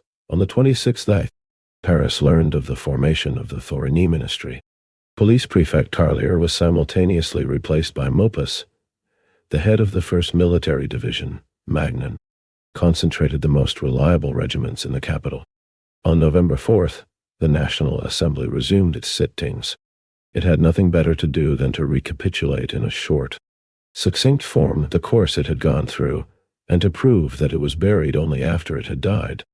97. The 18th Brumaire of Louis Bonaparte. The first post that it forfeited in the struggle with the executive power was the ministry. It had to admit this loss solemnly by accepting at full value the Thorny ministry, a mere shadow cabinet. The permanent commission had received M. Giraud with laughter when he presented himself in the name of the new ministers. Such a weak ministry for such strong measures as the restoration of universal suffrage. Yet the object was precisely to get nothing through in Parliament, but everything against Parliament. On the very first day of its reopening, the National Assembly received the message from Bonaparte, in which he demanded the restoration of universal suffrage and the abolition of the law of May 31st, 1850. The same day his ministers introduced a decree to this effect. The National Assembly at once rejected the ministry's motion of urgency, and rejected the law itself on November 13th by 355 votes to 348. Thus, it tore up its mandate once more. It once more confirmed the fact that it had transformed itself from the freely elected representatives of the people into the usurpatory parliament of a class. It acknowledged once more that it had itself cut in two the muscles which connected the parliamentary head with the body of the nation. If by its motion to restore universal suffrage, the executive power appealed from the National Assembly to the people, the legislative power appealed by its quaestor's bill from the people to the army. This quaestor's bill was to establish its right of directly requisitioning troops, of forming a parliamentary army, while it thus designated the army as the arbitrator between itself and the people, between itself and Bonaparte. While it recognized the army as the decisive state power, it had to confirm, on the other hand, the fact that it had long given up its claim to dominate this power. By debating its right to requisition troops, instead of requisitioning them at once, it betrayed its doubts about its own powers. By rejecting the quaestor's bill, it made public confession of its impotence. This bill was defeated, gathering only a minority of 108 votes. The Montagne thus decided the issue. It found itself in the position of Buridan's ass, not, indeed, between two bundles of hay, with the problem of deciding which was the more attractive, but between two showers of blows with the problem of deciding which was the harder. On the one hand, there was the fear, 98 sextons, of Changarnier; on the other, the fear of Bonaparte. It must be confessed that the position was no heroic one. On November 18th, an amendment was moved to the law on municipal elections, introduced by the Party of Order, to the effect that instead of 3 years, 1 year's domicile should suffice for municipal electors. The amendment was lost by a single vote, but this one vote immediately proved to be a mistake. By splitting up into its hostile factions, the Party of Order had long ago forfeited its independent parliamentary majority. It showed now that there was no longer any majority at all in Parliament. The National Assembly had become incapable of transacting business. Its atomic constituents were no longer held together by any force of cohesion. It had drawn its last breath. It was dead. Finally, a few days before the catastrophe, the extra-parliamentary mass of the bourgeoisie was solemnly to confirm once more its breach with the bourgeoisie in Parliament. Thiers, as a parliamentary hero infected more than the rest with the incurable disease of parliamentary cretinism, had, after the death of Parliament, hatched out, together with the Council of State, a new parliamentary intrigue, a law of accountability by which the president was to be firmly held within the limits of the Constitution, just as, on laying the foundation stone of the new market halls in Paris, on September 15th, Bonaparte, like a second Masaniello, had enchanted the dames de ballet, the fishwives, to be sure. One fishwife outweighed 17 burgraves in real power, just as after the introduction of the quaestor's bill, he enraptured the lieutenants he regaled in the Élysée. So now, on November 25th, He swept off their feet the industrial bourgeoisie, who had gathered at the circus to receive from his hands prize medals for the London Industrial Exhibition. I shall give the significant portion of his speech as reported in the Journal des Débats. With such unhoped-for successes, I am justified in reiterating how great the French Republic would be if it were permitted to pursue its real interests and reform its institutions, instead of being constantly disturbed by demagogues on the one hand and by monarchist hallucinations on the other. Loud, stormy, and repeated applause from every part of the amphitheater. No, the monarchist hallucinations hinder all progress. 99. The 18th Brumaire of Louis Bonaparte, and all important branches of industry. In place of progress, nothing but struggle. One sees men who were formerly the most zealous supporters of the royal authority and prerogative become partisans of a convention merely in order to weaken the authority that has sprung from universal suffrage. Loud and repeated applause. We see men who have suffered most from the revolution and have deplored it most provoke a new one, and merely in order to fetter the nation's will. I promise you tranquility for the future, etc., etc. Bravo, bravo. A storm of bravos. Nosh. Thus the industrial bourgeoisie applauds with servile bravos the coup d'etat of December 2nd, the annihilation of Parliament, the downfall of its own rule, the dictatorship of Bonaparte. The thunder of applause on November 25 had its answer in the thunder of the cannon on December 4th, and it was on the house of M. Salandrosa, who had clapped most, that they clapped most of the bombs. Cromwell, when he dissolved the Long Parliament, went alone into its midst, drew out his watch in order that it should not continue to exist a minute after the time limit fixed by him, and drove out each one of the members of Parliament with hilariously humorous taunts. Napoleon, smaller than his prototype, at least betook himself on the 18th Brumaire to the legislative body and read out to it, though in a faltering voice, its sentence of death. The second Bonaparte, who, moreover, found himself in possession of an executive power very different from that of Cromwell or Napoleon, did not seek his model in the annals of world history, but in the annals of the December 10 Society, in the annals of the criminal courts.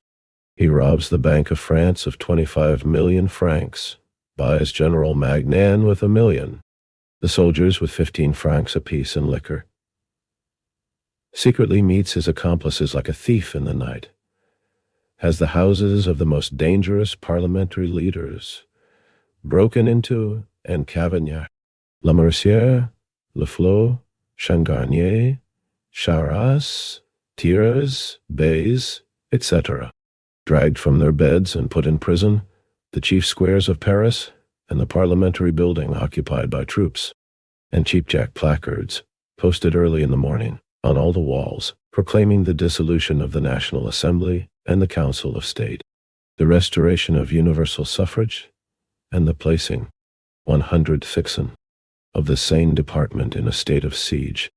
In like manner, he inserted a little later in the Moniteur a false document which asserted that influential parliamentarians had grouped themselves round him and formed a state consulta, the Rump Parliament, assembled in the merry building of the 10th arrondissement, and consisting mainly of Legitimists and Orleanists.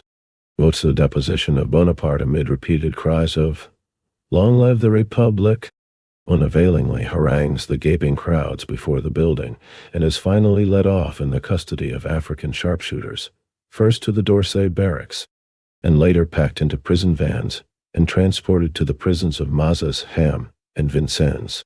Thus ended the party of order, the Legislative Assembly, and the February Revolution.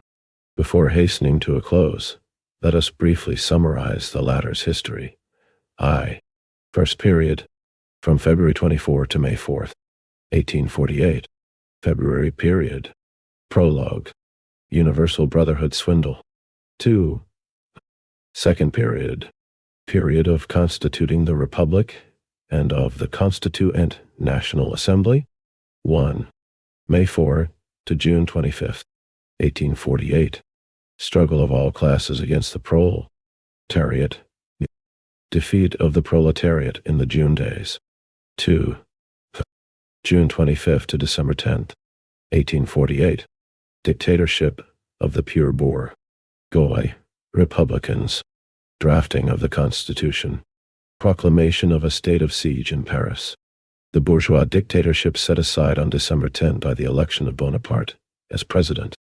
3. December 20th, 1848 to May 28, 1849. Struggle of the Constituent Assembly with Bonaparte and with the Party of Order in alliance with him. Passing of the Constituent Assembly. Fall of the Republican bourgeoisie. 3. Third period. Period of the Constitutional Republic and of the Legislative National Assembly. 1. May 28.849 to June 13, 1849. Struggle of the petit bourgeois. With the bourgeoisie and with Bonaparte. Defeat of the petit bourgeois democracy. 101. The 18th Brumaire of Louis Bonaparte. 2. June 13, 1849 to May 31st, 1850. Parliamentary dictatorship of White. The Party of Order. It completes its rule by abolishing universal suffrage, but loses the parliamentary ministry. 3. May 31st, 1850 to December 2nd, 1851. Struggle between the parliamentary bourgeoisie and Bonaparte. A. May 31st, 1850 to January 12th, 1851. Parliament loses the supreme command of the army. B. January 12th to April 11th, 1851. It is worsted in its attempts to regain the administrative power. The Party of Order loses its independent parliamentary majority. Its coalition with the Republicans and the Montaigne. C. April 11th, 1851 to October 9th, 1851. Attempts at revision. Fusion. Prorogation. The Party of Order decomposes into its separate constituents. The breach between the bourgeois parliament and press, and the mass of the bourgeoisie, becomes definite. October 9 to 2nd, 1851. Open breach between parliament and the executive power. Parliament performs its dying act and succumbs, left in the lurch by its own class, by the army, and by all the remaining classes. Passing of the parliamentary regime and of bourgeois rule. Victory of Bonaparte. Parody of restoration of empire. 102. Thus sudden. The social republic appeared as a phrase, as a prophecy, on the threshold of the February Revolution. In the June days of 1848, it was drowned in the blood of the Paris proletariat. But it haunts the subsequent acts of the drama like a ghost. The Democratic Republic announces its arrival. On June 13, 1849, it fizzles out together with its petit bourgeois, who have taken to their heels, but in its flight it blows its own trumpet with redoubted boastfulness. The Parliamentary Republic, together with the bourgeoisie, takes possession of the entire stage. It enjoys its existence to the full. But December 2, 1851 buries it to the accompaniment of the anguished cry of the Royalist coalition. Long live the Republic! The French bourgeoisie balked at the domination of the working proletariat. It has brought the lumpen proletariat to domination. With the chief of the December 10 Society at the head, the bourgeoisie kept France in breathless fear of the future terrors of red anarchy. Bonaparte discounted this future for it when, on December 4th, he had the eminent bourgeois of the Boulevard Montmartre and the Boulevard des Italiens shot down at their windows by the liquor-inspired army of order. It apotheosized the sword. The sword rules it. It destroyed the revolutionary press. Its own press has been destroyed. It placed popular meetings under police supervision. Its salons are under the supervision of the police. It disbanded the Democratic National Guards. Its own National Guard is disbanded. It imposed a state of siege. A state of siege is imposed upon it. It supplanted the juries by military commissions. Its juries are supplanted by military commissions. It subjected public education to the sway of the priests. The priests subjected to their own education. It transported people without trial. It is being transported without trial. It repressed every stirring in society by means of the state power. Every stirring in its society is suppressed by means of the state power, out of enthusiasm for its purse. It rebelled against its own politicians and men of letters. Its politicians and men of letters are swept aside, but its purse is being plundered now that its mouth has been gagged and its pen broken. The bourgeoisie never wearied of crying out to the revetoi. O Lucian, what St. Arsenius cried out to the Christians, fuge, tace, quiesce, flee, be silent, keep still. Bonaparte cries to the bourgeoisie, fuge, tace, quiesce, flee, be silent, keep still. Nah. 105. The 18th Brumaire of Louis Bonaparte. The French bourgeoisie had long ago found the solution to Napoleon's dilemma.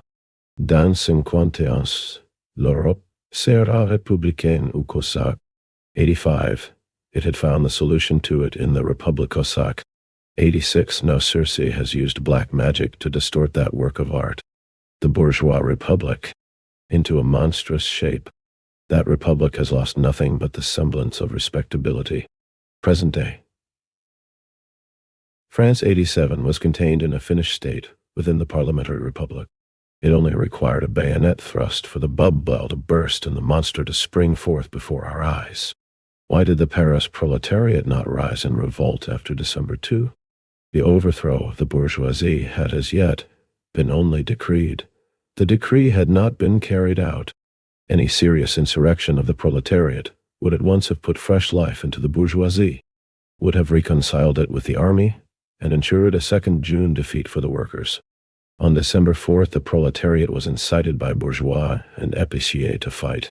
On the evening of that day, several legions of the National Guard promised to appear, armed and uniformed, on the scene of battle. For the bourgeois and the épicier had got wind of the fact that in one of his decrees of December 2 Bonaparte abolished the secret ballot and enjoined them to record their yes or no in the official registers after their names. The resistance of December 4 intimidated Bonaparte.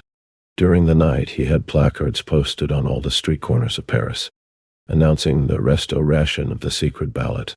The bourgeois and the épicier believed that they had achieved their end. Those who failed to appear next morning were the bourgeois and the épicier. By a coup de main during the night of December 1 to 2, Bonaparte had robbed the Paris proletariat of its leaders, the barricade commanders, an army without officers, averse to fighting under the banner of the Montagnards because of the memories of June 1848 and 1849 and May 1850.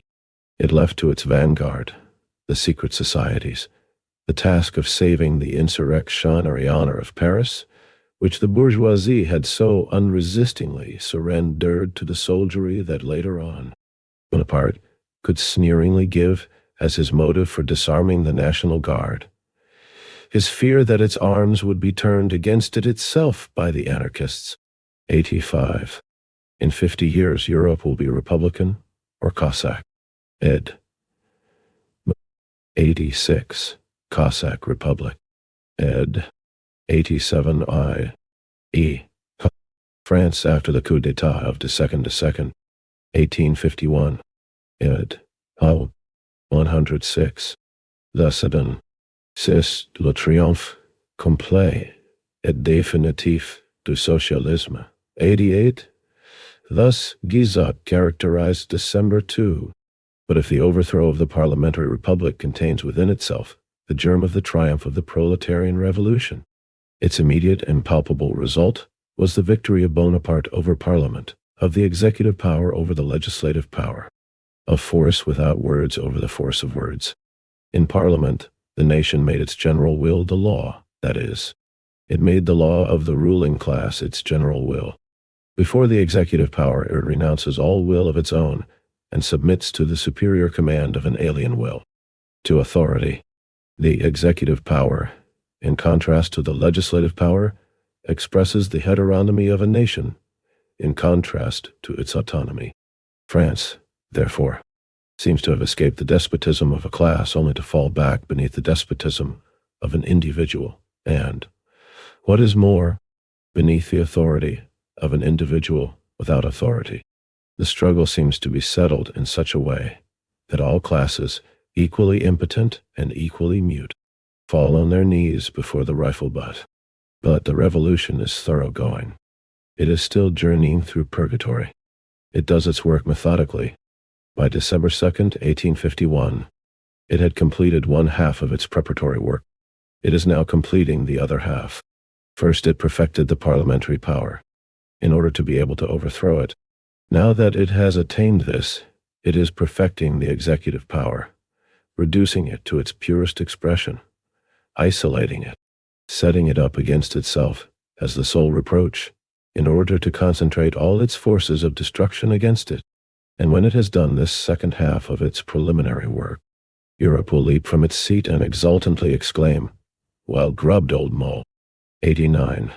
This executive power, with its enormous bureaucratic and military organization, with its vast and ingenious state machinery, with a host of officials numbering 500,000, besides an army of another 500,000, this appalling parasitic body, which enmeshes the body of French society and chokes all its pores, sprang up in the days of the absolute monarchy, with the decay of the feudal system, which it helped to accelerate. The lordly privileges of the landowners and towns became transformed into so many attributes of the state power, the feudal dignitaries into paid officials, and the motley pattern of conflicting medieval plenary powers into the 88. This is the complete and final triumph of socialism. Ed. 89. A paraphrase from Shakespeare's Hamlet. Act I. Scene 5. 107. The 18th Brumaire of Louis Bonaparte.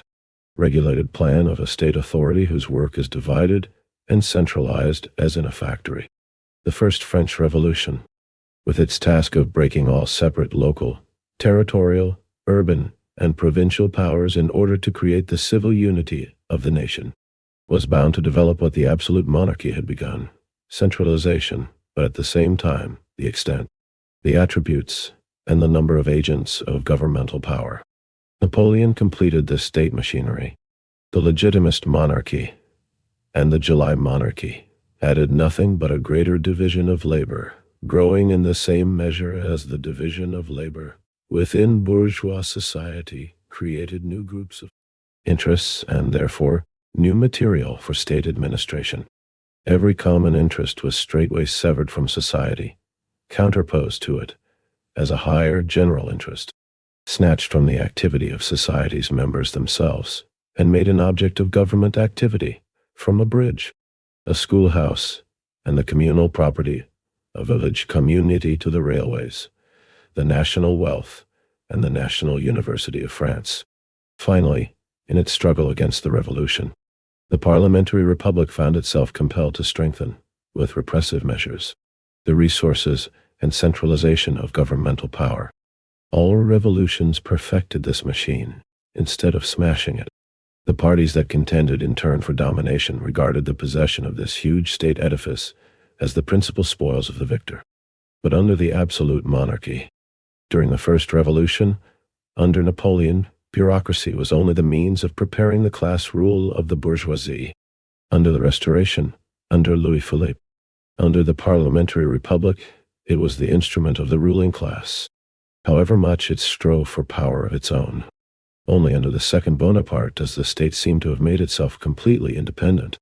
As against civil society, the state machine has consolidated its position so thoroughly that the chief of the December 10 society suffices for its head, an adventurer blown in from abroad, raised on the shield by a drunken soldiery, which he has bought with liquor and sausages, and which he must keep plying with sausages. Hence, the downcast despair, the feeling of most dreadful humiliation and degradation that oppresses the breast of France and makes her catch her breath. She feels dishonored. 108. Thus have done, and yet the state power is not suspended in midair. Bonaparte represents a class, and the most numerous class of French society at that, the small holding, Parcellan peasants. just as the Bourbons were the dynasty of big landed property, and just as the Orleans were the dynasty of money. So the Bonapartes are the dynasty of the peasants, that is, the mass of the French people. Not the Bonaparte who submitted to the bourgeois parliament, but the Bonaparte who dispersed the bourgeois parliament is the chosen of the peasantry.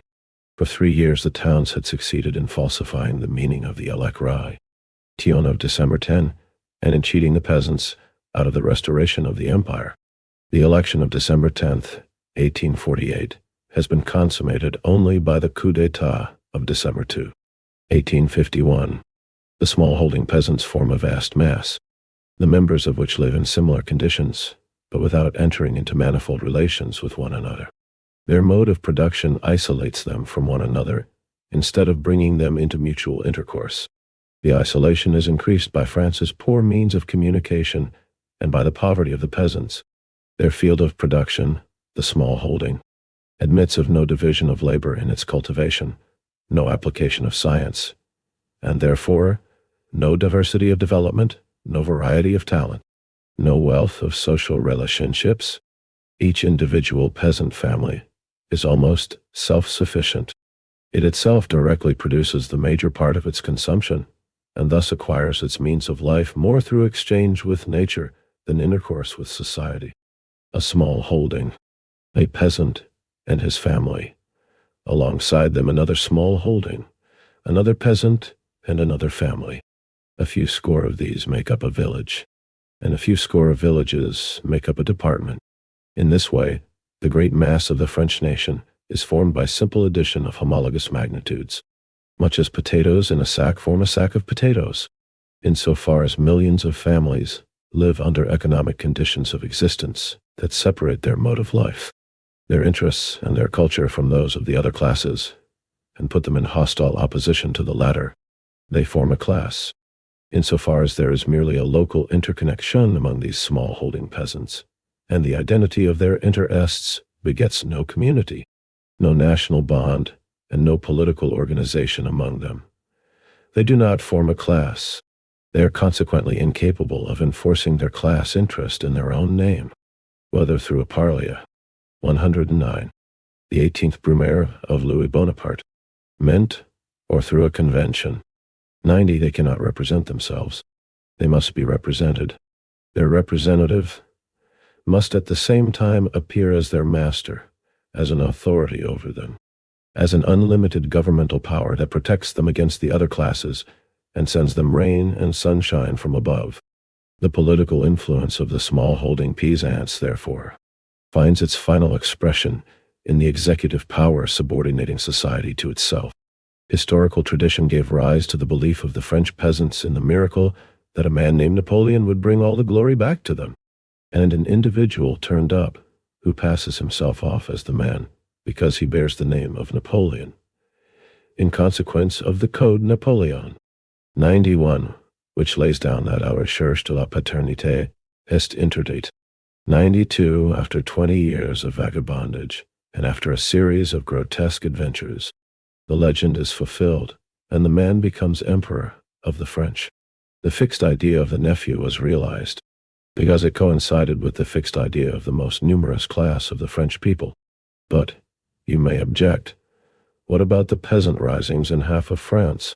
The raids on the peasants by the army, the mass incarceration and transportation of peasants? Since Louis XIV, France has not experienced a similar persecution of the peasants in the name of demagogic practices. 1.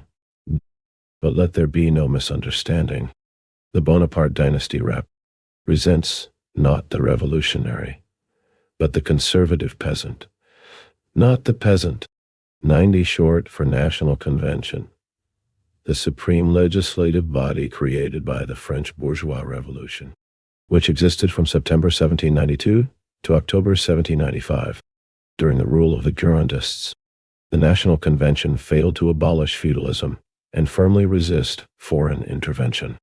Under the Jacobin dictatorship, it became the highest organ of state power and promulgated a series of decrees to abolish feudal ownership and establish a democratic republic, carrying out the will of the big bourgeoisie during the subsequent Thermidorian regime. The National Convention liquidated the chief revolutionary measures of the Jacobins. 91. The Code Napoleon, in its broad sense, includes the Civil Code, the Code of Civil Procedure, the Commercial Code, the Criminal Code, and the Code of Criminal Procedure, all of which were adopted in 1804-10. These codes were also introduced in the western and western parts of Germany seized by Napoleonic France, and continued to operate in the Rhine province, even after it was ceded to Prussia in 1850. In the narrow sense, the Code Napoleon is the civil code adopted in 1804, which Engels called SL Classic, a legal code for bourgeois society.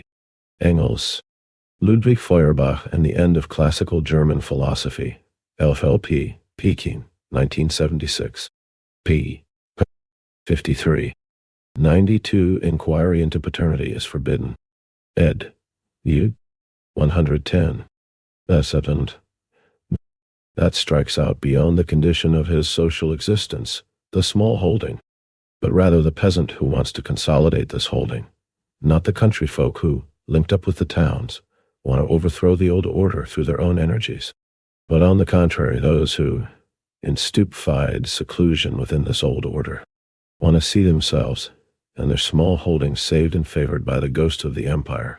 It represents not the enlightenment, but the superstition of the peasant, not his judgment, but his prejudice, not his future, but his past, not his modern civils, but his modern Vendée. 93.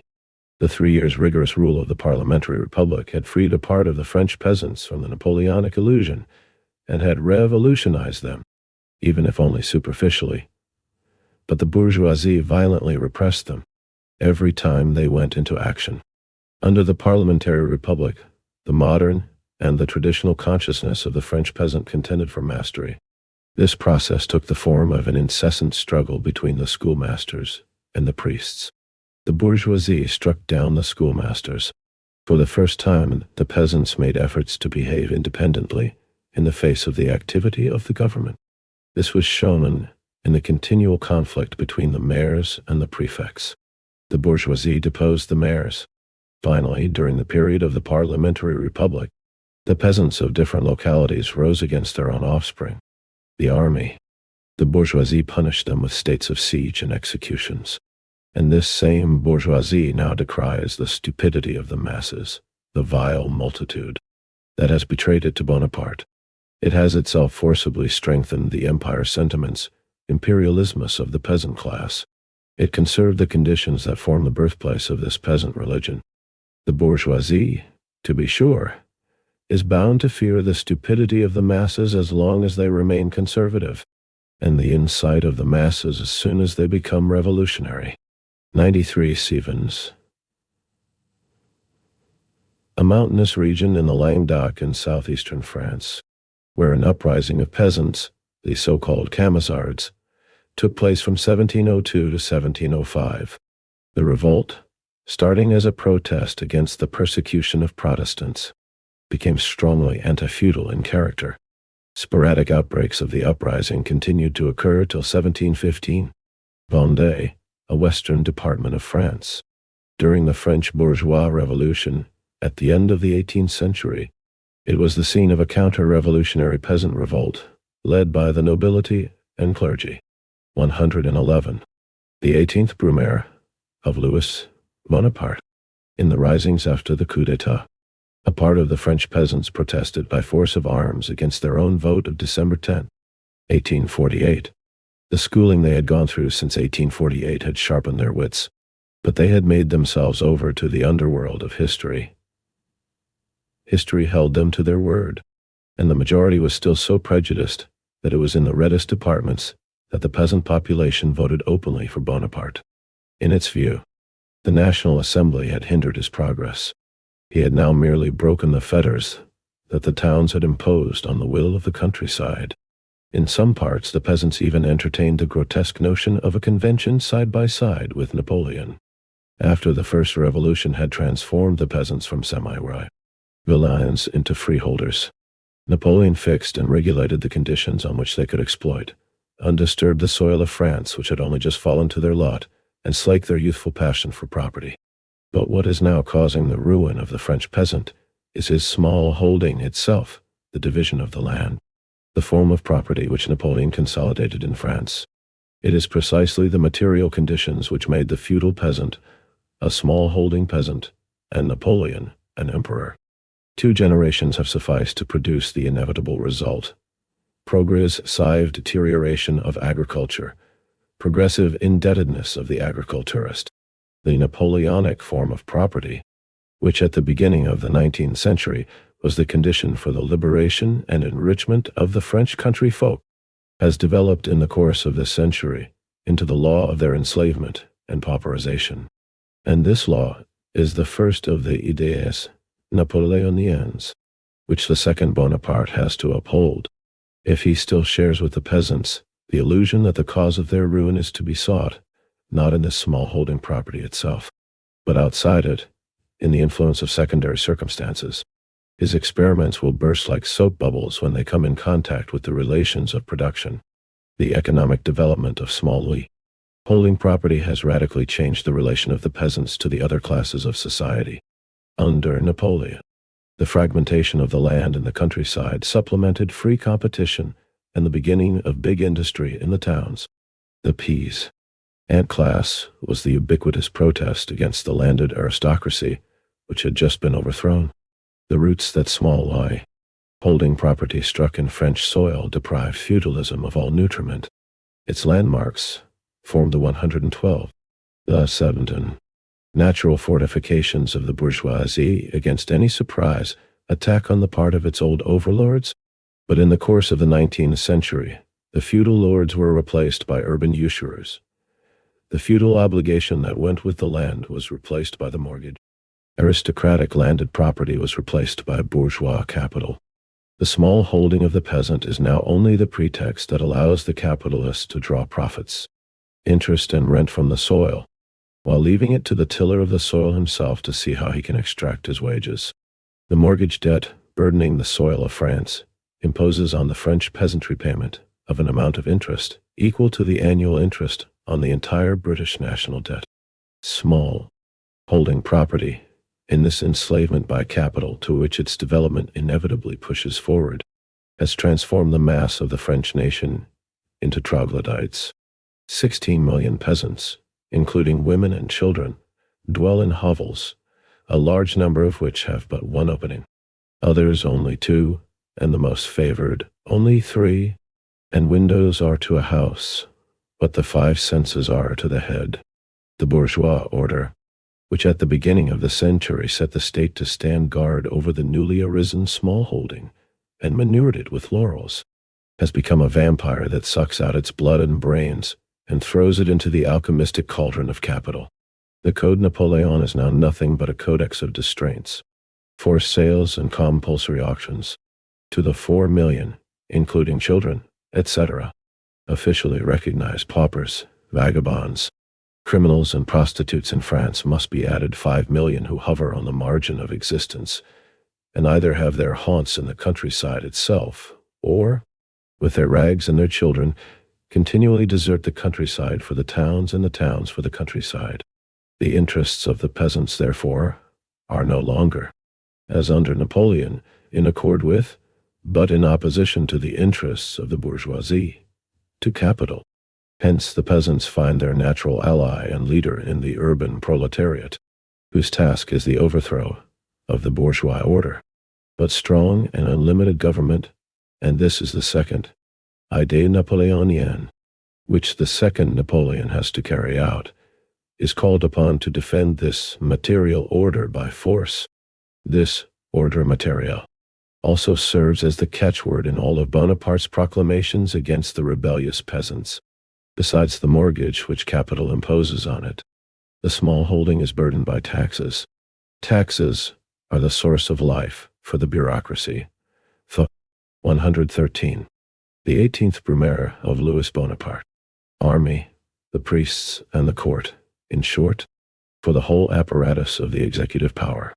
Strong government and heavy taxes are identical. By its very nature, small holding property forms a suitable basis for an all-powerful and innumerable bureaucracy. It creates a uniform level of relationships and persons over the whole surface of the land. Hence it also permits of uniform action from a supreme center on all points of this uniform mass. It annihilates the aristocratic intermediate grades between the mass of the people and the state power. On all sides, therefore, it calls forth the direct interference of this state power and the interposition of its immediate organs. Finally, it produces an unemployed surplus population for which there is no place either on the land or in the towns, and which accordingly reaches out for state offices as a sort of respectable alms, and provokes the creation of state posts by the new markets which he opened at the point of the bayonet. By the plundering of the continent, Napoleon repaid the compulsory taxes with interest.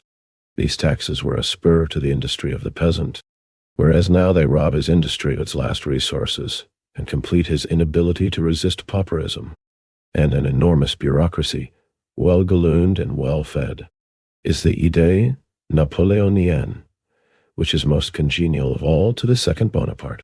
How could it be otherwise, seeing that alongside the actual classes of society, he is forced to create an artificial caste, for which the maintenance of his regime becomes a bread-and-butter question. Accordingly, one of his first financial operations was the raising of officials' salaries to their old level and the creation of new sinecures.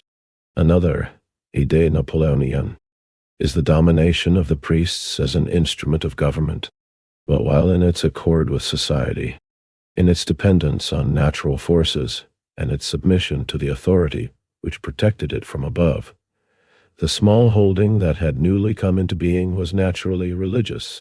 The small holding that is ruined by debts, at odds with society and authority, and driven beyond its own limitations, naturally becomes irreligious. Heaven was quite a pleasing accession to the 1 strip of land, just one. The more so as it makes the weather. It becomes an insult as soon as it is thrust forward as substitute for the small holding. The priest then appears as only the anointed bloodhound of the earthly police. Another idée Napoleonienne. On the next occasion, the Expedie L. 114, Vezenton. Tian against Rome will take place in France itself, but in quite a different sense to that of M. de Montalembert. Lastly, the culminating point of the idées Napoleoniennes is the preponderance of the army. The army was the point d'honneur 94 of the small-holding peasants. It was they themselves transformed into heroes, defending their new possessions against the outer world, glorifying their recently won nationhood, plundering and revolutionizing the world. The uniform was their own state dress. War was their poetry. The small holding, extended and rounded off in imagination, was their fatherland. And patriotism, the ideal form of the sense of property. But the enemies against whom the French peasant has now to defend his property are not the Cossacks. They are the Bussiers 95 and the tax collectors. The small holding lies no longer in the so-called fatherland, but in the register of mortgages. The army itself is no longer the flower of the peasant youth. It is the swamp flower of the peasant lumpen proletariat.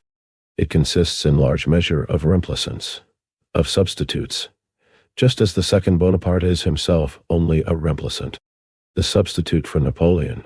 It now performs its deeds of valor by hounding the peasants in masses like chamois, by doing gendarme duty, and if the internal contradictions of his system chase the chief of the December 10 society over the French border, his army, after some acts of brigandage, will reap, not laurels, but thrashings.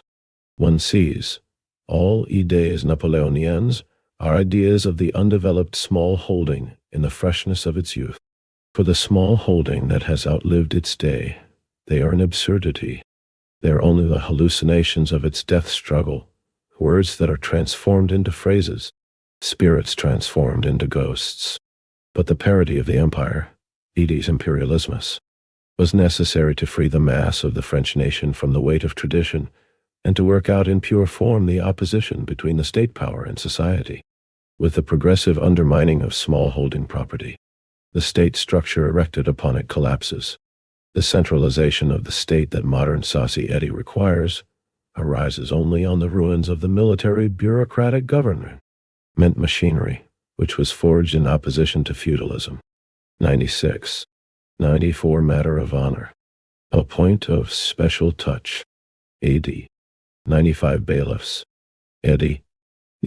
96 In place of the last two sentences of this paragraph, the following lines were printed in the 1852 edition. The demolition of the state machine will not endanger central will. 115. The 18th Brumaire of Louis Bonaparte. The condition of the French peasants provides us with the answer to the riddle of the general elections of December 20 and 21st, which bore the second Bonaparte up Mount Sinai, not to receive laws, but to give them. Manifestly, the bourgeoisie had now no choice but to elect Bonaparte. When the Puritans at the Council of Constance 97 complained of the dissolute lives of the popes and wailed about the necessity of moral reform, Cardinal Pierre daily thundered at them, "Only the devil in person can still save the Catholic Church, and you ask for angels." In like manner, after the coup d'etat, the French bourgeoisie cried, "Only the chief of the December 10 Society can still save bourgeois society. Only theft can still save property. Only perjury, religion, bastardy, the family, disorder, order, as the executive authority, which has made itself an independent power." Bonaparte feels it is his mission to safeguard bourgeois order. But the strength of this bourgeois order lies in the middle class. He looks on himself, therefore, as the representative of the middle class and issues decrees in this sense. Nevertheless, he is somebody solely due to the fact that he has broken the political power of this middle class and daily breaks it anew. Consequently, he looks on himself as the adversary of the political and literary power of the middle class. But by protecting its material power, he regenerates its political power. The cause must accordingly be kept alive, but the effect, where it manifests itself, must be done away with. However, this cannot pass off without slight confusions of cause and effect, since in their interaction both lose their distinguishing features. New decrees that obliterate the borderline. As against the bourgeoisie, Bonaparte looks on himself at the same time as the representative of the peasants and of the people in general, who wants to make the lower classes of the people happy within the frame of bourgeois society. New decrees that cheat the truization. Bureaucracy is only the low and brutal form of a centralization that is still afflicted with its opposite, with feudalism. When he is disappointed in the Napoleonic restoration, the French peasant will part with his belief in his small holding. The entire state edifice erected on this small holding will fall to the ground, and the proletarian revolution will obtain that chorus without which its solo song becomes the swan song in all peasant countries. Ed. 97.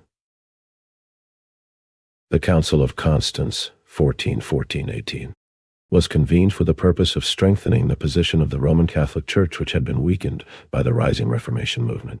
The council condemned the teachings of John Wycliffe and John Huss, leaders of the Reformation. It healed the schism in the Catholic Church by electing a new pope in place of the three pretenders who had been contending with each other for the papal crown. 116.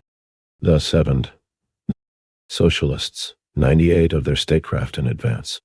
But, above all, Bonaparte looks on himself as the chief of the December 10 Society, as the representative of the lumpen proletariat to which he himself, his entourage, his government, and his army belong, and whose prime consideration is to benefit itself and draw California lottery prizes from the state treasury. And he vindicates his position as chief of the December 10 Society with decrees, without decrees and despite decrees. This contradictory task of the man explains the contradictions of his government, which, by confused groping, seeks now to win, now to humiliate first one class and then another and arrays all of them uniformly against itself. A government whose uncertainty in practice presents a highly comical contrast to the imperious categorical style of its decrees, a style which is faithfully copied from the uncle. Industry and trade, hence the business affairs of the middle class, are to prosper in hothouse fashion under the strong government, the grant of innumerable railway concessions. But the Bonapartist lumpen proletariat is to enrich itself. The initiated play Tripotage 99 on the bourse with the railway concessions, but no capital is forthcoming for the railways. obligation of the bank to make advances on railway shares. But at the same time, the bank is to be exploited for personal ends, and therefore must be cajoled. Release of the bank from the obligation to publish its report weekly. The Indian agreement of the bank with the government. The people are to be given employment. Initiation of public works. But the public works increase the obligations of the people in respect of taxes. Hence reduction of the taxes by an onslaught on the rentiers. By conversion of the 5% bonds to 5%. But, once more, the middle class must receive a douceur. 100 therefore doubling of the wine tax for the people. 98. A reference to German true socialism. A reactionary trend which in the 1840s was spreading primarily among German petit bourgeois intellectuals. Its representatives were Karl Grun, Moses Hess, Hermann Kriege, and others who substituted sentimental preaching of love and brotherhood for socialist ideas and denied the necessity of a bourgeois democratic revolution in Germany. Marx and Engels criticized this ideological trend in their works. The German Ideology, 1845-46. Cyclical against Kriege, 1846.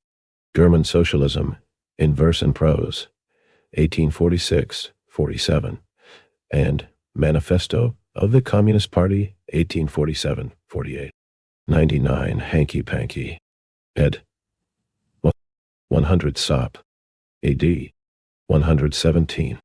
The 18th Brumaire of Louis Bonaparte, who bide on detail, 101, and having of the wine tax for the middle class, who drink it en gross. 102. Dissolution of the actual workers' associations, but promises of miracles of association in the future. The peasants are to be helped. Mortgage banks that hasten their getting into debt and the concentration of property. But these banks are to be used to make money out of the confiscated estates of the House of Orleans. No capitalist wants to agree to this condition, which is not in the decree, and the mortgage bank remains a mere decree, etc. No, etc. Bonaparte would like to appear as the patriarchal benefactor of all classes, but he cannot give to one class without taking from another. Just as at the time of the Fronde it was said of the Duke of Guise that he was the most obligent man in France, because he had turned all his estates into his partisans' obligations to him. So Bonaparte would fain be the most obligent man in France, and turn all the property, all the labor of France into a personal obligation to himself.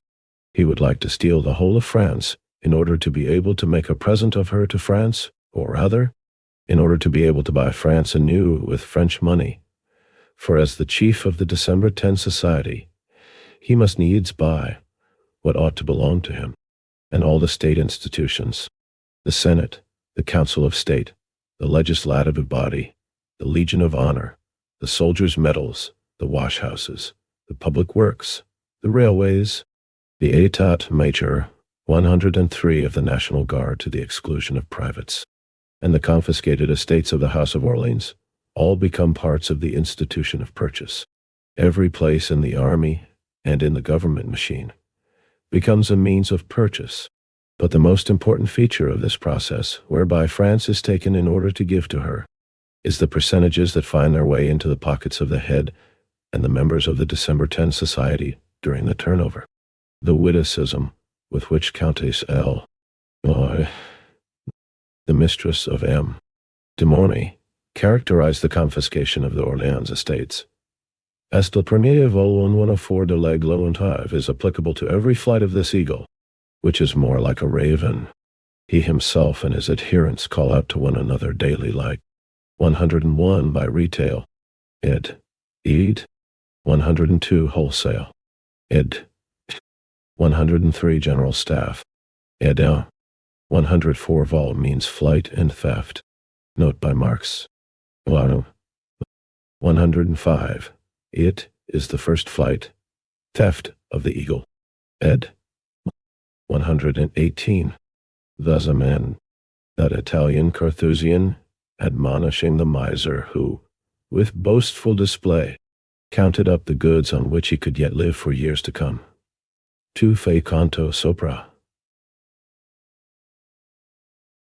I be nigh. Bisogna prima fare il conto sopra gli anni. 106 lest they make a mistake in the years. They count the minutes. A bunch of ruffians push their way forward to the court, into the ministries, to the head of the administration and the army, a crowd of the best of whom it must be said that no one knows whence he comes. A noisy, disreputable, rapacious boheme that crawls into gallooned coats with the same grotesque dignity as the high dignitaries of Suluk. One can visualize clearly this upper stratum of the December 10 society if one reflects that Viron Crevel 107 is its preacher of morals and Grenier de Cassagnac its thinker. When Gazat, at the time of his ministry, utilized this Grenier on a hole and corner newspaper against the dynastic opposition, he used to boast of him with the quip, Hey est roi des drôles. Hey is the king of buffoons. One would do wrong to recall the Regency. 108, or Louis XV, in connection with Louis Bonaparte's court and clique. For, often already, France has experienced a government of mistresses, but never before a government of hams entretenus. 109. Driven by the contradictory demands of his situation and needing at the same time, like a conjurer, to keep the public gaze fixed on himself, as Napoleon's substitute, by springing constant surprises, that is to say, needing to execute a coup d'etat and miniature every day, Bonaparte throws the entire bourgeois economy into confusion, violates everything that seemed inviolable to the revolution of 1848, makes them tolerant of revolution, others desirous of revolution, and produces actual anarchy in the name of order, while at the same time stripping its halo from the entire state machine, profanes it, and makes it at once loathsome and ridiculous. In 106, thou countest thy goods, thou shouldst first count thy years. Note by Marx. 107 in his work, Cousine Bette. Balzac delineates the thoroughly dissolute Parisian Philistin in Crevel, a character which he draws after the model of Doctor. Véron, the proper eater of the constitutional. Note by Marx. 108, a reference to Philippe d'Orléans' regency during the infancy of Louis XV from 1715 to 1723. 109, the words quoted are those of Madame Girardin. Note by Marx. Les hommes entretenus, kept men, ed. 119. The 18th Brumaire of Louis Bonaparte. Paris, he duplicates the cult of the Holy Tunic of Treves. 110. In the cult of the Napoleonic imperial mantle. But when the imperial mantle finally falls on the shoulders of Louis Bonaparte, the bronze statue of Napoleon will crash from the top of the Vendôme column. 110. The Holy Tunic of Treves, a Catholic relic preserved in the Treves Cathedral, alleged to be a holy vestment taken from Christ while he was suffering death. It was regarded by pilgrims as an object of veneration. 120. Collection, Colorful Classics. 1. Marxism-Leninism. Maoism. 12. Fidei Guerrillas Speak On. Basic Course. Revised Edition, Armed Struggle in Iran. Communist Party of India. Dayani, Ahmadzadeh. Maoist. Habash, Puyan. Ashraf. 2. Philosophical Trends in the Tory. 13. Revolutionary Works. Feminist Movement. Seamus Costello. Radha Gandhi. 14. Urban Perspective. 3. In the Manual of the Urban Communist Party of India. Guerrilla. Maoist. Carlos Marighella. 15. 5 Essays on Philosophy. 4.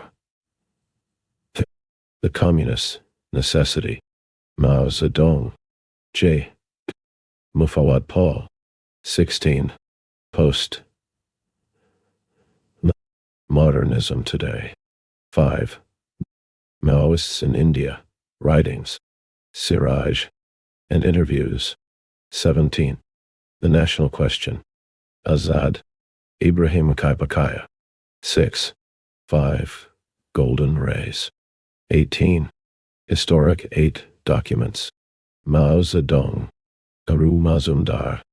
9. Stand for socialism against. 19. A new outlook on health. Modern revisionism. Advocators. Armando Luanag. 20. Basic principles of Marxism. 8. A strategy for the liberation. Leninism. A primer. Of Palestine. Jose Maria Sisson. Philip. 21. Toward a scientific analysis of. 9. Against Avakianism, the gay question. Eighteenth Los Angeles Research Group. 10. Specific characteristics of our. 22. Activist. Study Erling. Activista. People's War. Iraq. Jose Maria Sisson. Padapa. 11. Rethinking Socialism. What is socialist transition? Deng Yuan Hashu and Pao Yu. Qing. Collection. Foundations. 1. The Foundations of Leninism. 13. The Housing Question. Joseph Stalin. Frederick Engels. 2. Wage labor and capital. 14. The Modern Prince and Wages, Price and Profit, and Other Writings. Karl Marx. Antonio Gramsci. 3. Reform or Revolution. 15. What is to be done? Rosa Luxemburg. B. I. Lenin. 4. Socialism, Utopian and Scientific. 16. Critique of the Gotha Program. Frederick Engels. Karl Marx. 5. The State and Revolution. 17. Elementary Principles. V. I. Lenin. Of Philosophy. 6. Labor in Irish History. Georges Politzer. James Connolly. 18. Militarism and Anti-Militarism. 7. Anarchism or Socialism. Karl Liebknecht. And Trotskyism or Leninism. 19. History and Class Consciousness. Joseph Stalin. Georg Lukács. 8. Manifesto of the Communist Party. 20. Two Tactics of Social Democracy and Principles of Communism in the Democratic Revolution. Karl Marx and Frederick Engels. V. I. Lenin. 9. Essays in Historical Materialism. 21. Dialectical and Historical. George Plekhanov. Materialism and Questions of. 10. The Fascist Offensive. Leninism and Unity of the Working Class. Joseph Stalin. George Dimitrov. 22. The Conquest of Ireland. 11. Imperialism, the Highest. James Connolly. Stage of Capitalism. 23. The 18th Brumaire of Hoche. B. I. Lenin. Louis Bonaparte. 12. The Origin of the Family. Private. Karl Marx. Property and the State. Frederick Engels. Accavé d'imprimé par Pixart Printing Spa. Via 1 degree Maggio 8, 3002, 0 quarto d'Albinos, VV. Dépôt Légal, Juillet 2021. Imprimé en Italie.